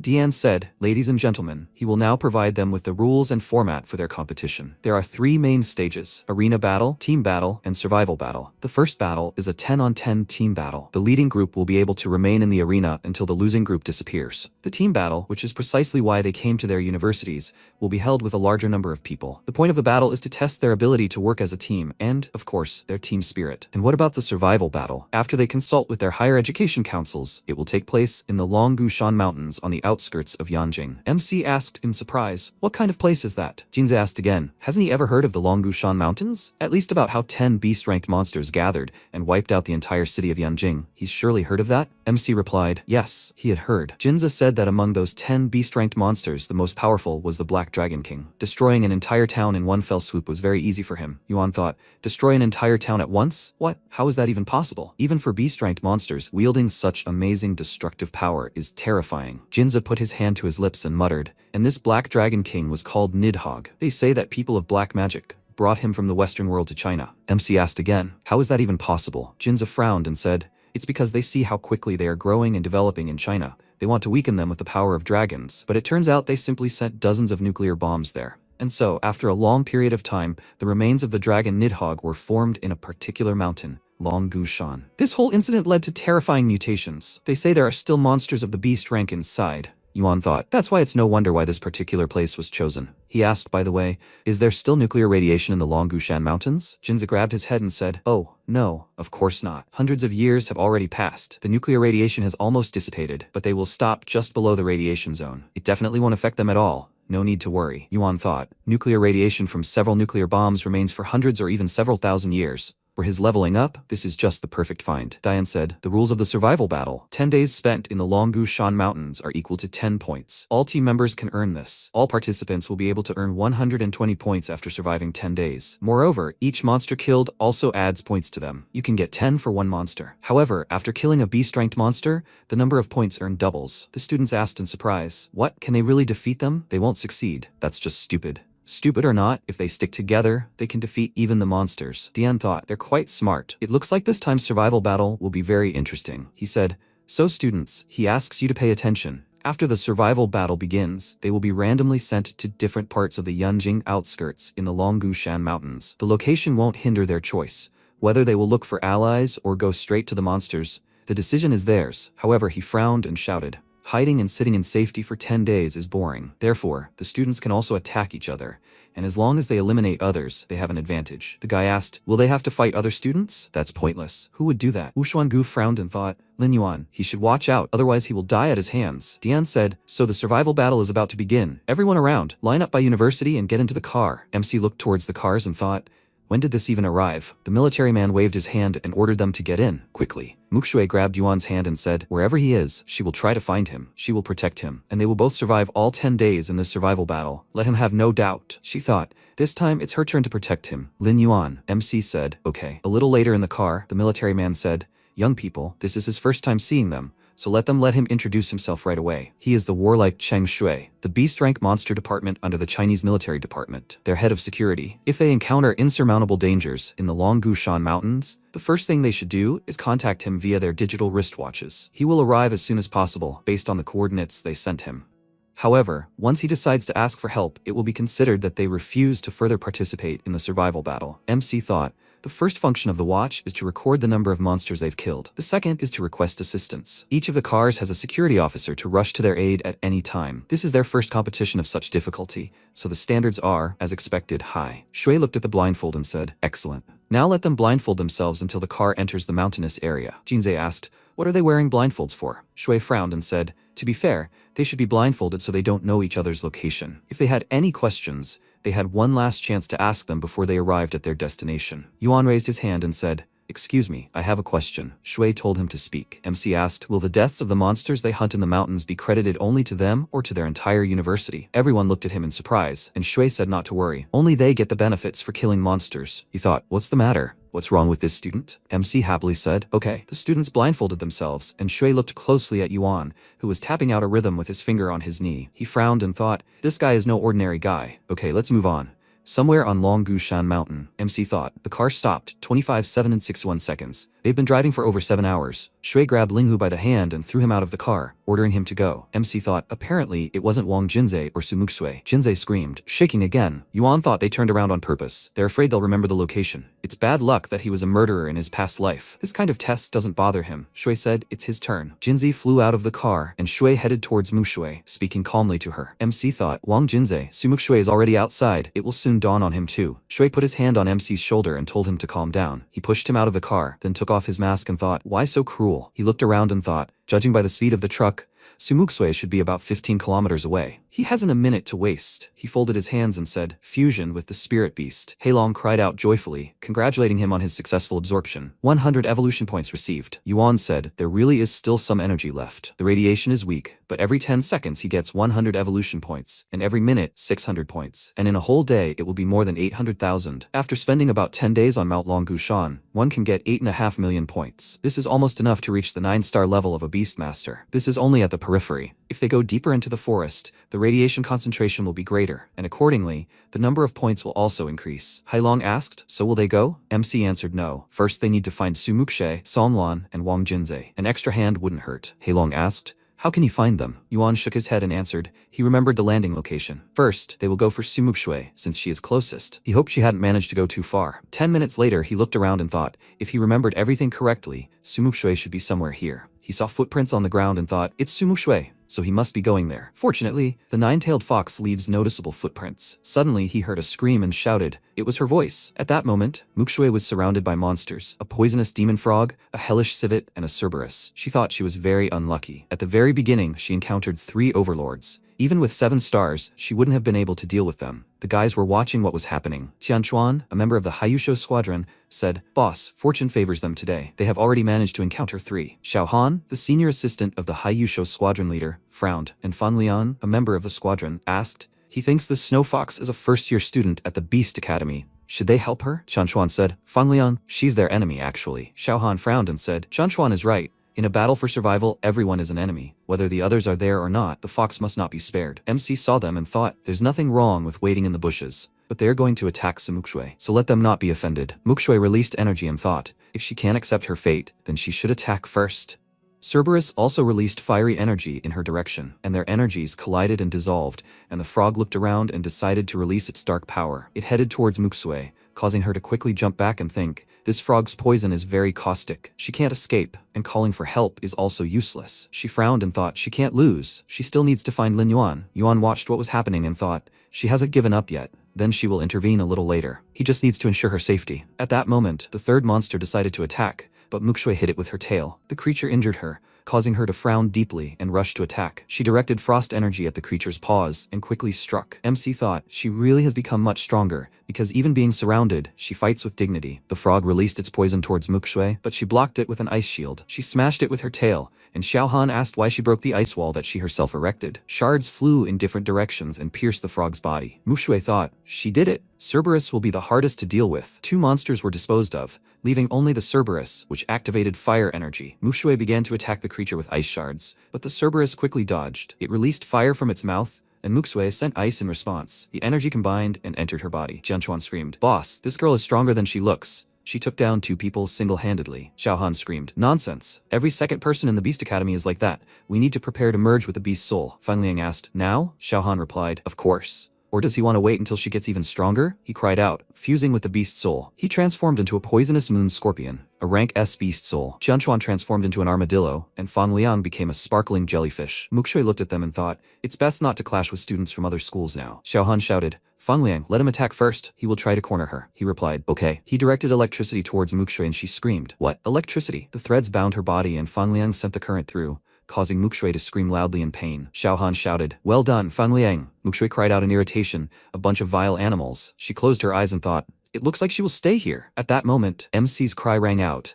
Gentlemen should not take advantage of others' misfortune. Mukshui said, Lin Yuan, be careful they. He grabbed Xiaohan's tail and pulled sharply. He thought, while his poison was in effect, his entire body would be paralyzed and he would lose his fighting ability. Mukshui cried out, Lin Yuan. Xiaohan thought, how is this possible? He didn't even bite through his defense. Perhaps his beast soul is the same type as Qianchuan's. Yuan said, this is a predictable attack. Because he is initially weak. He cried out, since they decided to attack from behind, they should already be prepared for defeat. He looked at Xiaohan and slammed his paw on the ground, throwing him into the air. He hit his back in a tree and returned to human form. Qianchuan screamed in fear. Boss, MC pulled Mukshui towards himself and asked, is she okay? She replied, yes, she should be more careful. At this moment, the Cerberus opened its mouth to attack, and Yuan asked, is he so eager to die? He spread his arms out to the sides and took the attack, and then swung and scratched the monster's body. Hailong happily congratulated him on his successful victory against opponents at the level of the Beast King. His reward, 2 golden treasure chests. MC said he was lucky to get 2 chests at once. He turned around and asked, are they giving up, or should they continue? Fan Liang and Qianchuan shouted, they're giving up. Yuan suggested finding Wang Junzi quickly. He's weaker than Song Lan. He's afraid he might fly out early. Mukshui asked, okay, does he know where to look for him? MC replied, when they were riding in the car, he memorized everyone's drop-off locations. Otherwise, how would he have found them? She thought about it. Lin Yuan never ceased to amaze her. She asked, what level is he now? Yuan replied, probably an 8-star Beast King. Mukshui cried out in surprise, what is he that strong? MC replied, ahead of us is exactly the spot where Wang Junzi was dropped off. Mukshui replied, okay. He looked around and said, I don't think he's here. Mukshui said, after all, it's been a while. He couldn't have just sat there until now. At this moment, Yuan looked around and approached the tree table. Mukshui asked again, is this the academy badge? Did Junzi leave it?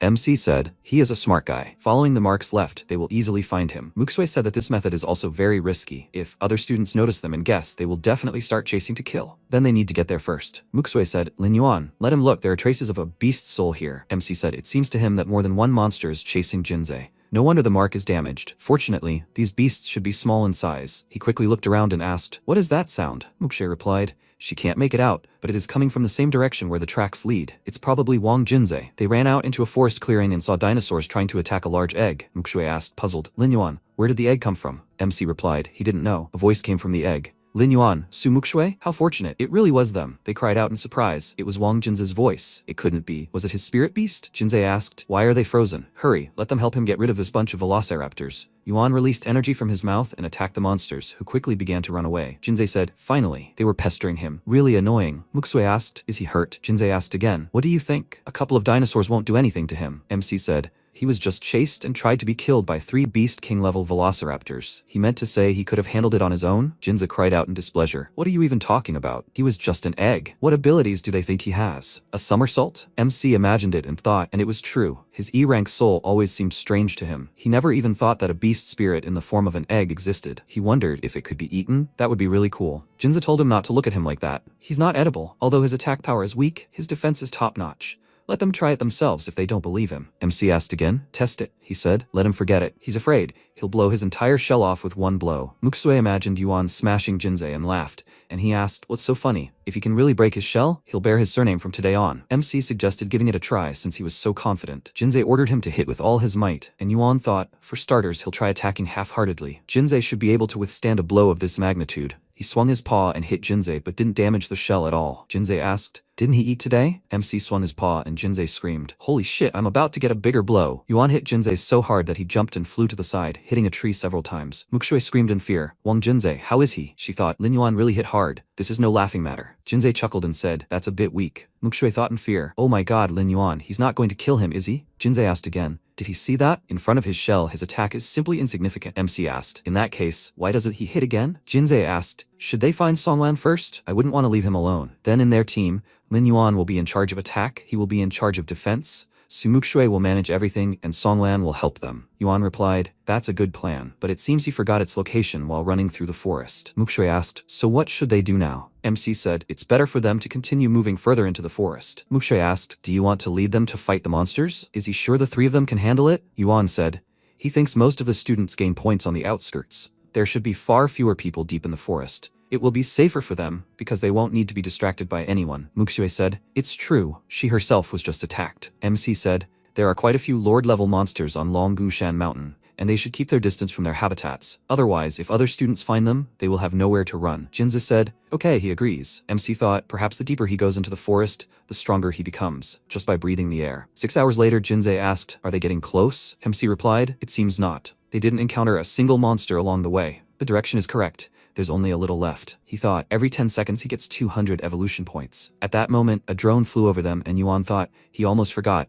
This time there is a live broadcast of the competition. Then he should be more careful. If he reveals all his cards, he will find himself in big trouble. At that moment, Dian was standing in the office, watching what was happening through the cameras. He said, of course, it was hard to get her to participate in the competition. Wang Ting smiled and said, Director Su, no need to worry, his son is there too. As long as they are with Lin Yuan, there shouldn't be any problems. Dian asked, is this replacement of his reliable? Wang Ting replied, this student was recommended by Zhao Shanhei. Do you think he was wrong? Dian said, Professor Zhao is really good. He shows great promise. However, this guy, he thinks he's hiding something. Deep in the forest, at the foot of Mount Longgushan, the disciples were sitting around a fire. MC said, no matter what you say, the meat from those monsters is just right. Jinza said contentedly, it's all thanks to his culinary skills. Muxia said, he's such a good guy that he brought spices and other ingredients with him. Jinze waved his hand and asked, dear viewers, how are they? Wang Ting said to fly away quickly. He can't lose sight of this man. MC said, the temperature will drop noticeably at night and everything will become much more dangerous. He needs to prepare more firewood and water. Jinza said, no problem. But why does he feel his body's strength suddenly jump? Mukshui said, that's right, she feels it too. Maybe it starts when he reaches halfway through the 8 stars? MC replied, yeah, he doesn't know either. He just sat down and suddenly became stronger. Jinza grabbed his leg and with tears in his eyes, asked him to teach him. Be his teacher, he begs. Yuan tried to push him away and asked how he would teach him. He himself didn't know what was going on. Jinza said, okay, he'll go get firewood. MC looked at Mukshui and said, she can go with him. He'll stay and look after the meat. MC looked around and said, everyone's gone. Dragon, let him open all the chests he previously obtained. Hailong cried out, he's opening it. He congratulates him. He's received 50,000 evolution points. He's received the soul-crushing claw artifact. When equipped, it attacks the enemy along with their soul. He congratulates him. He's received 50,000 evolution points. He's received the Beastmaster cheat code. There are 9 such books in total. This is the first. Does he want to study? MC answered, yes. He sat in the lotus position and began studying. And after a while, he cried out, he'd mastered everything. Hailong said he can't wait to try it. After some time in the cave, Yuan thought he'd take advantage of the opportunity while there were no drones. He cried out, fusion. Hailong said the enraged tiger effect can significantly increase his explosive power in a short period of time. He turned red, swung his paw, and slammed it against the wall. Hailong said that with his current strength, the tiger state can be maintained for at least half an hour, although compared to elephant mode, this cheat skill is slightly inferior. Naturally, this is only the first skill out of 9. Just need to collect a couple more, and the changes won't take long to appear. MC asked again, really? He was already burning with anticipation. A few days later, Jinze asked, he says Lord-level beasts haven't appeared here for several days? Do they even live here? There haven't been any drones here for a long time either. He guesses the audience is tired of watching them eat meat. MC asked, are they in no danger now? Isn't that great? Jinzi replied, of course, that's good. Less to worry about. Suddenly, he started shaking and asked, why had it suddenly gotten so cold? Yuan said, listen, haven't they told him that sometimes it's better to keep quiet? Jinzi replied, no, that can't be. Mushi said fearfully, from behind. Jinzi said, don't scare him. He saw the monster's huge face behind him and screamed, fusion! He turned into an egg, and the monster pushed him back. Jinze fell onto the rocks, his shell cracking slightly. Muxue turned around and screamed, Wang Jinze! The huge monster was approaching them, after which they used fusion. Muxue blew towards the monster, releasing a frosty breath. Yuan swung his paw and attacked the creature, knocking it aside. MC screamed, it's an earth lizard. Let them be careful. Rocks flew in all directions and Muxue quickly dodged them. She blocked the rocks with her frost breath and rushed in the other direction. She ran up to Jinze and hid behind him. He screamed, nightmare, how much pain he's in. MC said, he urgently needs to think of a way to lure it out of here. He thought, it looks like a lord-level beast. Then no wonder he didn't catch the creature's breath. Yuan screamed, we need to run. Muxue asked in fear, what? MC replied, he doesn't have time to explain. Everyone's after him. They started to run, when suddenly there was an explosion behind them. Jinze screamed, no, Lin Yuan, it's too fast. They can't escape so easily. Yuan asked, who told him they were going to run away? He jumped, covering the others with his body as a bright stream of energy headed their way. He opened his mouth and released his breath, reflecting the rocks. The monsters burst out from under the rocks, and MC shouted, faster, Muxue! She waved her tail and released a frost breath, freezing the creature. MC jumped up and hit the creature with his tail. He grabbed the monster's head and said, its shell is strong, but the internal organs? He doesn't think so. He opened the monster's mouth and shouted, such is the law of evolution. He released energy from his mouth and directed it into the monster's mouth. The creature's body exploded, and Hailong happily congratulated him and said, He gets 1 gold chest. Jinza said, Lin Yuan already has enough strength to single-handedly defeat a lord-level monster. After a while, Yuan said, he didn't think that both of them would have crystals. He laughed and said, they'll pay 1,020,000 for this. Jinza said, Lin Yuan, he's so strong and he's only pretending. This is not comradely. Muxue said, Lin Yuan has always been strong and never hid it from him. Jinzi exhaled and said, yes, he's always the best, the best. Muhui started waving her arms and screaming, he's so nasty. Is he tired of living? Jinza started running away from her and said, no, he'd rather continue eating. At that moment, Yuan screamed, someone stole their food. He looked at the fire and said, there are monster tracks. Jinza cried out in displeasure. Damn thief, MC suggested following the tracks. They approached some bushes where a loud snorting sound was coming from, and peered inside. A small dragon was sitting in the bush, eating meat. Jinza asked in surprise, what kind of miracle is this? The dragon puffed out its cheeks and then released a stream of fire towards the students. MC pushed everyone away and ordered them to watch out and lie down. He covered his head with his hands and crouched, and the stream of fire burned through the trunk of a tree. He turned around and thought, that little one must have some strength, Muxue said. Lin Yuan. He stretched out his hand and ordered her to stop. The dragon flew up to him and sniffed his hand, and everyone looked at it in surprise. Jinza said, this beast may belong to a rather specific species. Yuan looked questioningly at the dragon that was sniffing his hand. He stroked its head, which the small creature really liked. Muxue and Jinze cried out in surprise. What? They already seem like old acquaintances, she said. She thinks he is only drawn to him. MC ordered him not to be so rude. He thought, the dragon is his relative? Heilong replied, he has no relatives. He must be attracted to his energy. MC thought, so that's how it is. Most likely, he also formed as a result of energy absorption. He is so small and already strong. He is afraid to imagine what will happen when he grows up. Jinze asked, Lin Yuan, what will they do with him? MC asked again, can he keep monsters with him? Jinze replied that he'd never heard of such a thing. So does he want to keep it? Yuan replied that he'd like to try it. He'd grown attached to it anyway, and a strong assistant wouldn't hurt. If this creature ever poses a threat to humanity, he'll be able to deal with it. On the 7th day of the challenge, Muxue said to Jinze that his field kitchen skills never ceased to amaze him. Let him have a look. She really likes Xiaohong too. Jinze looked at her and said how primitive it was to name him Xiaohong. Xiaohong literally means little red in Chinese. MC asked, so what? At least it's clear. There are 3 days left in the challenge. He needs to hunt a little to earn points. At that moment, a drone flew over to them, and Muxue asked Lin Yuan, what if Xiaohong accidentally ends up on the broadcast? MC replied, well, they won't be able to hide him anyway. Since he's decided to get a pet, he takes full responsibility for it. It's best to inform the principal and the others as soon as possible. Jinza said he doesn't even know what they'll think. At that moment, the faculty in the Yanjing University conference room were watching the broadcast. Jiang Tianqi, the headmaster of Hangzhou University, said, Director Wang, let him explain why his students would keep a monster for themselves. Dian pointed to the side and ordered the staff to be informed and have them stop the broadcast immediately. Wang Ting said, don't be so nervous. Maybe this little one is friendly. He'll try to persuade Lin Yuan to return it later. There shouldn't be any serious problems. Dian frowned and said, they might not have noticed, but this hatchling, although different in color, looks very much like the Black Dragon Emperor, Nidhogg. Wang Ting asked again, really? Is he sure of it? Dian replied, hundreds of years ago, Nidhogg practically razed Yanjing to the ground. Although he hadn't witnessed it, as the headmaster of Yanjing University, he had studied numerous documents. The description of this dragon matches what they saw on the broadcast, except for the color. Tianqi cried out, but Nidhogg has been gone for hundreds of years. Does he mean to say he rose from the dead?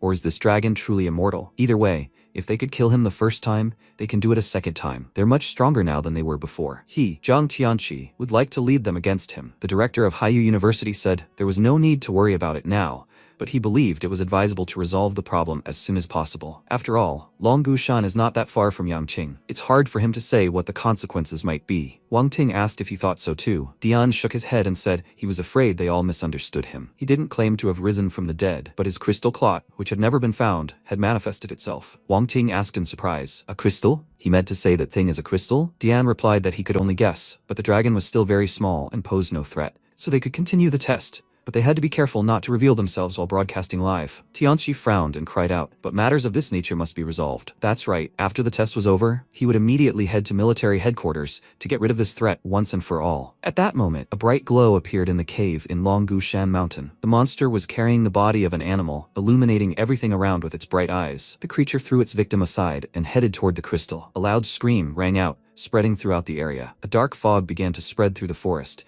and Jinze cried out, what's going on? Why hasn't the sun risen? He must still be asleep. MC said that it had long since dawned, but everything around was covered in a dark, thick fog. Muxue said that this was not a good sign. Phenomena like this don't just happen on their own. Jinze said, maybe some monster was at work? There are a lot of them here. Yuan looked at his watch and asked him to pay attention. The watch was also acting strangely. Perhaps this black fog was somehow affecting the magnetic field. They were trapped. Mukshui clenched her fist and said, "This means the drones are also out of order. What should they do now? And they can't contact the teachers." Xiaohong approached MC and tugged at his pants. MC told him not to worry, it was just a dark fog. He didn't think it was dangerous. He would inspect the surroundings later, and he should sit here and not run away. Meanwhile, somewhere under the mountain rubble, Qingnan asked, "So how are they able to contact the university?" Sonlan exhaled and said, "He checked everything, but none of the watches were working." Qingnan screamed, "It looks like this is where they will meet their end. So many people have lost contact. The university can't just let this happen." Linghu said they should be more careful until the rescuers arrive. "Have they noticed how the number of monsters has increased with the arrival of the black fog?" Sonlan replied that he didn't know about the others, but he was most worried about Chu Tianyi and Lin Yuan. Wu Xuangu smirked and said that he understood why he needed Tianyi. He was strong, but Lin Yuan, he'd probably already been eliminated. He wouldn't dare venture so deep into the forest. Song Lan asked, "Why are you making fun of me? They were all classmates and teammates." Wu Xuangu waved his hand and asked, "So, those idiots are on his team too?" Linghu stood up and apologized. If that's the case, he was also an idiot and unworthy of being on his team. Songlan stood up after him and said, "Thinking separately is not living together." Qingnan cried out, "Have you completely lost your mind? Does he know how dangerous the dark fog is?" Lian said, "Shh, Wu Xuangu just has that kind of personality. He doesn't see the point in arguing or even leaving the team because of it." Wu Xuangu asked, "Does he mean to say he's wrong? All the E-rankers got here through connections. If he doesn't agree, he can go and save them." Qingnan turned around and thought they had encountered quite a few monsters over the past few days, but they only survived thanks to Song Lan. If he leaves, he turned around and said, "They're finished." "What will they do?" Wu Xuangu shouted in displeasure. "Does he think they can't survive without them?" Qingnan said, "But without Song Lan, it's very dangerous to engage in battle with Lord-level monsters." Wu Xuangu yelled, "Worthless. Who will they order him to join then?" The guys left the cave and Linghu said, "I didn't think he would go with me." Song Lan said, "Lin Yuan, he's his friend. Naturally, he can't leave him in trouble." Linghu clutched his head and asked, "What if he really has already been eliminated?" Songlan said, "They'll believe everything is fine. This kid isn't as simple as he may seem. Perhaps Wang Jinzei and Sumuk Shui are also with him." Linghu said, "Exactly." At this moment, the security chief's voice rang out in the Beijing Academy conference room. He asked for permission to make a statement. "The preliminary investigation of the dark fog has been completed. According to the research results, the fog can affect the magnetic field and interfere with electronic equipment. A large concentration of monsters was also discovered in the fog itself, including Lord-level monsters. Their location is still unknown. Naturally, such high-ranking monsters shouldn't be there, so the military dared to speculate that they are being controlled by someone of a higher rank. In other words, there is a suspicion that Emperor-level monsters have appeared deep within the mountain." Wang Ting asked, "He means the fog is their doing?" The military man replied, "It's quite possible. He would also like to report that the dark fog is interfering with the casualty count, but fortunately, it is only spreading within the depths of Longgushan. Currently, security personnel have already crossed the fog border and are searching for students, so he asks them not to worry. Furthermore, the military department is hoping to bring in an Emperor-level university as reinforcements to clarify the situation. If it turns out to be a high-ranking monster, he would like to finish it off on the spot." Wang Ting stood up and said, "That's it, he'll go." Dian said, "He'll go too." Tianqi frowned and said, "No, he can't let the two of them go." Wang Ting was understandably worried about his son, but he Su Dian. Why would he be there? Wang Ting replied, "His daughter is there too." Dian frowned and thought, he won't allow anyone or anything to threaten Muksui's life, even if the enemy is the emperor. At this moment, MC said in Longgushan's heart, "This is already the third monster today. It must be a lord-level monster." Jinzi said, "And their new recruit doesn't care at all. He just runs from bush to bush." Mukshui laughed and said, "At least he was more useful in the last battle." A crystal appeared in front of Xiao Hong, which he tried to eat, and Yuan's eyes widened in fear and thought, "What a nightmare. This core is worth tens of millions." He pulled the crystal out of the dragon's mouth and said, "You can't put just anything in your mouth, do you understand?" Jinzi approached him and asked, "Is there really another wave? They've already expended a lot of energy." MC looked around and thought, "Dragon, let him pour all his points into leveling up." Hailong replied, "It will be done." Yuan grew in size and the system window reported, Beast Soul Giant Black Lizard. Status, growth period, and rank SS. Jinza looked at him in surprise and asked, "Did he level up again?" MC laughed and Mukshui shouted, "Lin Yuan, be careful." A voice rang out. If it was them, he identified the voice correctly. Mushe looked to the side and cried out joyfully, "Wang Linghu." Songlan said, "And so did he." Jinza said, "Cool." It turns out Songlan was with him. Linghu cried out, "This is not the time to talk." A lord-level monster is chasing him and Songlan. The huge monster quickly flew towards them and MC shouted, "Be careful." Songlan began to create magnetic waves and mana covered MC's body. He released a breath from his mouth and attacked the creature. Linghu thought, they hadn't seen each other for only a few days and his strength had increased so much. No wonder Songlan spoke of him like that. Where did he even come from? Xiao Hong quickly ran after the monster, puffing out his cheeks. He unleashed a huge stream of fire towards the monster and burned the creature, then turned around and joyfully ran to Yuan. He rubbed against him, and MC told him to take it. He tossed him a crystal and, stroking it with his claw, said, "He's a good boy." He thought, you can't coddle him too much. He needs to train this little guy to obey commands. Yuan said, "Eat." and the dragon quickly stuffed the crystal into its mouth. Linghu folded its paws on its chest and asked, "Is this dragon Lin Yuan's pet?" Jinze said, "Well, you could say so. Has he seen what it's capable of?" Muxue asked, by the way. "How did the two of them manage to get here?" Linghu replied, "It's a long story." After a while, Jinze's cry was heard in the cave. "Who does this Wushuan Gu think he is, to dare underestimate Lin Yuan? He bets he wouldn't last another round with him." Muxue asked, "Where did they come from? How are things there?" Songlan replied, "There are monsters everywhere. He thinks the scale of the disaster is colossal." MC screamed again. He stood up and saw a huge monster trying to break through. Jinze turned into an egg, and Linghu screamed, "Jinze, he has an unusual soul." Jinze screamed, "What's so funny? He'll ask him for help again." The monster opened its mouth and screamed loudly,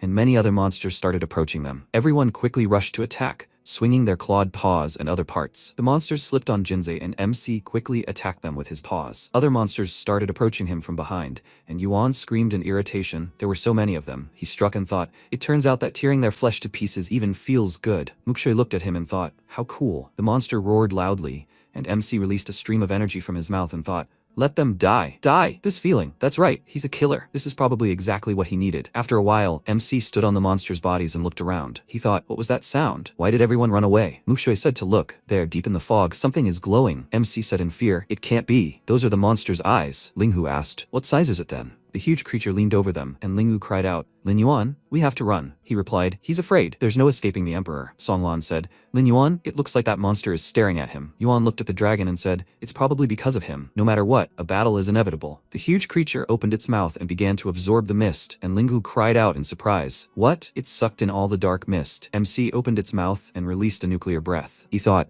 a nuclear breath that would focus all the crystal's energy should be enough to kill it. He thinks it will work. A huge stream of energy was directed towards the disciples, and Yuan thought, he can't handle it. Xiaohong peeked out from under MC's tail and, accumulating fire breath, released it towards the monster. Muxue moved forward and said, "It's her turn." MC screamed. Sudden nuclear attack. 3 streams of energy shot toward the monster, combined, and sent the creature flying. MC exhaled and thought, one more blow and they would definitely be finished. Suddenly, the monster opened its huge toothy mouth, and Xiaohong walked around it and struck. The creature stuck its huge tongue out of its mouth and tried to grab Xiaohong. Yuan screamed, "He really came for the kid. Let them run while they can." Linghu cried out, "Lin Yuan, was he really going to fight this big guy alone?" Xiaohong looked at Yuan pitifully, and he screamed, "He can't let him be taken away. It's his fatherly duty. He can't abandon him and just run away." Muxue said she would support any decision he made. Linghu asked, "Otherwise, what kind of friends are they?" Sanlan screamed, "They know. This is his first time fighting a monster of this level, and it's worth it." Jinze screamed, "His father is the rector. He can't let him down. Even if this is their last day, Dad will definitely take revenge." MC turned around and said, "Guys, get to work." He directed a nuclear breath towards the monster. Linghu pushed off the ground and struck the creature, and then they decided to attack as a team. Yuan landed and took out the artifact. He thought, in the past, he was very weak and lost everything he held dear. However, the training was not in vain. Now he is strong enough to protect everything he holds dear. He threw the artifact into his mouth and screamed loudly, and Linghu called out to him in fear. MC grew, and they asked, "Has it gotten bigger?" Spikes grew on Yuan's body, and he turned red. He looked at the monster and said, "Today, only one will remain alive." He opened his mouth and was about to attack, and Muxue said, "Lin Yuan, this?" He launched his attack towards the monster, and she thought this was his last trump card. The monster's eyes widened in surprise, and the fiery stream left a large mark on its body. Linghu screamed. The battle was gaining momentum. He was afraid they could no longer help. Songlan ordered everyone to retreat. He would still try to intervene. He sent waves of energy towards MC, for which he thanked him. The creature opened its huge mouth and released dark energy that struck Yuan's body. He ordered the monster not to even think about harming his friends. Songlan wondered, what level was Lin Yuan? A 9-star overlord or an emperor? MC swung his paw and struck the creature, but the monster bit his hand. Yuan released nuclear breath and threw the monster aside, pulling his paw away. The two energies clashed and a bright explosion occurred, illuminating everything around. Muxue covered her face with her paw, then looked around in surprise and saw a large blazing stream. She thought, Lin Yuan won? MC looked at the monster in surprise and thought, what does this mean? Has it recovered? The crystal's effect will soon end. We can't give it a chance to regenerate. He released nuclear breath again, and Songlan shouted, "Lin Yuan, this monster can absorb energy. Most likely, this is not regeneration, but evolution. It wasn't originally an emperor. It became one right now. They better run while they can." MC thought, what? In other words, before this, it was only an overlord at the peak of evolution? If so, how strong will the creature become now? He shouted, "Hurry, they need to run." A click sounded behind them. Yuan turned around and thought, how is this possible? Evolution shouldn't happen so fast. A huge energy ball appeared behind them and began to crack. MC cried out in fear. They won't make it. They should be more careful. A large creature burst out of the sphere and flapped its wings. Yuan thought the creature's breathing was erratic. Perhaps it was due to its rapid evolution, and its old injuries seemed to have not fully healed. But it was, one way or another, the Emperor, and its strength was much greater. It released several streams of energy from its mouth and attacked MC. This hit him in the back, causing him to spit blood. Yuan thought, horrible, so this is what it feels like. Song Lan cried out in fear. Lin Yuan, he replied, everything is fine, he's alive. He only thought it was a pity that he wouldn't have time to enjoy the beautiful view before he died. Xiaohong ran forward and frowned with displeasure. Yuan thought, little one, it seems he hadn't raised him in vain. Let him run away faster. There's no need for him to die here with him. Even if he can't destroy this monster, he'll put all his remaining energy into the blow. It's enough that the others have time to escape. He began to release jet breath, and Mukshui screamed in fear. Lin Yuan, no. Ling Hu stretched his paw forward and shouted, Lin Yuan, what is he thinking? MC thought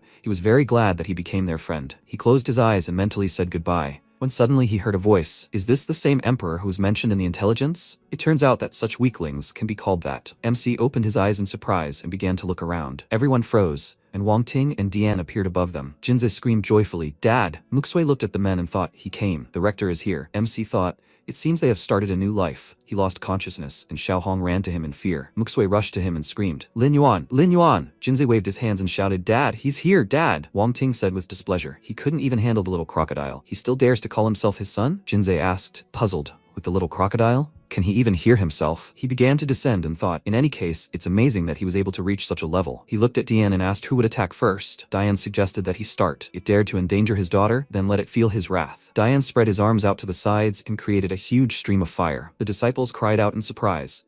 Dian transformed into a fire dragon, causing the monster to begin shaking. It opened its huge mouth and tried to create a stream of energy. The monster released it, but Dian ordered it to burn. The fire destroyed it, and the wind almost blew away the disciples. Dian said, now the monster's turn. He looked at the creature and asked, is it trying to escape? Dian quickly placed a block around the creature and continued releasing fiery energy toward the monster. The bright energy continued to spread in different directions, brightly illuminating everything. Muksui thought, the monster emperor, the dragon crocodile, is so weak. It's the red dragon emperor, Sudian. Jinza spread his arms and said, really, it would be better if Sudian were his father. Wang Ting asked, what? So being his son is an insult to him? Jinze cried out in fear. Daddy, when did he even show up here? Wang Ting replied, the very moment he found himself another father. Mukshui was sitting next to Yuan at that moment, supporting him. Wang Ting asked, at times like these, he never knows what to say, right? Dian said, he was already glad she was okay. Wang Ting said, by the way, they should thank Lin Yuan for his stubborn resistance. Dian looked at him and said, he really is an extraordinary disciple. To confront a beast while being an E-rank master, he can't even believe it. Wang Ting frowned and said, exactly, but he's sure his future is promising. Well, first they'll wait for him to wake up. The helicopter flew up to them, and after landing on the ground, soldiers emerged. The man put his hand to his head and said, they were ordered to bring the students back. Diane said they would stay here for now to ensure the safety of the others. The men replied,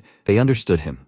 The students boarded the helicopter, and the soldier adjusted MC, who was immediately jumped on by Xiao Hong. He lay down on him and closed his eyes. Shui clenched his fist and frowned, and Jinze ordered him to stop and said, this is Lin Yuan's pet. It's not dangerous. Wang Ting said, that's right. It really is his pet. Jinze asked, puzzled. Dad, how does he know? Wang Ting cried out in displeasure. He thought the drone filmed them eating, and no one was in the frame. But he doesn't know where exactly this little creature came from, does he? Most likely it formed from the core of the Black Dragon Emperor. Even its age points to this. Finally, the Black Dragon Nidhogg has appeared. Jinze asked in surprise, is it really him, Nidhogg? Wang Ting asked, does he think he's deceiving him? Jinze frowned and asked, if this is true, then what should they do now? Wang Ting replied that he definitely couldn't fix the situation alone. They would hold a meeting, discuss it, and decide. Songlan said the rector, Wu Xuangu, Li Qingnan, and Yuan Lian refused to go with them. Wang Ting replied he knows the military has already left to search. Now that the black fog has almost cleared, they are in no danger. Dian turned to the military and told them to keep the black fog incident a secret. Do they understand? The military man put his hand to his head and replied,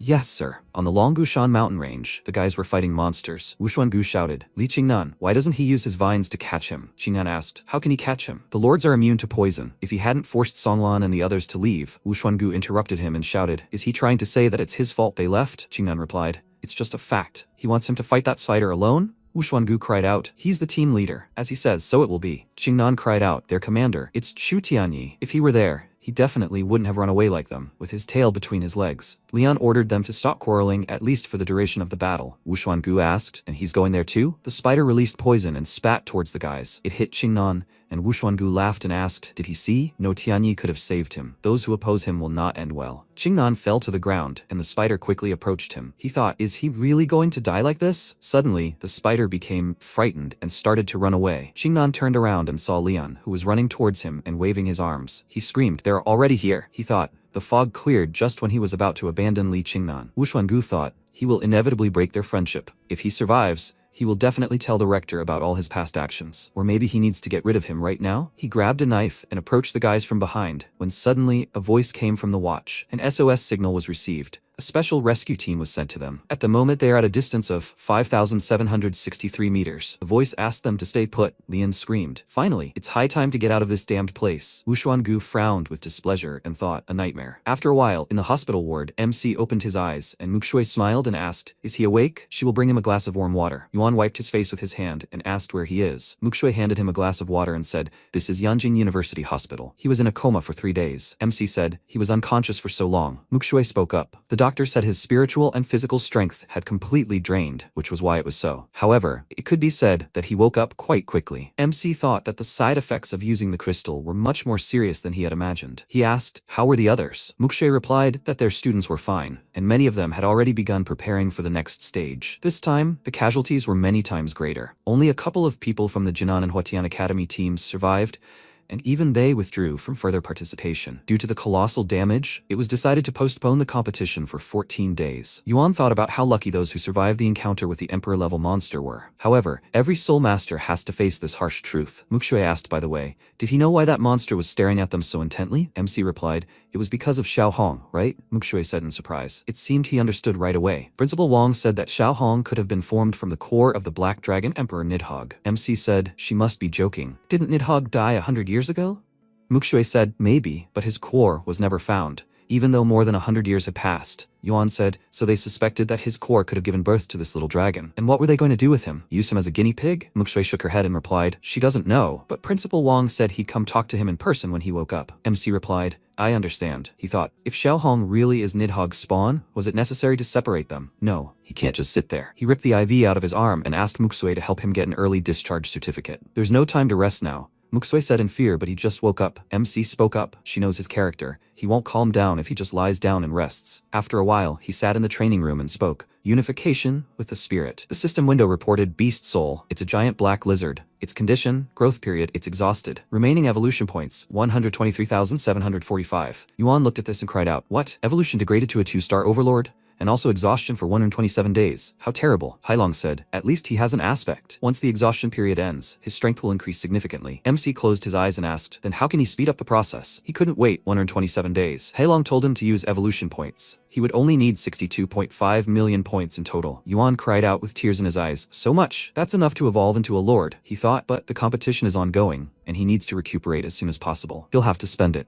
Yuan said, the Red Lotus form, that's it. Hailong said by absorbing a large amount of nuclear energy in a short period of time, it helps the owner forcibly enter the Red Lotus form, which greatly increases strength. MC asked, does that mean he'll have to knock out a second crystal to use this form? Hailong answered, absolutely right. Besides, there are 2 more powerful skills. Red Lotus Pulse and Red Lotus Nuclear Breath, which are also exclusive to this form. Yuan asked, maybe they could come to an agreement? He's broke right now. Hailong turned away and said, everything is determined by the system and bargaining is inappropriate here. But fortunately, there are a few entry-level crystals that can be used. MC said, that's fine. Then they'll start again from the beginning. Late in the evening, a voice rang out from the hotel. The rector, Wang Ting, said to come in. His place is unlocked. He looked at Yuan and said he finally woke up. He'd been waiting for him for a long time. MC greeted him, and Wang Ting smiled and told him not to be modest. He practically defeated an emperor-level monster. MC looked down and said, it was just a hopeless situation. Besides, they intervened in time. Wang Ting cried out, how did he even do that? Yuan replied, he was just lucky. Wang Ting said, he understands. Everyone has their secrets. If he doesn't want to tell, then don't worry. But it looks like his evolution has degraded significantly, right? How about taking a medicinal bath as a reward? MC asked in surprise. Just for him? Wang Ting showed him the badge and said,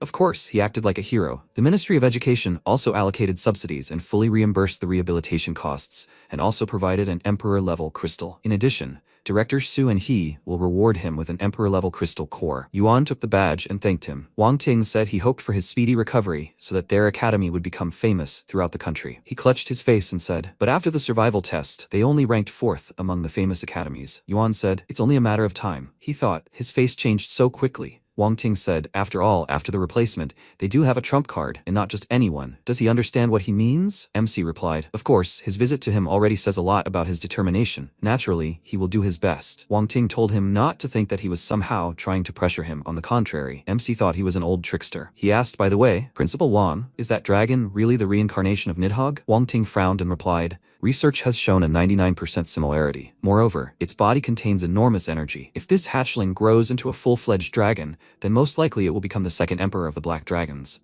However, many doubts remain. Just a couple of days ago, a military detachment came to take matters into their own hands, but he is his student, and he does not let anyone harm his own, so he refused. Moreover, he requested the right to keep the little dragon on behalf of the academy. Now he no longer has to worry about its safety. Yuan happily thanked him, but Wang Ting stopped him and said, there's no need to rush to thank him.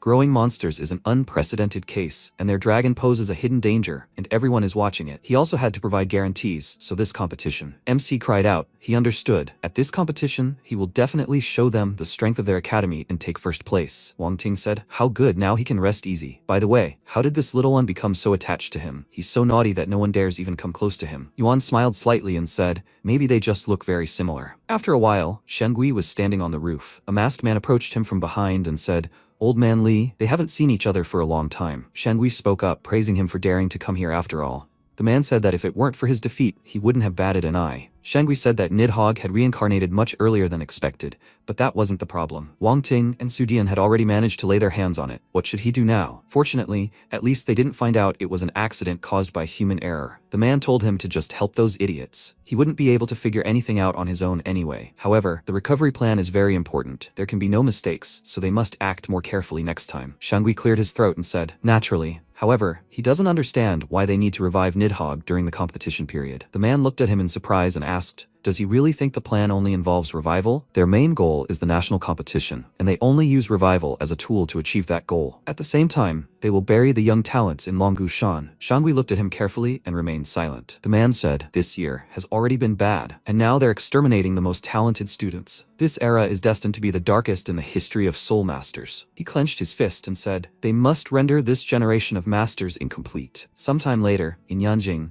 at the Tianqi Bath and Wellness Center, MC looked around and thought he didn't expect to be able to enter this secret bathhouse. He extended his hand and dipped the crystals into the water. Yuan thought, a medicinal bath plus 3 Beast Emperor level crystal cores. This is simply magnificent. He undressed and thoughtfully climbed into the water. He thought, such pure power. He feels as if his whole body has become lighter. Hailong happily congratulated MC on successfully absorbing the Beast Emperor's energy. 5,000 points obtained. He reported this 2 more times, and 5 days later, Yuan emerged from the water and said, Black Dragon, let him open the personal characteristics panel. Hailong happily said, okay. The system window reported, the giant black lizard is in a state of growth period. His rank is SS, and his level is 9-star Overlord. Hailong said, by the way, 60 million points were deducted to relieve him of his weak state. MC asked, is 20 million points enough to break through to the Lord level? Hailong answered, of course. MC said, excellent. He will use 1 million to increase the hardness of his scales, another 1,000,000 evolution points to strengthen the sharpness of his claws, and another 1,000,000 to improve his body, another 1,000,000 to increase the power of the atomic reactor. Hailong said to wait. His current characteristics have reached the peak of the Beastmaster level. He cannot continue improving. First, he needs to break through to the next level. Yuan asked, since he has reached the critical point, so why couldn't he advance to the Lord level? Hailong said, perhaps because his aspect perception isn't deep enough. Yuan asked, so what should he do now? Hailong replied, he has 2 choices. The first is to enter the secret realm, strengthen his perception, and spend 5 million evolution points at a time. The second way is to do nothing. His perception will automatically increase over time. Yuan thought, 5 million points at a time? If so, he has no shortage of evolution points. Besides, aspect perception is the key to breaking through to the Lord level. MC smirked and said, he'll spend 5 million points and enter the secret realm. Hailong replied, okay, 5 million points deducted. A special realm, the assassination realm, is open for him. Good luck. MC fell to the floor when suddenly he began to be sucked into another space. He threw off his robe and walked forward. The voice said, they completely restored his vision, hearing, touch, smell, and pain. In addition, his soul power was strengthened to help him improve his perception. Yuan thought, the feeling and the battlefield are the same as when he took the exam. Will this really help improve his perception? A loud cry rang out in front of him, and a large monster stepped forward.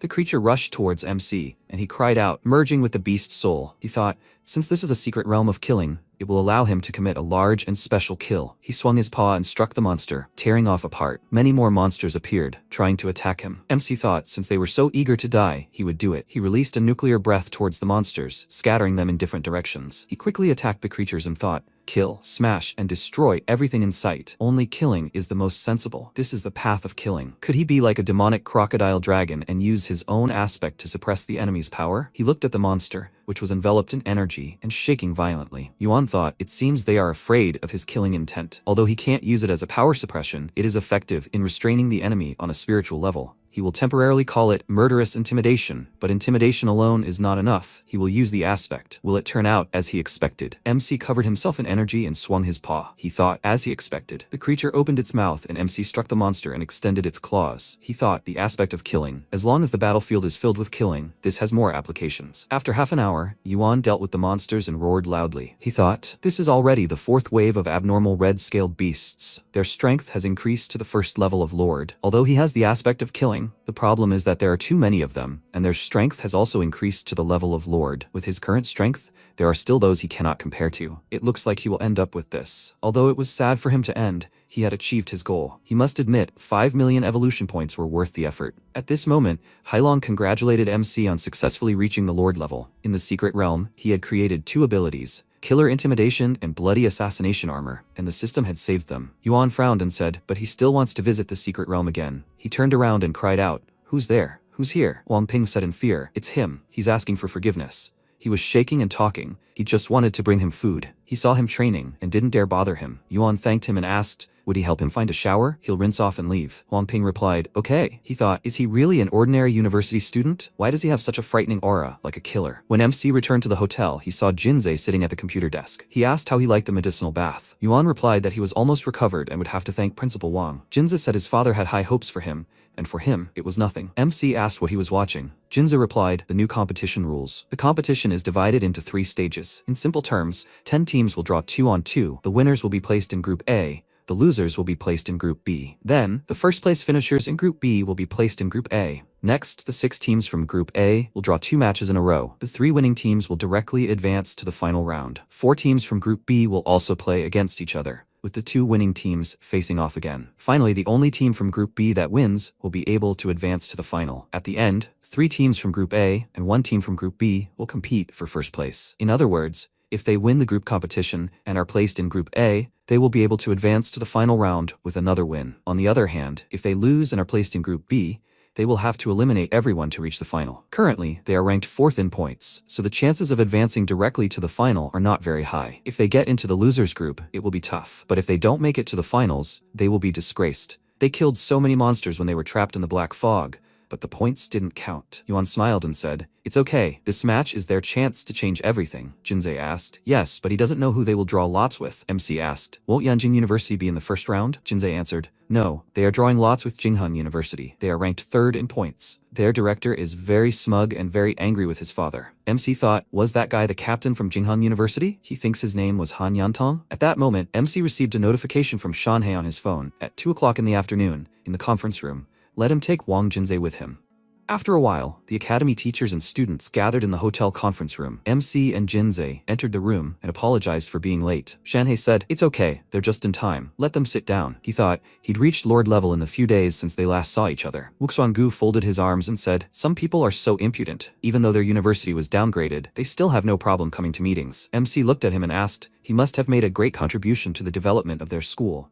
He doesn't even know how many Lord-level beasts he's killed. Wu Xuangu said with displeasure, he's much stronger than him. Yuan sat down on a chair and said, anyway, he's just a substitute and he's their team's vice captain. It's normal for him to be stronger than him, right? Shangui said, now that everyone's here, they'll begin the meeting. Wang Ting extended his hand and suggested they begin. Everyone already knows that their opponent in the first round is Jinghan University. Jinza thought, as long as there was any information to be shared, his father would always leave it to him. He said, there are 2 players on the Jinghan University team who deserve their special attention. One of them is Vice Captain Feng Qi. He pressed the remote control and turned on the TV. Jinza spoke. Feng Qi, a freshman at Jinghan University, has a beast soul, a red flame monkey, a powerful type of beast soul. It possesses strong offensive capabilities, at the level of a 7-star beast master. He previously studied under Chen Jushan, captain of Sichuan University. Although he was defeated, his current strength is unconfirmed. Jinze grinned and said, but since their opponent is the vice captain of Jinghan University, they'd better send their vice captain to fight him. Is he confident? Wu Xuangu ordered him not to worry. Even if he faced him, he wouldn't lose. He thought this fat man did it on purpose, knowing he'd lost to Chen Jushan. Song Lan said, however, judging by the competition system,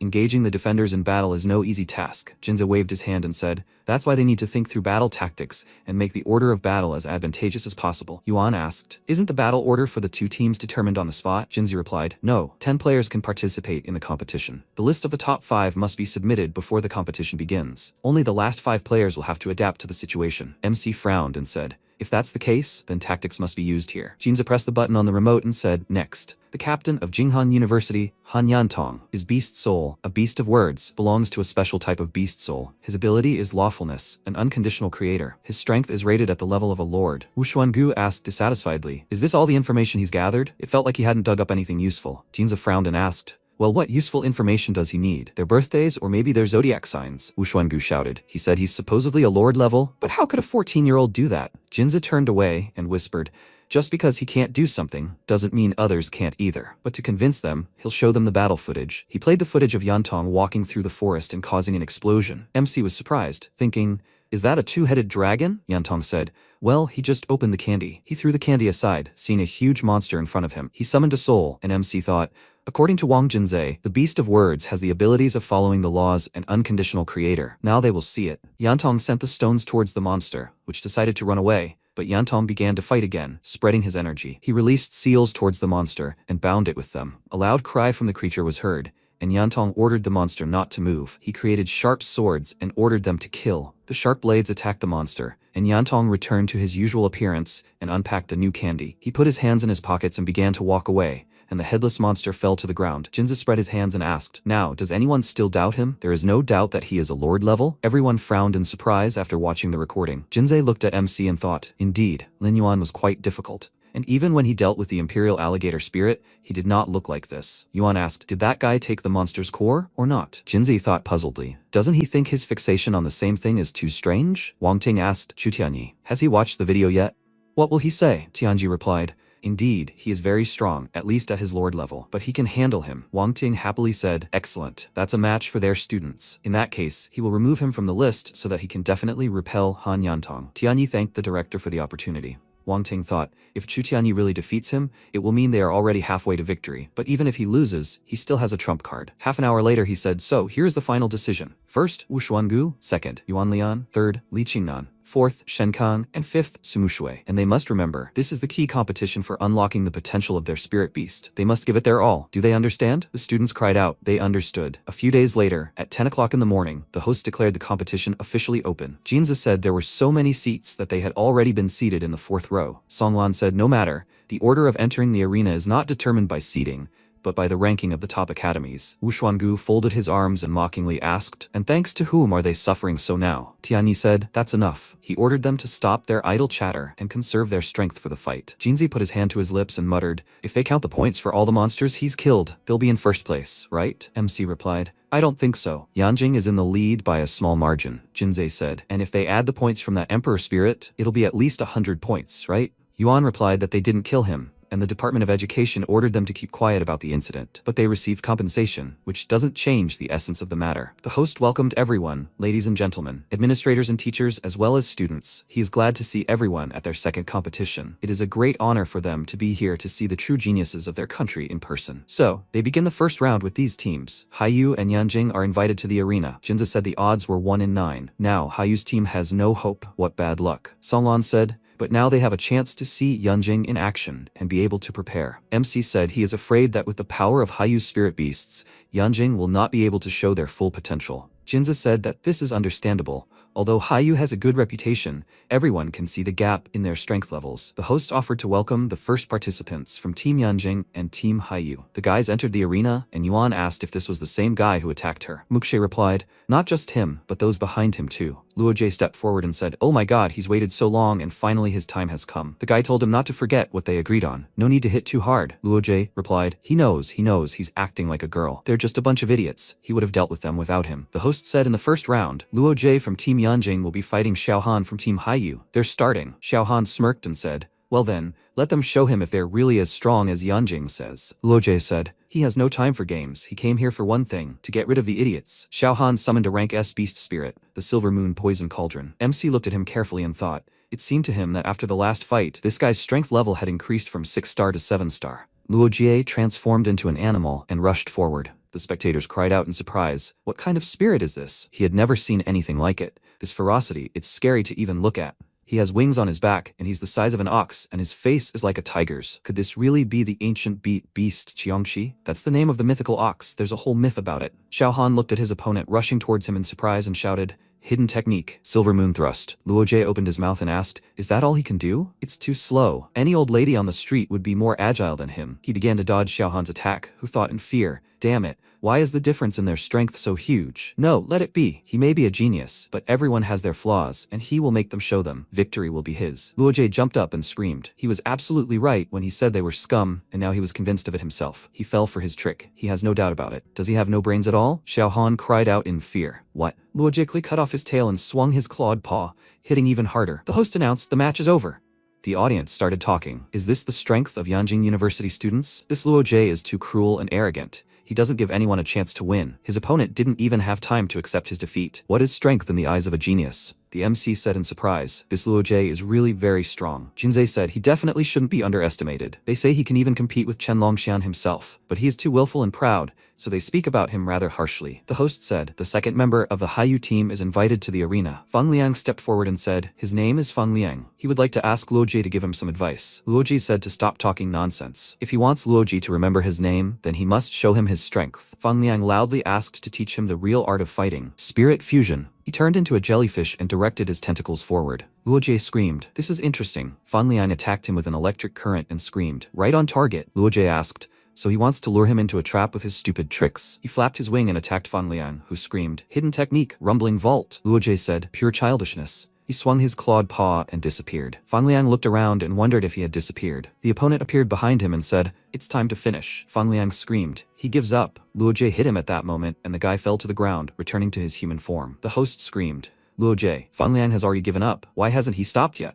Luo Jie asked again. He gave up. There must be something wrong with his hearing. Let them excuse him. The host said, he won this round, but with a stern warning. One more rule violation and he will be disqualified. Luo Jie cleared his ear with his claw and said, okay, he understands. Longshan said, this guy still can't calm down. It's only the second round, and he's already been reprimanded. Xiao folded his arms and said, he's a crazy dog. Let him go and teach him a lesson. If he doesn't succeed, he'll put him in his place himself. Jinzei cried out, he thinks the outcome is already clear. The losers must accept defeat. Yuan said, after all, Yanjing is a prestigious university. They couldn't do otherwise. After 9 fights, the host said, and Luo Jie wins again. A student from Haiyu is invited to the 10th round. The captain of the Haiyu team, Xiaoyu, asked the director, is it his turn? The director said, his turn. It doesn't matter whether they lose or win. They are still the pride of Haiyu. Xiaoyu looked at him and ordered him not to worry. This round will be his. He came here to defeat him. Fusion of souls. He transformed into a large creature, and Jinzei said, Xiaoyu, he is the strongest among the freshmen in Haiyu. Does he think he can defeat Luo Jie? MC replied, he's not a seer. How would he know? Luo Jie asked, a level 8 beast king? That's not bad. It's a pity. He assumed human form and said, he surrenders. The audience members asked in surprise, what's wrong with him? Why was he retreating? What was going on in his head? Was he afraid of getting what Xiaoyu would give him for his past brutal battles? No, that couldn't be right. Luo Jie is so strong. Xiaoyu asked in surprise, what does that mean? Luo Jie waved his hand and said,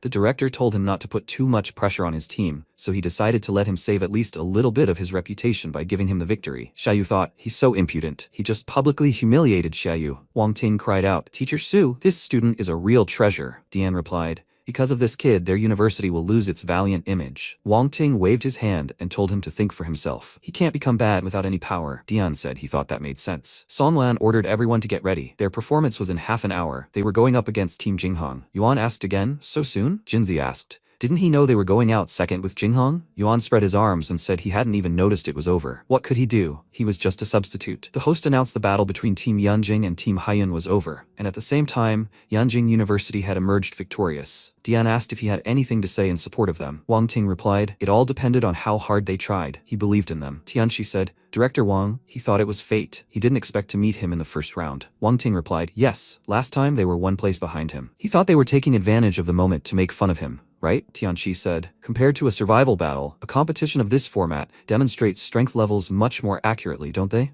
Wang Ting replied, well, they'd better wait and see what happens next. He wondered if something was fishy. Director Li seemed a bit too confident. Could he really have a hidden trump card? The host asked the senior assistant captains, Jingheng and Mo Du, Fang Qi and Wu Xuangu, to come into the arena. Jinzei said, no matter what he said, watching the battle up close was much more enjoyable. Muxue screamed. If he was so excited, how could he eat in this situation? He wasn't afraid the director would give him a hard time again. Jinzei asked, so what, should he stop eating altogether now? The MC took the package from him and said, well, since he doesn't want any, then they'll take the leftovers. Jinzei screamed. And they, husband and wife, they love to mock him. Muxue screamed, hey Fatty Wang. He said, to be honest, he thinks Wu Xuangu has no chance of winning this round. MC asked why he said that. Jinzei replied, first, Fang Qi's beast spirit power is much higher than his. Second, he's at a disadvantage due to the limited territory. Yuan said, although Wu Xuangu has a bad temper, he's far from stupid. He won't fight unless he's prepared. The guys entered the arena, and Fang Qi said, he'll prove to everyone that the beast spirit masters from Jingheng are no worse than anyone else. Wu Xuangu asked, is he sure? Well, they need to test it. They rushed into battle, unleashing all their attacks. Wu Xuangu spat out poison and thought, he knew it. He jumped up and released poison again towards Fang Qi, who clenched his fist and swung it. Wu Xuangu screamed, you idiot. He dodged Fang Qi's first attack, but he still managed to attack him. The team cheered. Great, keep it up. Jinzi screamed, this is bad. Yuan said,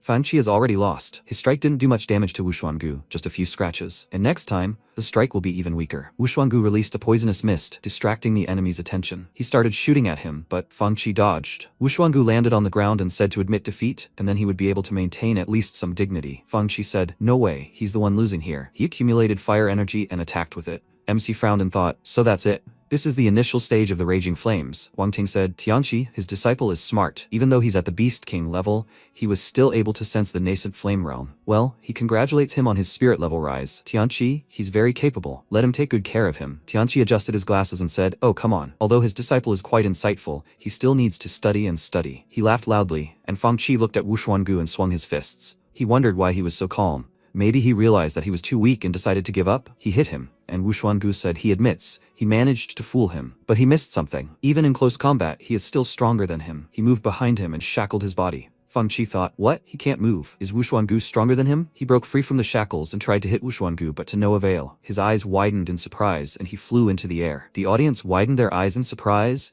and Jinzei asked, when did he become so strong? Yuan replied, Wu Xuangu's spirit just struck with such force, comparable only to the spirit of a level 8 Beast King. Jinzei cried out, level 8? He's joking. It's been a couple of days, he couldn't have become so strong in that time. The MC said, who knows? Fang Qi said, he gives up. The audience looked at Wu Xuangu and cried out, how strong is he? Nothing less than expected from a spirit master. What a thrilling fight. In the next round, Wu Xuangu crushed his opponents one after another, but ultimately he couldn't withstand the strain and gave up. He raised his hand and said, he gives up. The host said, he asks the following participants to prepare for the upcoming round. Students from Modu and Jingheng. Tianyi stretched his arms and said, not bad. Now guys, let them rest. Rely on them. They will handle the rest. Wu Xuangu said, he held up well. The MC and Jinze watched them closely, and Wu Xuangu frowned and thought, but he tried. Apparently, he has no chance of getting anything more than the bench. Jinze asked, what's wrong with him? Does he always have to put on a show in front of them? Yuan put his hand to his lips and whispered, or maybe he feels something for him and is trying to get his attention this way. Jinze screamed, can he even hear himself? The host asked the second student, Modu, to come out to the arena. The guys wished him luck, and Lian turned around and asked, so what again? The host asked the fourth student, Jingheng, to come out to the arena.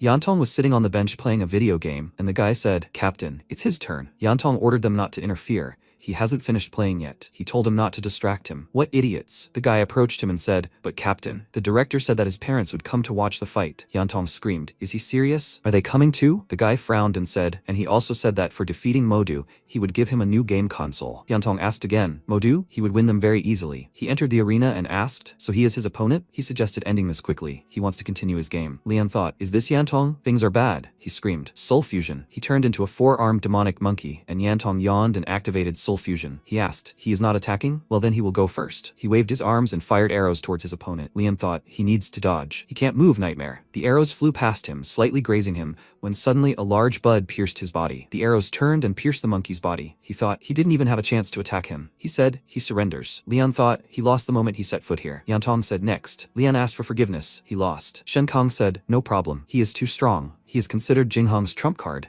It is quite normal that he couldn't defeat him. He looked at Qingnan and said, his turn. Songlan told him not to worry about whether he wins or not. If he gives it his all, then he has already won. Qingnan thanked him and entered the arena, activating soul fusion. Yantong asked, plant type? Qingnan shouted, be careful. Yantong cried out, stop. Qingnan looked at him puzzled, and Yantong said, his type of spirit beast is quite interesting. Then they will deal with him differently. He parried. Qingnan couldn't get the vines back and thought, how could this be? No, he needs to sever the connection with the vine immediately. He tore it off and Yantong said, how brave. But isn't he afraid that he'll continue to control his vine? Qingnan told him to try, but he'll waste a lot of energy, won't he? Yantong asked. So he understands everything? Then he won't drag it out. The fight is over. He released his seals and aimed them at Qingnan, who looked at him in surprise. A bright explosion occurred, and the vines scattered in all directions. Qingnan fell to the ground and cried out, he surrenders. Jinza said, this brat, he's a real monster. He dealt with him like he was nothing. MC said, now he's wasting his spiritual power. They can only wait. The rest is in Chu Tianyi's hands. Shen Kang helped Qingnan up, and Yantong said, hurry. Shen Kang transformed into a white wolf and growled. Yantong said,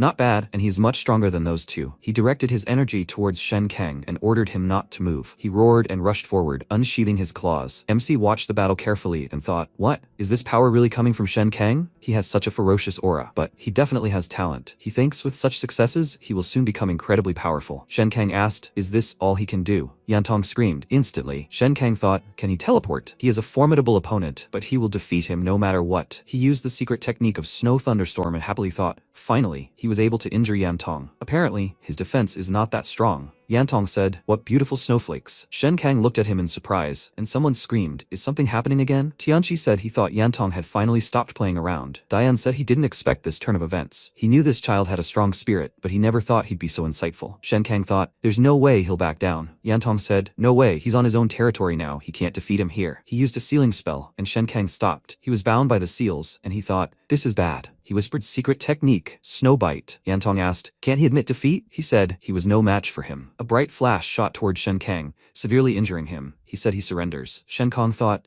and he's only 14 years old? The only one who can match him is Chu Tianyi. Muxue stood up and said, it's her turn. Jinze watched her go and cried out, good luck, sister. MC asked her to be careful. Muxue said she knew. She entered the arena, and Yantong asked, so she's a girl? She shouldn't think he'll be softer on her because of that. She smiled and replied, no need. The soul fusion occurred, and Yantong said, she's not weak at all. He fired arrows at her and cast a spell, and Muxue released an icy breath. She froze the arrows, and Yantong ordered them to be sealed. Muxue stopped and then rushed forward. The spectators were surprised, saying, what a cold calculation. This is truly worthy of a student of Modu. What sharp thinking. And this girl is not only beautiful, but also strong. Muxue approached Yantong and cast a freeze spell. He ordered them to be shattered and said that he couldn't be taken like this. Muxue replied, she knows. She created large ice spears and aimed them towards the enemy, who widened his eyes in surprise. She said, but this is only the beginning. Yantong cried out, a moment. Jinzi said, apparently Su Muxue's strength has also increased significantly. MC replied, after all, she is Ling Shuangnue's disciple, and besides, she is incredibly talented. No wonder she is developing so rapidly. Yantong wondered if she was really able to injure him. He applied healing and released seals. Jinze asked, does this child also have the ability to regenerate? His spiritual powers are frightening. Yuan frowned and said, after all, he is not omnipotent. When it comes to close combat, he becomes completely vulnerable. Muxue thought, she can't let him leave so quickly. Yantong created several of his clones, and she looked around and thought, nightmare, who is the real one? Even the wounds are identical. She screamed. In that case, she will finish them all off at once. She used the secret technique, absolute zero temperature. She swung her tail and thought, this is her chance to win. She attacked him and completely destroyed the clones. She thought they were fake, so she really lost. Yantong snuck up behind her, and Muxue said, okay, he won. But let him tell me how he did it. Yantong said, he just became invisible. Muxue smiled and said, he really is very strong. She thought, although she couldn't defeat him, she still managed to weaken him. Tianyi waved his hand and said, she tried hard, she can go. He will deal with the rest. Yantong asked, so he is Captain Modu? Tianyi said, he was sorry that he couldn't fight him when he was still full of strength. Yantong said, no big deal. Even wounded, he would have easily destroyed him. Tianyi said, since he's going to say that, then let him prove his strength. He transformed into a black golden eagle and soared into the air. Yantong looked at him and thought, this aura is no weaker than that of monsters that have reached the Lord level. Yantong cried out, Magic field ceiling, Tianyi said. This is too slow. He quickly dove down and extended his clawed paw forward. Yantong cried out in fright, and in an instant, he flew to the side, and Tianyi followed. Jinza said, of course, he knew Chu Tianyi was strong, but he didn't think he was this strong. Besides, Yantong had just won 4 battles. After that, he was greatly weakened, and now he's wounded. Tianyi quickly attacked Yantong and said, he remains unyielding even at this moment. He has plenty of pride, but let him admit his defeat. He's not alive, he's no match for him. Yantong stopped, and Tianyi thought, his eyes, what's going on? Yantong screamed. He hasn't lost yet. He commanded death and released dark energy towards his opponent. Tianyi plummeted, and Jinzei asked, what's wrong with him? MC replied, this is the greatest danger of the word-type spirit. By saying this, he will make Chu Tianyi die. Jinzei asked, is there really no way to resist this? MC replied, finding himself in a hopeless situation where he can't defend himself and can only resist, he decided to use this killing technique. The only way to defeat Yantong before Chu Tianyi himself is defeated. Yantong loudly commanded death. Death. He attacked Tianyi, and he quickly fell. He thought, he must have despaired and decided to use the word technique to kill him, but he's not going to sit back and wait for his death. Yantong continued to loudly command death. He was covered in bright energy, and Tianyi thought he was completely exhausted. A little more, and he would weaken completely. Then he would defeat him. But he had also been dealt a hard blow, so he would have to give it his all to win. He swung his wings and sent black flames towards his opponent.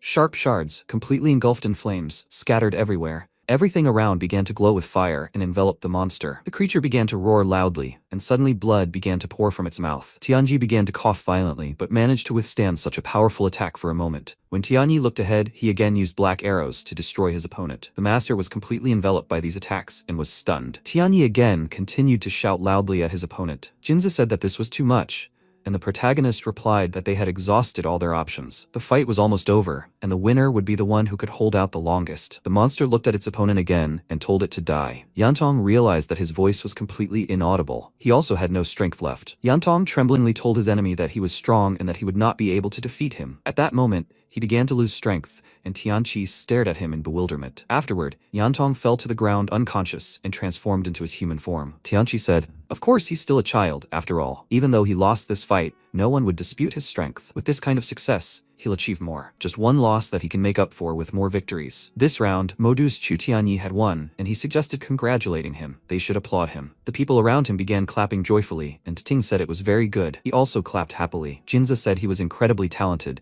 and to have received so much recognition and praise, he was very lucky. Yuan realized that Jinza's self-esteem must have been shaken after this. At that moment, the host came on stage and shouted a question. Should Tianyi stay and continue the fight or return to his place? Tianyi replied, let the next Jinghan go first. At that moment, his next opponent approached him. This guy was thinking that he was probably exhausted after the battle with Han Yantong, so he thought defeating him would be easy, and then he would become a true celebrity. After 5 minutes, the guy clutched his chest with trembling hands and shouted that he surrendered. He extended his hand in front of him to show Tianyi that he was powerless. The protagonist frowned and thought that no matter how weakened a predator is, it is still a predator. At that moment, Dian said that they, the graduates of Modu University, are very curious guys. Despite being wounded in the past, they still stubbornly strive for victory. Ting said that it was all about motivation. But why did Yantong give up so easily? After all, he had won 4 fights in a row. Dian replied that this boy was too proud. Ting remarked that it was impossible to be a genius without pride. They had once been just as ambitious, but time spares no one. Dian snapped that he might be sad about the past years, but he shouldn't drag him into that. He was still in the prime of his life. When Qianqi turned his attention to them, he looked into their eyes with irritation and anger, realizing they weren't even looking at him. After Tianyi defeated the 4th opponent, he transformed into a human, raised his hand, and announced his surrender. He looked up at the sky and suddenly began to fall to the ground. Songlan managed to grab him, and Tianyi informed him that he had completed the task. Songlan replied, Captain, I thank you for what you've done. Then he turned and shouted for the others to take him to the infirmary immediately. He was seriously injured and needed to rest. Qingnan realized the captain had given it his all. But what if their opponent was a spirit from Yanjing? Songlan replied that the captain had done everything he could to defend the honor of their Modu team. Qingnan replied that he didn't blame him at all, but anything was possible. At that moment, Jinza began reasoning with Yuan, nudging him with his elbow. Yuan wondered if he was going to face a very strong opponent in the next round. Was he planning to go there? The protagonist confidently replied with a smile. Yes. At that moment, Jinze asked in surprise, doesn't he usually avoid unnecessary attention? He replied that he'd heard the prize for victory was quite substantial, and he'd already made arrangements with the director. At that moment, the announcer shouted to the entire stadium that victory in this round went to Modu University. Ting frowned and said, Director Li, what a shame. Let him think so. But Modu defeated Jinghan. Tianqi said nothing, but his expression once again showed disappointment and anger. At that moment, Ting shouted that he nevertheless acknowledged that their students were truly outstanding. especially that Hanyantong. Tianqi replied, of course, and Ting continued to say that it would be even better if such promising students transferred to Modu University.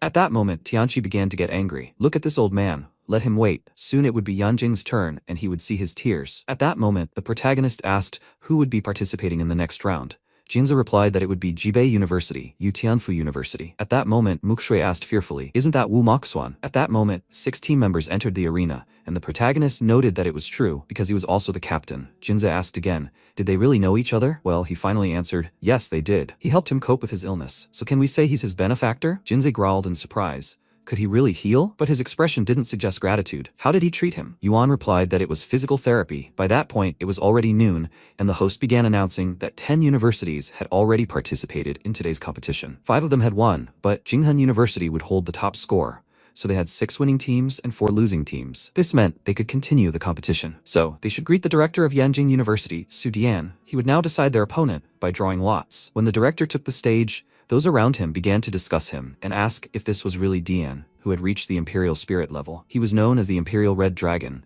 but he looked so young. But this director Modu was also very young. People say Director Van was appointed by Chu Longwang himself. When Dian stopped, he saw the students' gazes surrounding him. He picked up the ball, opened it, and read the note. The announcer announced that, according to the draw, Yanjing's opponent for this round would be Modu University. People around him started shouting, is this really happening again? Last time, everything was still unresolved. This, a battle of the best against the best, people simply couldn't wait for the outcome. Jinza shouted in fear that he had jinxed it after all. Lian, surprised, said that the captain wouldn't be able to fight anymore, but the entire Yanjing team was assembled. Chenlongshan, Xuxiao, and the dreaded Luo Jie. Songlan said, well, they don't need to frown here, and they haven't even fought yet, so how can they consider themselves losers? At this point, Gu joined the discussion and asked what kind of victory he was even talking about. The captain couldn't even stand up. Who was he relying on, those 2 weaklings? Jinza stood up for him and yelled at him to watch his mouth. After that, Gu asked, what had he said wrong? He and Yuan were completely useless. At that moment, Songlan started shouting. They were facing a formidable opponent now, and instead of rallying against him, he decided to attack his comrades. He replied that he was simply telling the truth.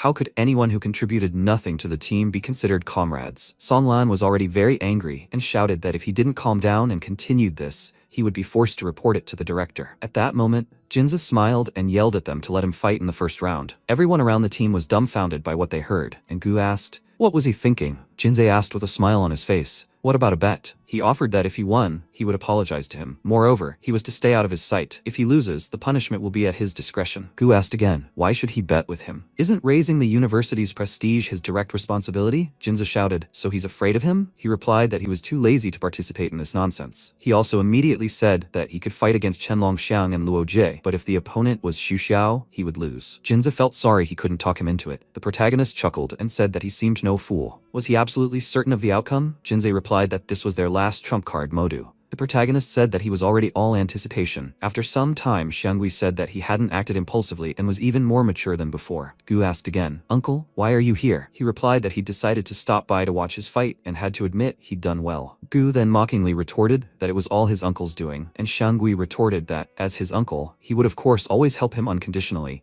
but how high he'd rise was entirely up to him. He shouted back that he understood, and Xiangui asked again, had he heard that in the Longgu Mountains he wanted to kill Qingnan? At that moment, Gu bowed to him, sweating from fear and terror, and replied in a trembling voice, yes. But before he could finish his thoughts, Xiangui suddenly replied that he'd done the right thing and finally understood what he truly wanted.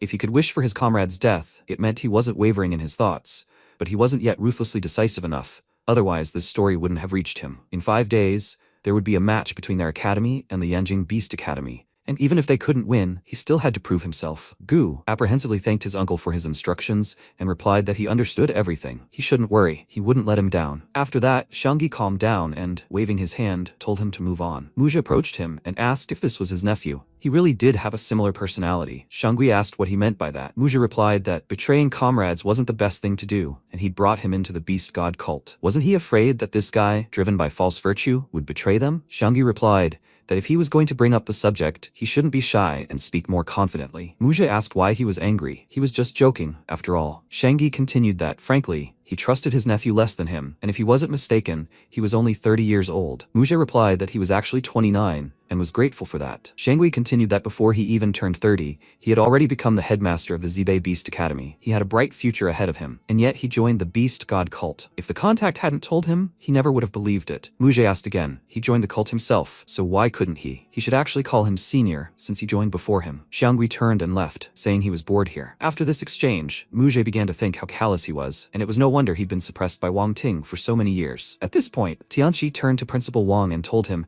he'd rather lose to the Jinhong Beast Academy than face the Yanjing Beast Academy right away. It would be fun now. He laughed after this, and Ting replied, since he was already here, why worry about it now? Tianqi addressed him by name again, and said he had a good attitude and hoped he'd still be able to maintain that in 5 days. They wanted him to talk to Dion, so he could give him a head start so he wouldn't lose so shamefully. Ting started shouting. How did he know they'd lose? Tianqi shouted back that if they really did win, he was willing to make him his senior. Ting replied that in that case, they had an agreement. At this point, the protagonist turned to his team and asked what their next plans were. Perhaps they could go out to dinner together? The boys turned to him in confusion, and Lingu started yelling at him. Does he only think about food? Why was he asking this now? Mushui said she couldn't because Xuanyue had told her to go see her after the arena battle. Jinzei replied that he couldn't either, as he was planning to attend closed-door training. Qingnan asked again. He's planning to attend closed-door training? Leon interrupted, shouting, don't you think that sounds particularly inappropriate coming from him? Jinzei replied that he was, incidentally, part of the Modu Beast Academy, and who knows,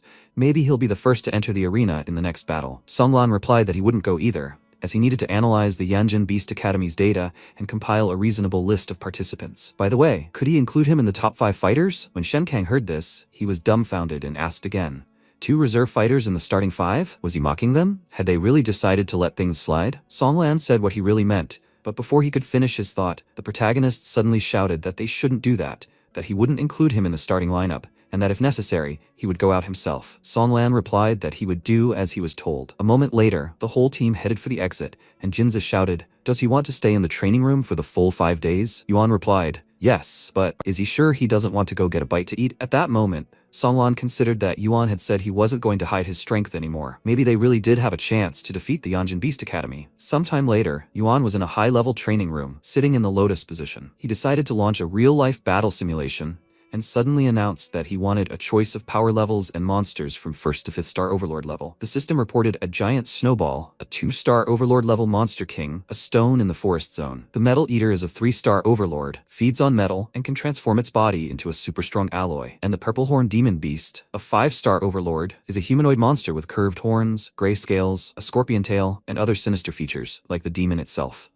At this point, the protagonist pressed the Select Complete button, and the system reported confirmation of his choice. The simulation with the Metal Eater was successful, and he could begin training. After some time, the beast appeared next to him and began roaring loudly. Yuan looked at it carefully and began shouting, let it attack. Meanwhile, in the restaurant of their hotel on the 2nd floor, Longxing was chatting with Xiao and said he couldn't figure out why he liked bitter melon. Xiao didn't answer, and Longxing started waving his hand in front of his face, asking if he'd gone deaf. Xiao replied that he didn't know the saying about not talking while eating or chatting in your sleep. He replied that his ears were already hurting from Xiao's lectures, and he was simply using them as a cover to ignore him. He certainly wasn't an arrogant genius, but his social anxiety led to misunderstandings, and as a result, no one wanted to talk to him. Xiao replied, well, whatever. He felt better when no one interfered with his business, and he worked hard for 10 people and didn't want to be bothered again. Well, since he'd come, he must have some business with him. Longxing replied that nothing serious had happened, and that he simply wanted to fight. At that moment, Xiao was dumbfounded and asked again, he wants to fight him? Had he heard correctly? And before, when he'd challenged him to a duel, he'd always refused. Longxing responded, so he can't challenge him? Xiao tried to understand the situation and asked, have he reached a new level? Longxing replied that it wasn't that. He'd simply spent several days in seclusion after the survival battle and seemed to have mastered his own path. Xiao was surprised and asked again if he would be his sparring partner today. They would go through several battles and try to help him understand his path more deeply. At that moment, Longxing replied that he would be happy to do so, and sometime later, when they reached the arena, he began screaming for someone to save him, because he was being killed now. It was just a disaster. He was going to die. He felt like it was a curse, and Xiao was determined to finish him off. Xiao replied that he himself had told him not to hold back, and at that moment, Longxing grabbed his hand with a trembling hand and shouted that it was just politeness. Besides, in a few days, they would be fighting the Modu Beast University team, and he didn't want to go out injured. Xiao asked again, what does that mean? He replied that Modu Beast University was perhaps the only institution that could match them in overall strength. They should take them seriously, and this time, at the freshman tournament, The rector had only one wish: victory. Xiao confidently replied that they would win, after which Longxing rose to his feet and said he thought they should develop a special tactic specifically against Modu Beast University. After all,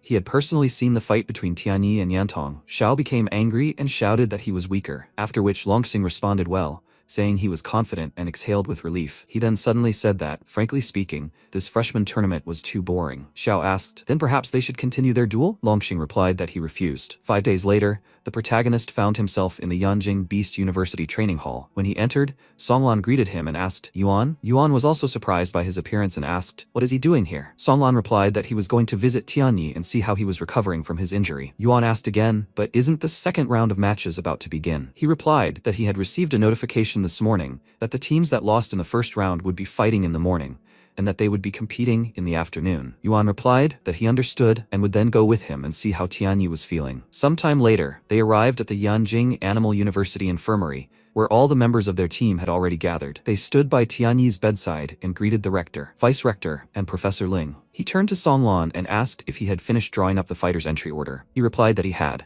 First up was Wang Junzhe, second was Li Qingnan, third was Wu Shuanggu, fourth was Wang Linghu, and fifth was Sumak Sui. Ting informed Tianyi that everything would depend on his recovery, and then he would decide. Junzhe said that if the opponent kept Yu Xiao and Long Xing in the first 5 matches, they had a chance to win. Tianyi tried to get up from his bed and shouted that he could go out and fight the Yanjing Beast University. Ting was dumbfounded by what he saw and shouted that he needed to recover properly first. Tianyi regretfully stated that he was the only one to blame for this situation, that he wanted to prove he was equal to Yantong and had overestimated his strength. Ting explained that victory or defeat was not so important. After all, it was just a friendly tournament. This wasn't a battlefield, and they didn't have the responsibility or burden of honor on their shoulders. Therefore, in his opinion, they had already performed well and should remember that this tournament wasn't the end of their lives. Moreover, the tournament wasn't over yet, and who was to say they would lose? Yuan noticed this look. It was definitely a hidden hint, verbally saying that victory was unimportant, but in reality, all hope was pinned on him. At that moment, Shangui looked at him with a smirk, and Ting continued shouting that there was no point in them lingering here. They would go watch the match, and Tianyi could rest in peace. The people around him agreed with his proposal, and Yuan asked who was playing today. Junzhe replied that Tianfu Xuan and Beijian would completely destroy Tianfu. Then there would be a match between Haiyu and Yulan. Songlan commented that Yulan was said to be in last place. Junzhe agreed but declared that they simply had to watch this match. At that moment, Yuan, surprised, asked again, what was so interesting about being in last place? Junzhe replied that Yuelan Xuan was a women's university. After a while, there was a knock on Yu Xiaoyan's door, and someone shouted for the door to be opened. Xiaoyan opened the door and told her mother that she had just woken up, then asked what had happened. Her mother replied that there was a match between the animal universities today, and why wasn't she participating? She replied that she had already withdrawn from the tournament, and her mother started screaming. Did she even have any sense of responsibility? Was she going to sit back and watch her university get eliminated? Xiaoyan said that in that case, she would just close her eyes, and Yulan shouted her name again angrily. After that, Xiaoyan closed the door and said that if that was all, she would go back to sleep. Yulan shouted that if she helped her animal university break out of the losing group, she would allow her to skip classes, take no tests, and sleep as much as she wanted for the entire 4 years of her studies. She wouldn't control her anymore. At that moment, Xiaoyan joyfully ran out of the room and shouted, seriously? Yulan asked again, has she ever cheated? Xiaoyan replied that she wouldn't believe her until they pinky swear. Her mother finally agreed to this, and Xiaoyan joyfully shouted that since they had sworn this, it wouldn't change for 100 years. After a while, the competition began, and the host announced that everyone should now greet the Haiyu and Yuelan University teams and enter the arena. The people around began to shout loudly in anticipation. The protagonist wondered why they were reacting so violently. Junzi replied that he would see everything now. One of the girls entered the arena, joyfully waving her arms at everyone else. The surrounding guys admired the girls who entered the arena and shouted that they were invincible. With them, they would go even to the ends of the earth. They were always with them, forward. Linghu said with boredom that, judging by the way they were acting, if you didn't know it was a competition, you'd think it was a celebrity concert. The protagonist also watched in bewilderment and didn't react. Suddenly, Jinzei opened a bag of chips and remarked that it was strange since Yulan University only had 11 people, as if one was missing. Yuan asked who was missing. He replied that the missing person was the daughter of Yulan Beast University's rector, the master of beast souls and the genius monster, Xiaoyan. Why wasn't she showing up for such an important fight? Did the Beast Empress no longer have hope for her academy? Lingu told him to look at the academy's results. It was obvious how weak they were. Sonlon approached them and said it seemed even the director of their academy hadn't come. They were very sorry, since he so wanted to see the Beast Empress with his own eyes. Jinze asked again. Maybe she was too embarrassed to come. At that moment, a guy standing nearby was loudly shouting at Xiaomon that they were really supporting her. She would definitely win, and she was amazing. Xiaomon waved to her spectators and was touched by their embarrassed reaction. One of the guys who entered the arena asked, "Have these idiots never seen women in their past lives? Why were they reacting like that?" Xiaomon turned to him and said that she'd watched his fights and that he was so strong. If they were going to fight, then let him spare her, okay? He was stunned and didn't know what to say. He was completely embarrassed and thought about how incredibly cute she was.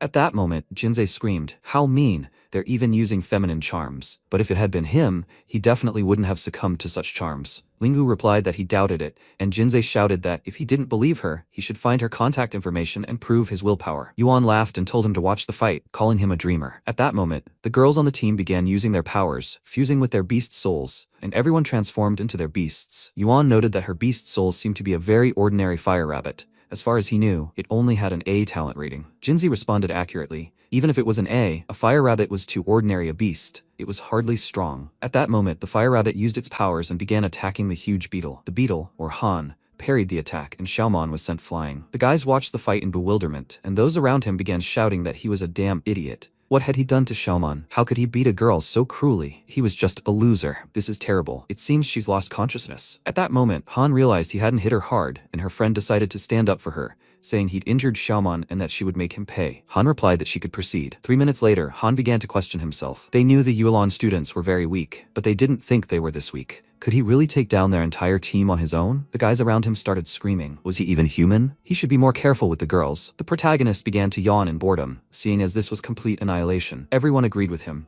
as Han had already won 5 times in a row without breaking a sweat. Soon, he himself would start to get confused, because when he won, he was judged, and when he lost, he was judged again, and he felt very sorry for that guy. Suddenly, Han raised his hand and shouted that he had no more strength and was giving up. He was thinking about how he didn't want to be seen as a villain. At that moment, the host shouted, "Okay, he's asking the next participant to come here from Hayu Academy." One of the guys asked her not to worry and to just pretend it was just training. He wouldn't use his full strength either. The girl replied that she knew she was weak and not his match, but she wouldn't give up and would give everything she had to fight him. He shouted that this was just great, when suddenly Xiaoyan arrived. Her mother yelled at them to stop. Lingu started shouting, "Is that the principal of Yuelon Academy? She's an incredibly beautiful girl." If the protagonist was dumbfounded and asked, "Is that her daughter, Xiaoyan?" Jinze replied, "That's definitely true." Lingu wondered why the principal's daughter had the same last name as her. Could her father have that last name too? Jinze said he was right, because her husband also had the surname Yu and was her cousin. The protagonist asked again, "So they married while being related?" Jinze replied that it was true. When they fell in love, it brought true shame to the noble Yu clan, which possessed the 100-year-old souls of beasts. They were both exiled and stripped of their surnames. Yuan asked again, but their daughter still bears the surname Yu. Jinze replied that it was true. Yu Yuelin's husband died protecting people during a massive beast invasion. He became a hero, and the Yu clan restored their surname, but she never returned to the family. She single-handedly founded the Yuelon Academy and raised their daughter. Yuan realized that she truly was an outstanding woman. When Yuelon approached the host, she announced they were changing participants. He replied that everything was fine, after which Xiaoyan approached her partner, who asked if she would join the battle as well. Xiaoyan told her not to worry, because she'd quickly deal with them and go back home to sleep, as she was simply dying of fatigue. Her rival wondered in bewilderment. Did she really say she'd deal with them quickly? The surrounding guys began to wonder.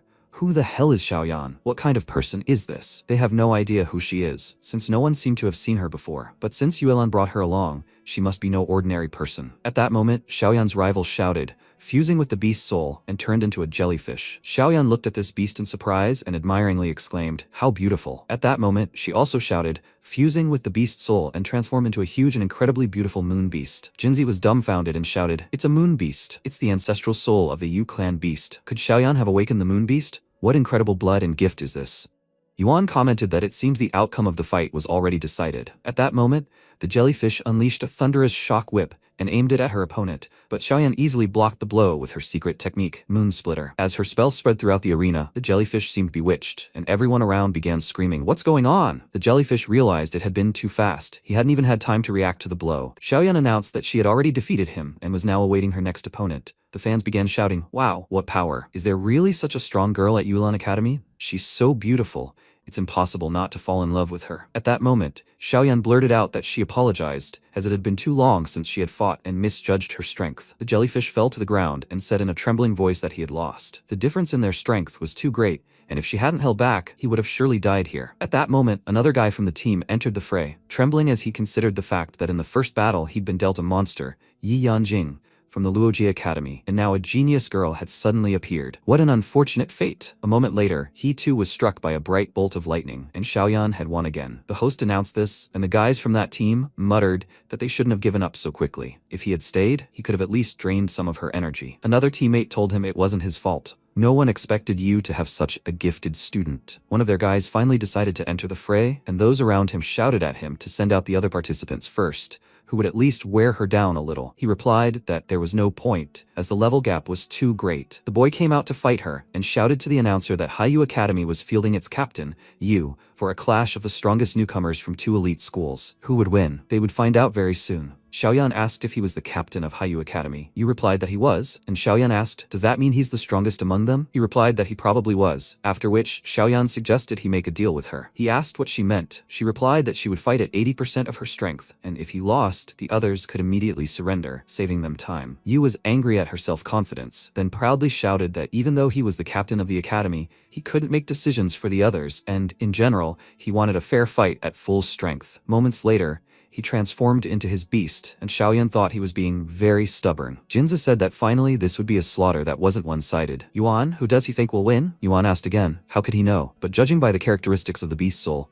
Yu was clearly at a disadvantage. At that moment, Xiaoyan used her magical powers and began attacking her opponent, who opened his mouth and also used a magical water ball. He struck his opponent with this wave, who easily deflected the blow, and the people around him began shouting that they couldn't see her. Could this really be another one-hit victory? Looks like this is victory again at Yulan Academy. Wait, but where is Yu? Had he disappeared? Xiaoyan really was alone on the battlefield. The people around her wondered if maybe he could turn invisible. Xiaoyan wondering how he did it. Suddenly, she looked around and saw Yu charging at her behind her, leaping high into the air and opening his maw. She skillfully leaped aside, but Yu didn't stop, continuing his attack with a loud roar. At that moment, Xiaoyan used her magical powers once more, and Yu's fangs sank into her protective barrier. The surrounding area glowed with magical light, and numerous clots of blood appeared around Yu. He was completely defeated and fell to the ground right there in the arena. Linghu screamed, "How is this even possible?" Everyone around him was also stunned by what they saw, and Linghu surmised that with such a secret technique, Yu now clearly had the advantage. Jinza remarked that maintaining this technique required him to expend a tremendous amount of energy. The protagonist asked, "What does that mean?" Jinza replied that even a lord-level beast wouldn't last more than 10 minutes in the sky, and wouldn't last even 5 in combat, especially since Yu hadn't yet reached lord level. So it turns out that Xiaoyan now just needs to stall for time, and he himself will use up all his strength? That was true in theory, but only if she knew the technique's weakness. At that moment, Xiaoyan looked around, and Yu realized he had little time and had to seize the opportunity to crush her with one powerful blow. She muttered, what a burden he was. If not for a single promise, she'd be sleeping in a warm bed right now. She just wanted to finish him off quickly and go back to bed. Yu asked with a frightened expression. What was she even talking about? Xiaoyan said she was very serious now and smiled. Looking into his eyes, he wondered, is she kidding? Had she really never given it her all before? At that moment, Xiaoyan soared high and began using her magical powers. The surrounding people began to scream, as if she were a bright moon. Only soul beast masters could soar in the air like that. So this is what a moon beast's soul is capable of? She's a true goddess. Yu realized how powerful the energy wave was. She had already released all her energy, and if he could withstand this blow, he still had a chance to win. Xiaoyan continued her attack, and suddenly, numerous magical beams were directed at her enemy. The surrounding area glowed with a bright light, and a huge pillar of dust appeared in the arena. She asked him what he was counting on when he hit underground. Yu was completely destroyed, blood flowing from his mouth. He couldn't respond and lay completely immobilized. Jinza spoke up, saying, even though she looks harmless, who would have thought she would be so cruel? The protagonist declared that she truly was a monster, standing at the pinnacle of all geniuses, just like Xiao, Longxiang, Chu Tianyi, and Han Yantong. Yu was placed on a stretcher, trembling, and declared that they couldn't defeat her, so he suggested his companions surrender. At that moment,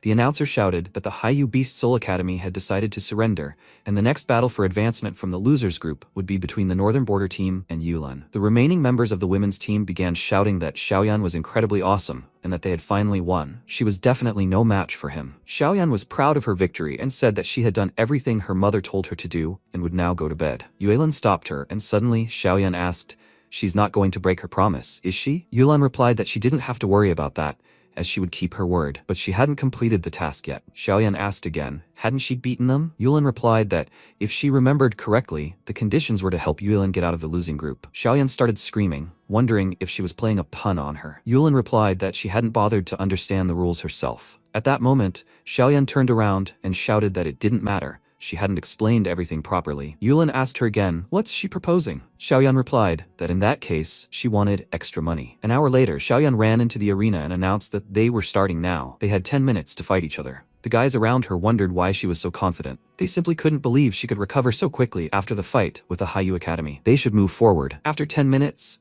she managed to beat them all, and they were surprised that she actually did it. After all, they had lost. Sometime later, Jinsei was sitting in the hotel restaurant, ordering a huge tray of food. Yuan and Muxue were with him. Muxue wondered if he would really eat it all. He should remember that he was going out first against the Yanjing Beast Soul Academy. He replied that even before execution, people eat. Muxue grinned at him and said, you're a good guy. After which, Jinza told her not to worry, because this afternoon he, the fat man, would amaze everyone with his skill. Yuan wondered if he was so confident. Was he really planning some kind of attack on Yanjing Academy? That afternoon, one of the fans in the arena let it slip that the Yanjing Beast Soul Academy's director had indeed drawn a great draw, drawing Team Modu. If they defeated Team Modu, they would essentially get rid of their biggest threat. Word had it that Team Modu's captain, Tianyi, had still not recovered, and it looked like Yanjing's victory would soon be imminent. At that moment, the host announced, attention, the winner's match has officially begun. He asked the representatives of Yanjing and Modu Beast Soul Academy to enter the arena. At that moment, the guys began to walk toward the center of the arena, facing each other, and the host continued that, according to the predetermined schedule,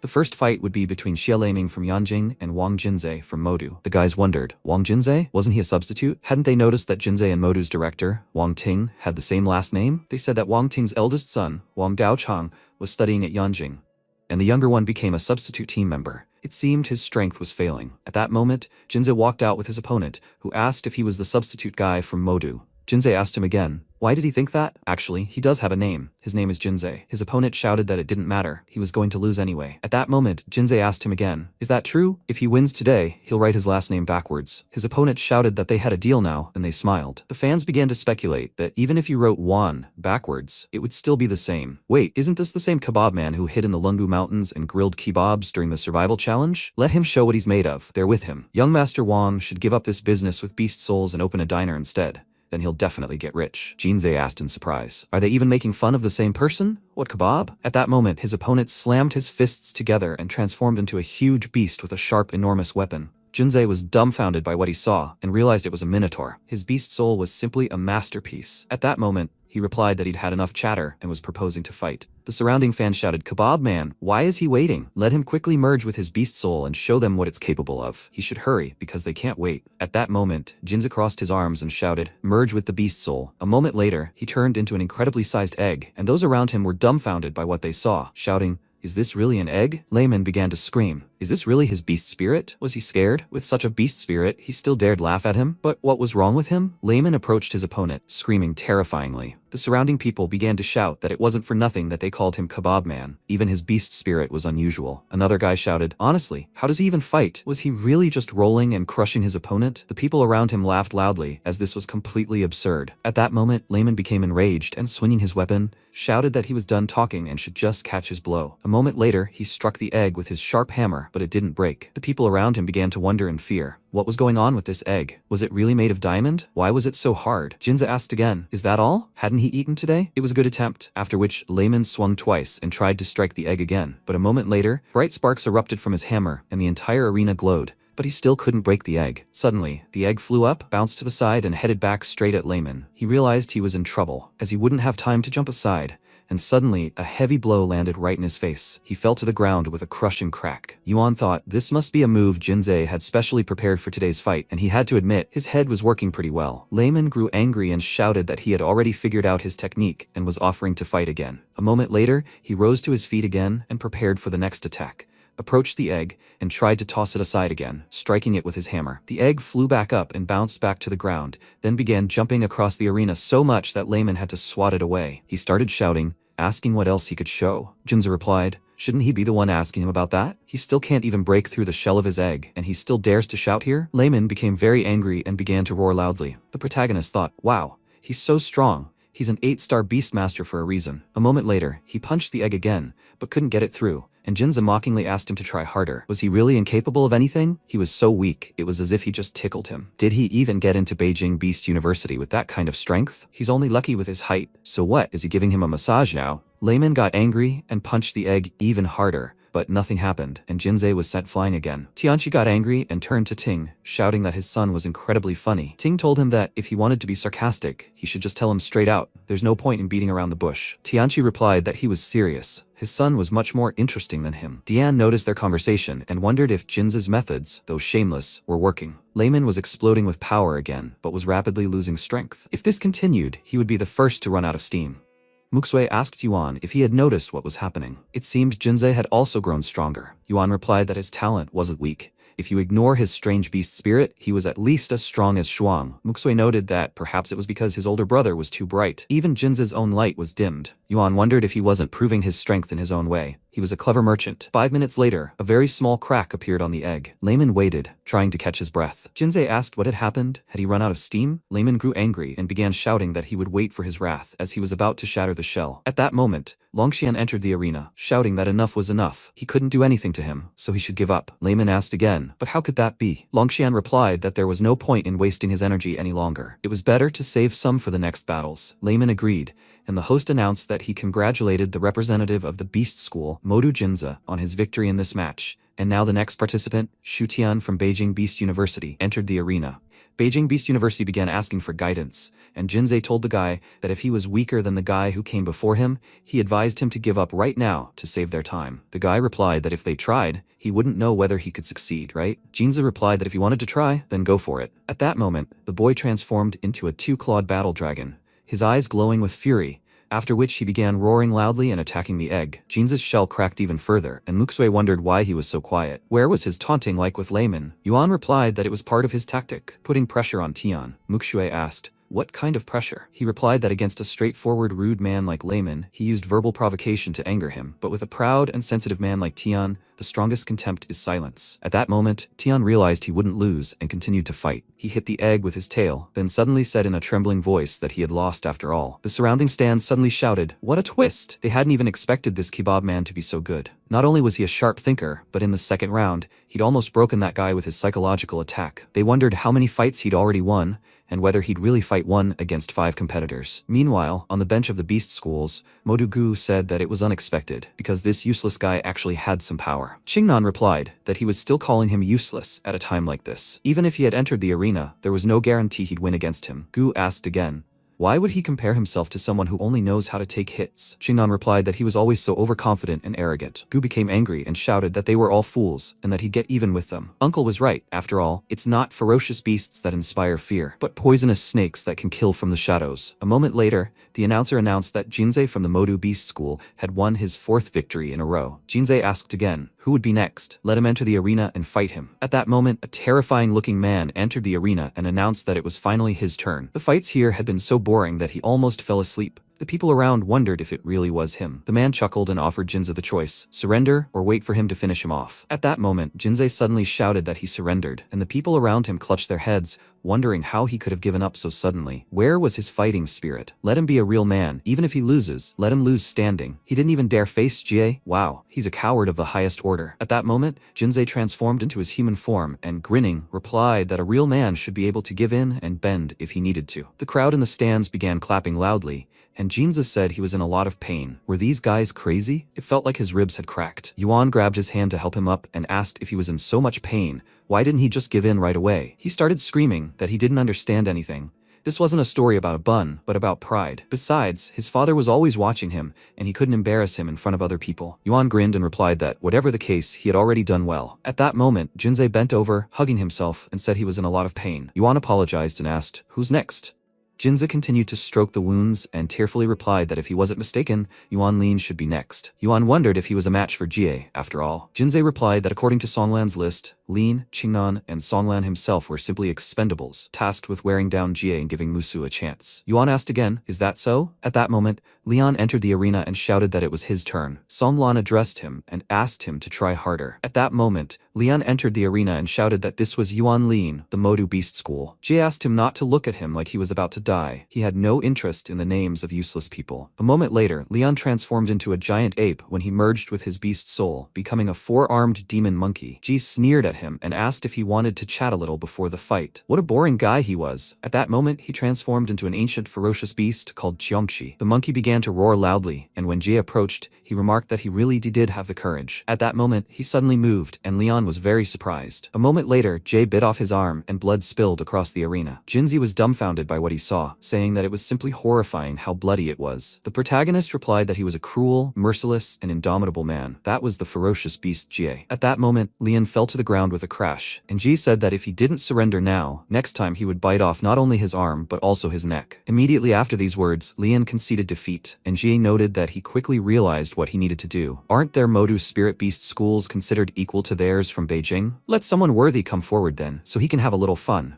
At that moment, Songlan helped his friend and declared that it was a good job. Qingnan entered the arena, declaring that it was his turn. He was confident, and Jay noted that he remembered him. He was that spirit beast with the plant beast, right? The form was certainly interesting, but unfortunately, it was a bit weak. A moment later, Qingnan transformed into a demonic azure vine. Ji growled that rushing it was a bad idea. Yuan wondered, watching their battle, if he really had rushed in head-on. Well, then he shouldn't regret it later. Qingnan stabbed his sharp limbs into Ji's body, who cried out loudly in pain. It was a terrifying torrent of energy that Qingnan barely managed to contain. Ji screamed, "Does this really feel good to him? Sucking out his energy? He's just an idiot." After these words, Ji struck him in the center of his body and shredded him into tiny pieces. He shouted that Qingnan was just a worthless hero. At that moment, Qingnan turned into a human, and Yuan said to Songlan, patting him on the shoulder, asking him to just do his best. The spectators began to shout, "It's Songlan, the vice captain of the Modu school. He has such an angry face. Is he really that strong? No, it's the beast spirit of support. Although he's cool, he's not that strong in battle. But he walks around with such a threatening face.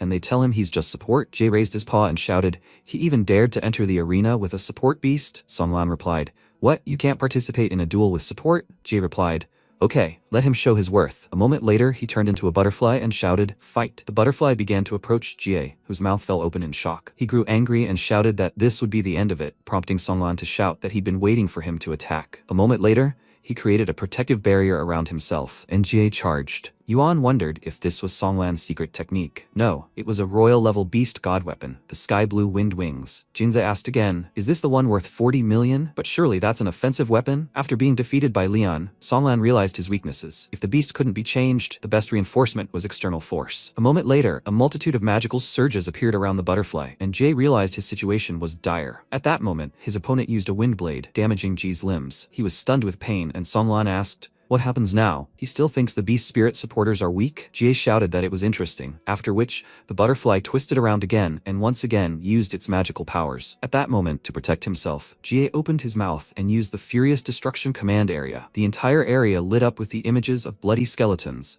and Songlan realized what it was. At the same time, he used the Blessing Sphere and began to repel this powerful attack. The fans shouted that they had both mastered the prototypes of their spheres. This was a true battle of geniuses. They had another candidate for the Beast Spirit Master. They wondered how many of the participants in this tournament would ultimately achieve the title of Beast Emperor. Ji shouted that it was excellent. Now he was really getting interested. What are geniuses? Does he especially enjoy trampling on these so-called geniuses? At that moment, Songlan used his celestial blue wind breath and again aimed his attack at Jie, who quickly jumped aside. Songlan was very surprised by what happened, and Jie suddenly screamed loudly. Jinze jumped up and shouted that it was intentional, after which Jie shouted that he would make him crippled and never be able to fly again. At that moment, he pierced Songlan with his sharp hand. When he completely caught the butterfly, he sank to the ground, when suddenly help came to his defense and pushed Jie aside. Songlan transformed into his human form, and the man caught him in his arms. Jinze noticed this and shouted, "What's going on?" "It's him." Yuan asked again, "Does he know him?" Jinze replied that his name was Li Mu. He was from the military department, an emperor-level beast master, and he used plant-type powers. He has a blunt and straightforward personality, so everyone jokingly calls him the Wooden General. Yuan asked again, "Is he really a general?" Jinze shouted back, "Of course not, it's just a nickname." No one expected the Ministry of Education to call him to maintain order at the tournament. Yuan replied that it was good he was there, otherwise Songlan would have been completely destroyed by that jerk. At that moment, Mu turned to Jie and asked, "The enemy had already given up, right? Why did he continue this attack?" Jie asked again, "He gave up? But when had that happened? He hadn't heard anything like that. He shouldn't slander people." Mu responded in a commanding tone, "This is the last time." Jie replied that he understood, then thought it was a bummer. Mu should definitely have been stopped just when he was starting to have fun. At that moment, Mu informed the others that he had examined him and that his life was not in danger, but he needed a long recovery. His friends thanked him for his help. He asked the others to take him to the infirmary, but he would remain here for now, as he needed to maintain order in the arena. Leon turned to him and asked permission to take him, as he also needed to stop by the infirmary, and they should stay and watch the fight. He hugged Songlan and replied that they were relying on them. Yuan replied that they shouldn't worry, and Muxue shouted that it was her turn to go out. Yuan asked her not to overexert herself, because if she felt she couldn't handle it, she should immediately give up, okay? Muxue shouted that she wouldn't always hide behind his back, and also wanted to become strong one day, so she could stand by his side and protect him from all harm. Jinzei laughed at their conversation and said, "Now that's romantic." Yuan pointed out that it was none of his business. Muxue entered the arena and faced her opponent, who asked, "Is that really a woman? They didn't have any magical beasts left at the Imperial University? Is that why they even sent a girl into battle?" Muxue shouted that for everything he did to her friend, she would repay him in full. Jie asked again, will she repay him? He simply proved too weak. She should listen to him carefully, because he's not the type to spare girls, and even if she's a woman, he'll cripple her like anyone else. At that moment, Dian became extremely angry, and Ting asked him not to worry. As long as Mu was here, it was their fight and they had no right to interfere. At that moment, the fusion with the beast spirit occurred, and Muxue transformed into a snow fox. An attack was immediately aimed at her, which she absorbed with her magical powers. Jie began to scream. Can she even speak of a location without mastering the formation of her domain? She screamed back. If she doesn't try, how will she know about it? At that moment, her entire body glowed with a bright magical light, and sharp shards flew toward her opponent.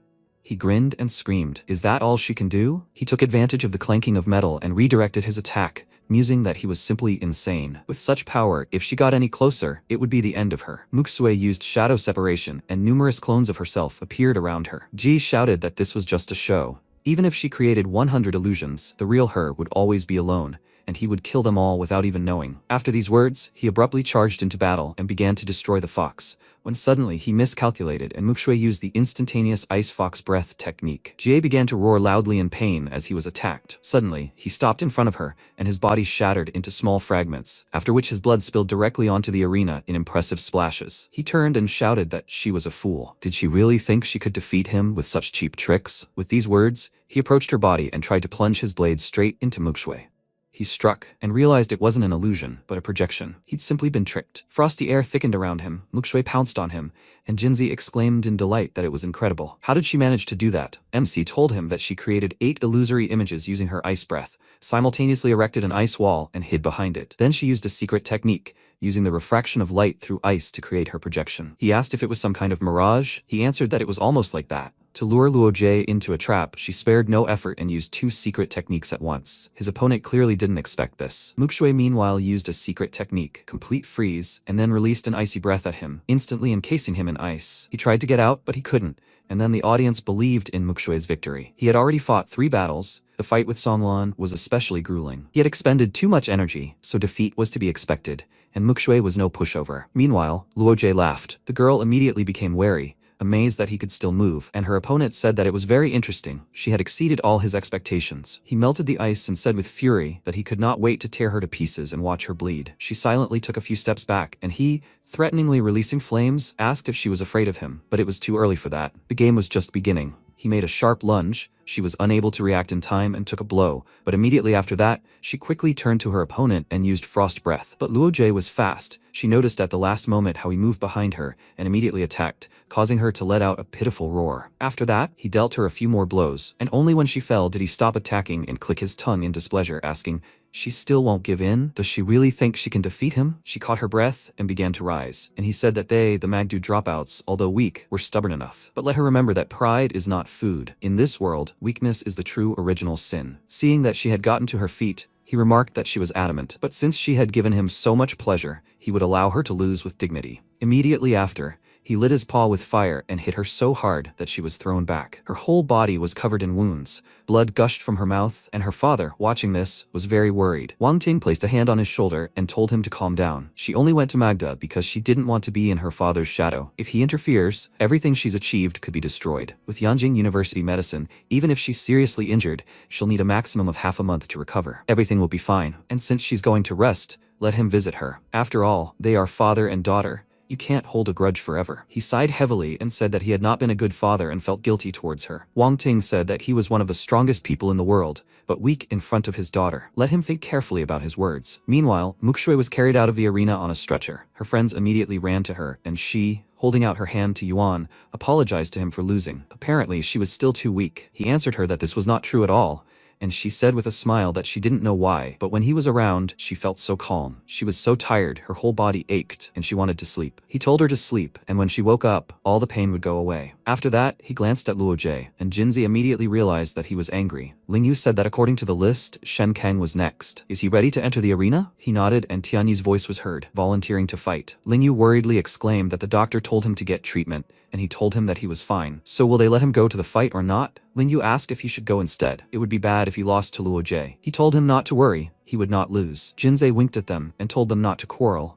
Neither of them would enter the arena, and then Shen Kang asked if he wanted them to surrender. He pointed to the arena and told them to look. The MC had already volunteered to fight. Luo Ji saw the guy in front of him and asked, "Who the hell is he?" He replied that he was a reserve fighter for Magdu University, while Shen Kang exclaimed in surprise. "How did he get into the arena?" he asked. What was he planning to do, and why hadn't he been stopped yet? Jinza replied that he had already left. Do they want him to give up? Tinyi asked. Do they think a mere reserve participant can fight a killer like Luo Jie? Jinza smiled confidently and reminded him that this guy had never let anyone down, while Luo Jie grumpily said that they didn't seem to care about winning at all, since they let a reserve fighter into the arena. Yuan responded by asking, "Aren't reserves allowed into the arena?" The audience immediately recognized him. He was always sleeping or grilling meat during the battle for survival. Luo Jie asked, "How dare some reserve fighter enter the arena? Who gave him that right? If he can withstand 10 of his punches, he should consider himself the winner of this round." The MC told him he didn't need that. Defeating him alone wasn't enough. Luo Jie asked who he needed, and he named Chenlong and Xu Xiao, the strongest in Yanjing. All the spectators were shocked, and Luo Jie laughed at his overconfidence and reminded him that he was just a substitute. He would pay for his loud words. This time he wouldn't hold back. Yuan told him to give it his all, otherwise he would get bored. After that, he merged with his beast and roared loudly, which made Luo Jie nervous and thought he had amazing strength. The MC advised him not to get distracted. He likes to play, right? After that, he pounced on him, smashed his head into the ground, and how easily he did it surprised the guys. MC wanted to crush him with his foot, but he managed to jump back in time. Then he attacked again, and he dodged again. He rose into the air, and Yuan immediately hit him, shouting that he would not escape. Luo Jie landed and caught his breath, thinking, how could the Maddu Beast University have someone stronger than Chu Tianyi? There was no information about him at all. Why did they keep him in reserve? Have the Maddu leadership completely lost their minds? At that moment, MC attacked. He delivered a powerful blow that sent him flying aside. And then he tried to grab him, but he flew up again. Then Yuan prepared for another attack. Luo Jie immediately became suspicious, and then a punch landed on his face. MC grabbed his head and pinned him to the ground. He pressed on his head so hard that blood began to flow from his mouth, and then he slammed him to the ground again. Luo Jie managed to escape. Yuan immediately retreated, and noticing that the fight had completely exhausted him, said that when he perceives others as prey or toys, he should be prepared for the fact that for those stronger than him, he himself is no different from an insect. He replied that if he were in better shape, he would not have been able to defeat him so easily. MC asked, does he really think so? Luo Jie exclaimed that he admits that he is strong, but so what? At his level, he can't defeat either Xu Xiao or Chenlong. They are both true monsters. Or does he think he simply acknowledged their superiority? Let him not be so naive. Yuan said that now he understood who he is. He is a frog in a well. He began to gather energy, and Luo Jie trembled with fear and wondered, what is this power? Why is he afraid, and why does he want to run away? Unable to bear it, he took off. By this time, MC had already managed to accumulate energy in his mouth and then fired at his opponent. The beam of energy hit him, causing him to immediately fall to the ground. MC waited to see if he would move, then turned to the audience and ordered the next person to enter the arena. The referee declared him the winner,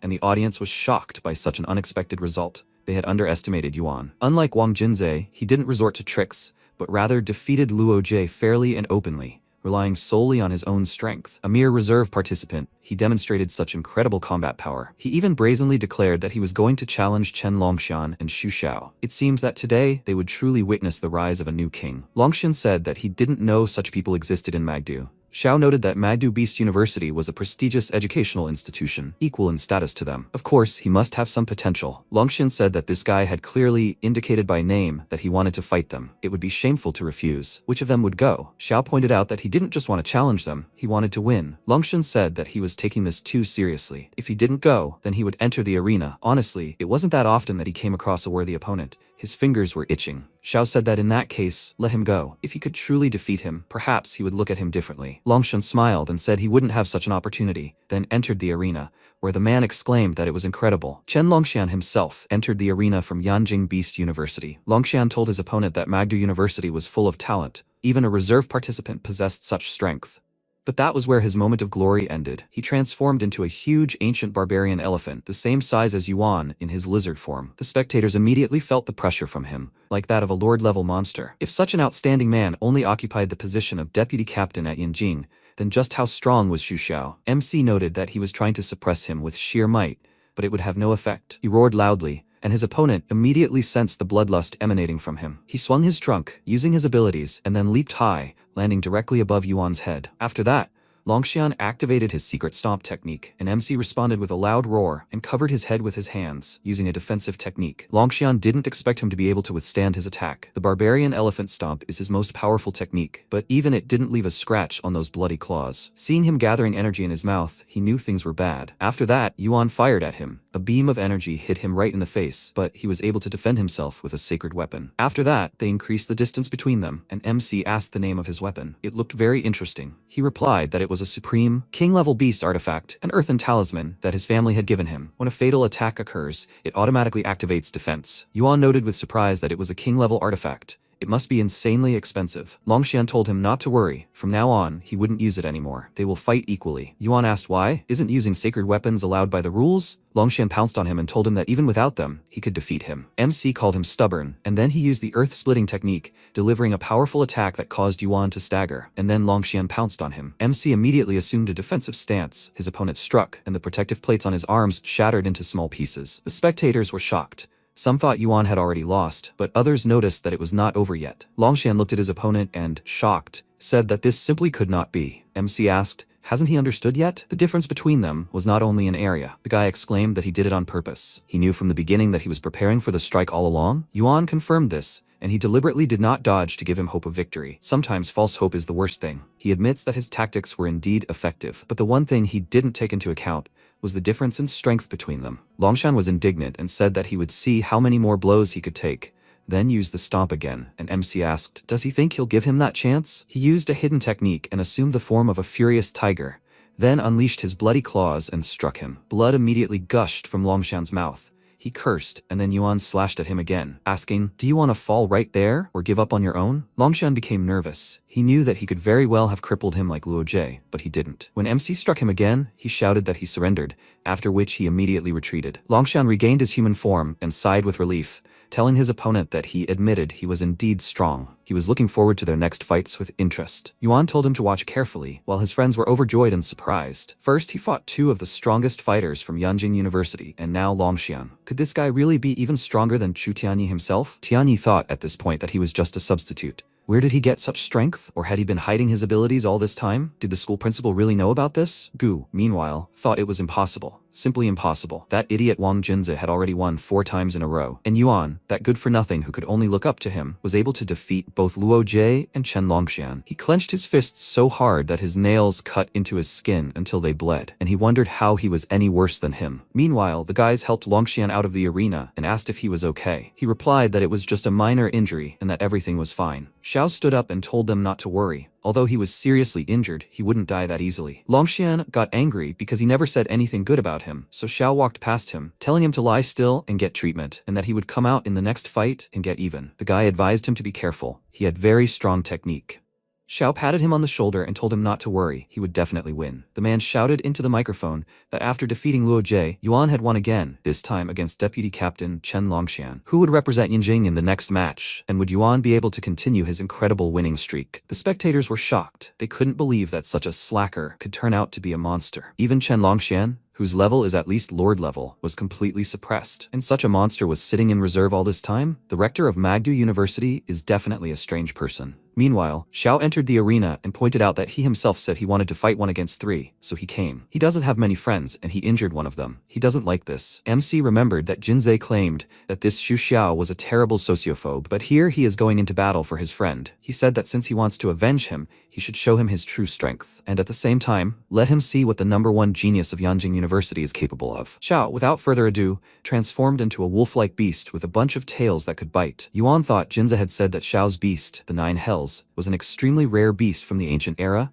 possessing the powers of the underworld. However, combat information on it is almost non-existent, as Xiao rarely fights. This means that without any data, he has no choice but to remain extremely cautious. His opponent began emitting energy that reached out to him, and then his third eye flashed. He dissolved into this energy, and MC immediately began looking around, thinking he had disappeared. Could it be that his domain allows him to hide, wait for the right moment, and suddenly attack? Suddenly, a sharp spike emerged from the ground. It immediately activated his defense, and then Xiao attacked, breaking his armor. Yuan realized that he had definitely already broken through to the master level. The #1 genius of Yanjing Beast University, his fame was fully justified. Xiao hit again, and the audience leaned forward in interest, someone among them saying that this was simply madness. Even the bloody armor he activated with a secret technique was torn apart by Xiao as if it were the thinnest paper. If he weren't so strong, why would Yanjing Beast University appoint him as captain? This fight was truly fascinating to watch. It should be a true clash between elite rookies. MC, meanwhile, thought that although he had absolute strength and complete self-confidence,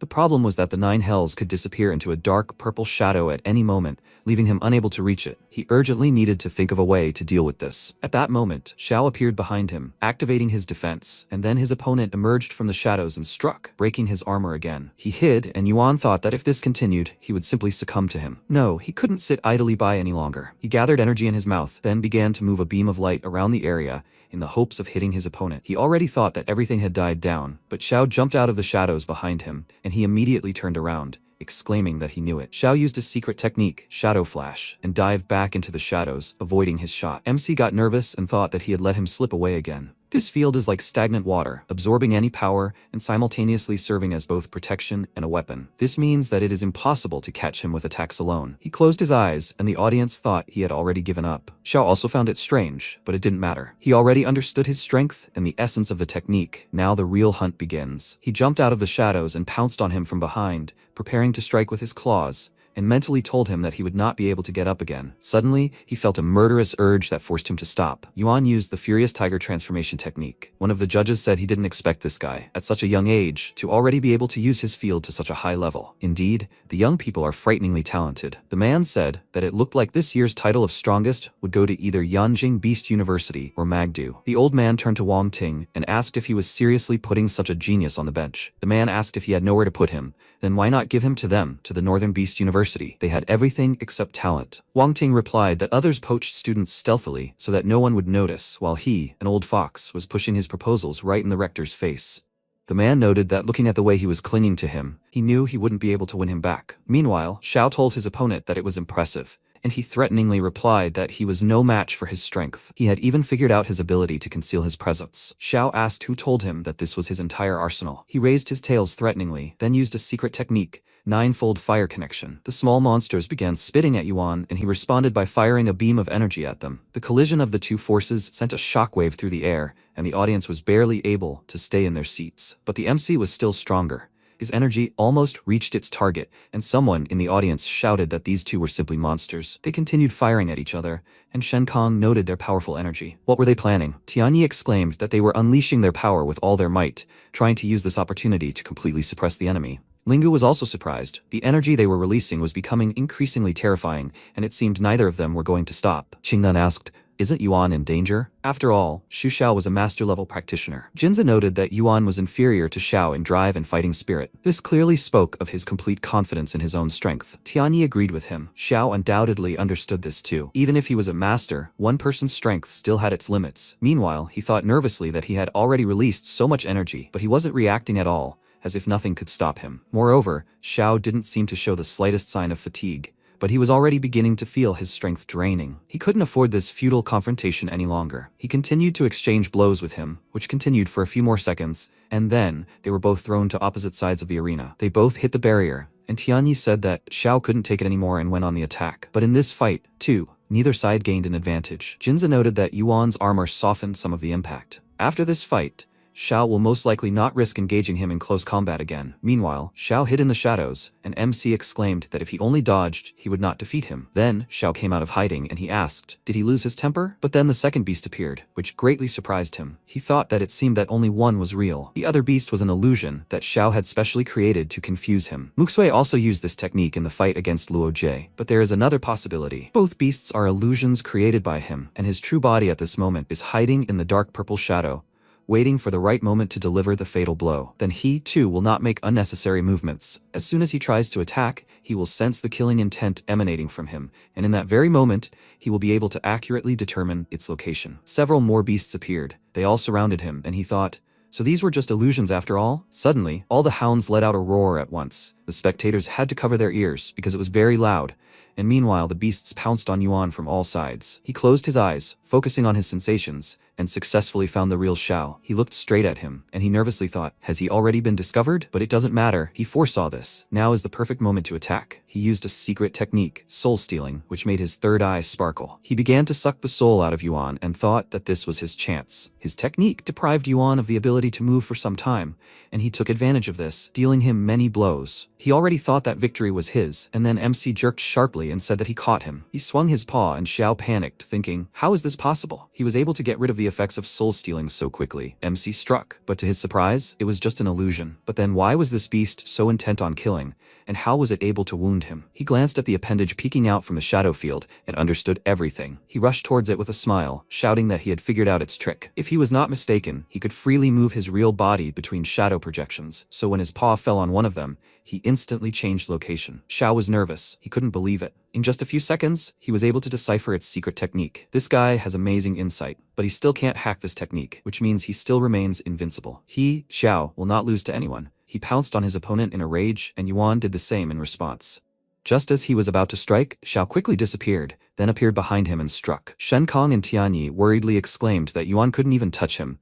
He was completely on the defensive. Looking at this, it became clear that it was Yuan's constant pressure that forced Xiao to reveal all his trump cards. Noticing Jinzei writing something down in a notebook, Shen Kong asked what he was doing. He replied that this was valuable information about Xiao's techniques. He should write it all down. The guy asked, is he serious? He was even concerned about this now. He responded, what else can he do? Calmness first, Yuan definitely won't lose. At that moment, he received another blow and thought that if he continued like this, it would be tantamount to a slow death. He had to take a risk. He quickly gathered energy and fired at one of the illusions, and Xiao exclaimed that it was all useless. He shifted to another body, avoiding the blow, and said that he was wasting his energy. But MC didn't listen to him, continuing to incinerate the illusions with a beam of energy, and Xiao realized that his real target wasn't him at all, but the shadow images he created. Yuan asked, does he still think he can't catch him? He knew he would transfer his body into that shadow. When a person faces danger, they instinctively seek a safe place. But he didn't realize that it is the subconscious and accumulated experience that most often lead a person into a trap. Now Xiao understood.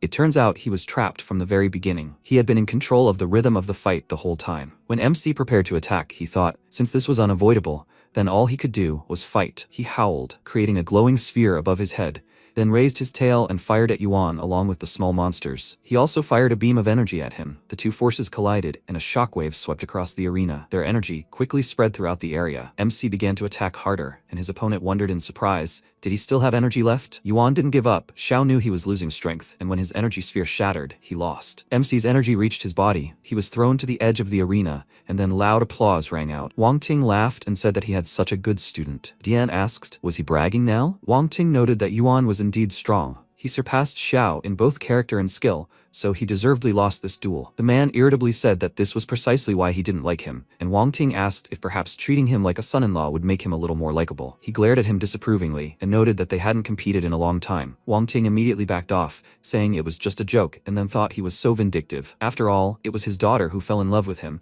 and he was just stating a fact. Why was he angry with him? Diane, meanwhile, thought that MC had single-handedly defeated 3 of the capital's top geniuses. He was a true young talent. Meanwhile, Xiangui sat calmly in his place, but suddenly Muzhe sat down next to him, and he asked with displeasure, is he tired of living? The guy asked why he was saying that, and he noticed that he was approaching him so openly. Isn't he afraid that someone will suspect something? He asked in response, Does it really look like he's a high-ranking member of a beast god cult, written all over his face? On the contrary, it's his behavior, like a hunted animal, that's what's raising suspicions. Xiangui asked why he came then, to which Muje replied that he wanted to talk about that guy in the arena. He's a student at Magdu's Animal University, and as vice principal, he probably knows him well. He replied that he couldn't say he knew him well, but the guy knows how to leave an impression. He himself only recently learned that he had already reached the master level. The guy said that, according to rumors, he was put in the reserves, in part because of him. He asked how he knew about this. Only the top brass of Magdu Beast University knew about it. Muja smiled and asked, what did he think? The man said that it seemed the beast god cult had already infiltrated the top leadership of Magdu. Do they not trust him? Or are they keeping an eye on him? He had an old feud with his nephew, so he removed him from the core group. Muja asked, but he didn't expect him to have such talent? He irritably confirmed this. He underestimated him. If he had known in advance, he would have removed him back when he first entered Magdu. Muja said with a smile that they would all die soon anyway. Xu Xiao, Chenlong, Lin Yuan, Yu Xiaoyan, Chu Qianyi, Han Yantong. They all have the potential to become beast emperors, and if they were allowed to grow up, it would become a huge threat to the cult. So they can't let them survive. The man asked what the cult was planning, and he replied that he would find out when the time came. Meanwhile, Xiao returned to his friend, and he asked if he was okay. The guy immediately apologized to him for losing, but he didn't care. With such strength, defeat is no shame. Xiao said that he was really strong. He didn't expect that there were such people in Magdu. They were too careless. Meanwhile, the next participant was invited into the arena. This guy nervously stood up and looked at Yuan, thinking that the captain and vice-captain had already lost. If he came out, he would lose immediately. The man told the participants to get ready, but the MC decided not to continue. He returned to human form, saying that he gave up, which greatly surprised the others. Yuan said he'd already defeated 3, meaning he'd accomplished his goal. Besides, he believed that even if he never entered the arena again, Magdu wouldn't lose. His former opponent looked after him in surprise and thought he was very cool. An MC approached Shen Kang and said it was his turn now. With his abilities, he could definitely handle it. He agreed and entered the arena, and Tianyi asked Yuan why he was benched. He replied that he didn't know either. Jinzi glanced at Gu and asked, don't they understand? Some people were simply using their connections with Vice Director Li to hinder Yuan, but such petty tricks were laughable in the face of true strength. Tianyi smiled and told him that he was very strong. If it weren't for him, they definitely wouldn't have defeated Yanjing today. He responded by saying that they were all fighting for honor. There was no point in arguing over who was more important.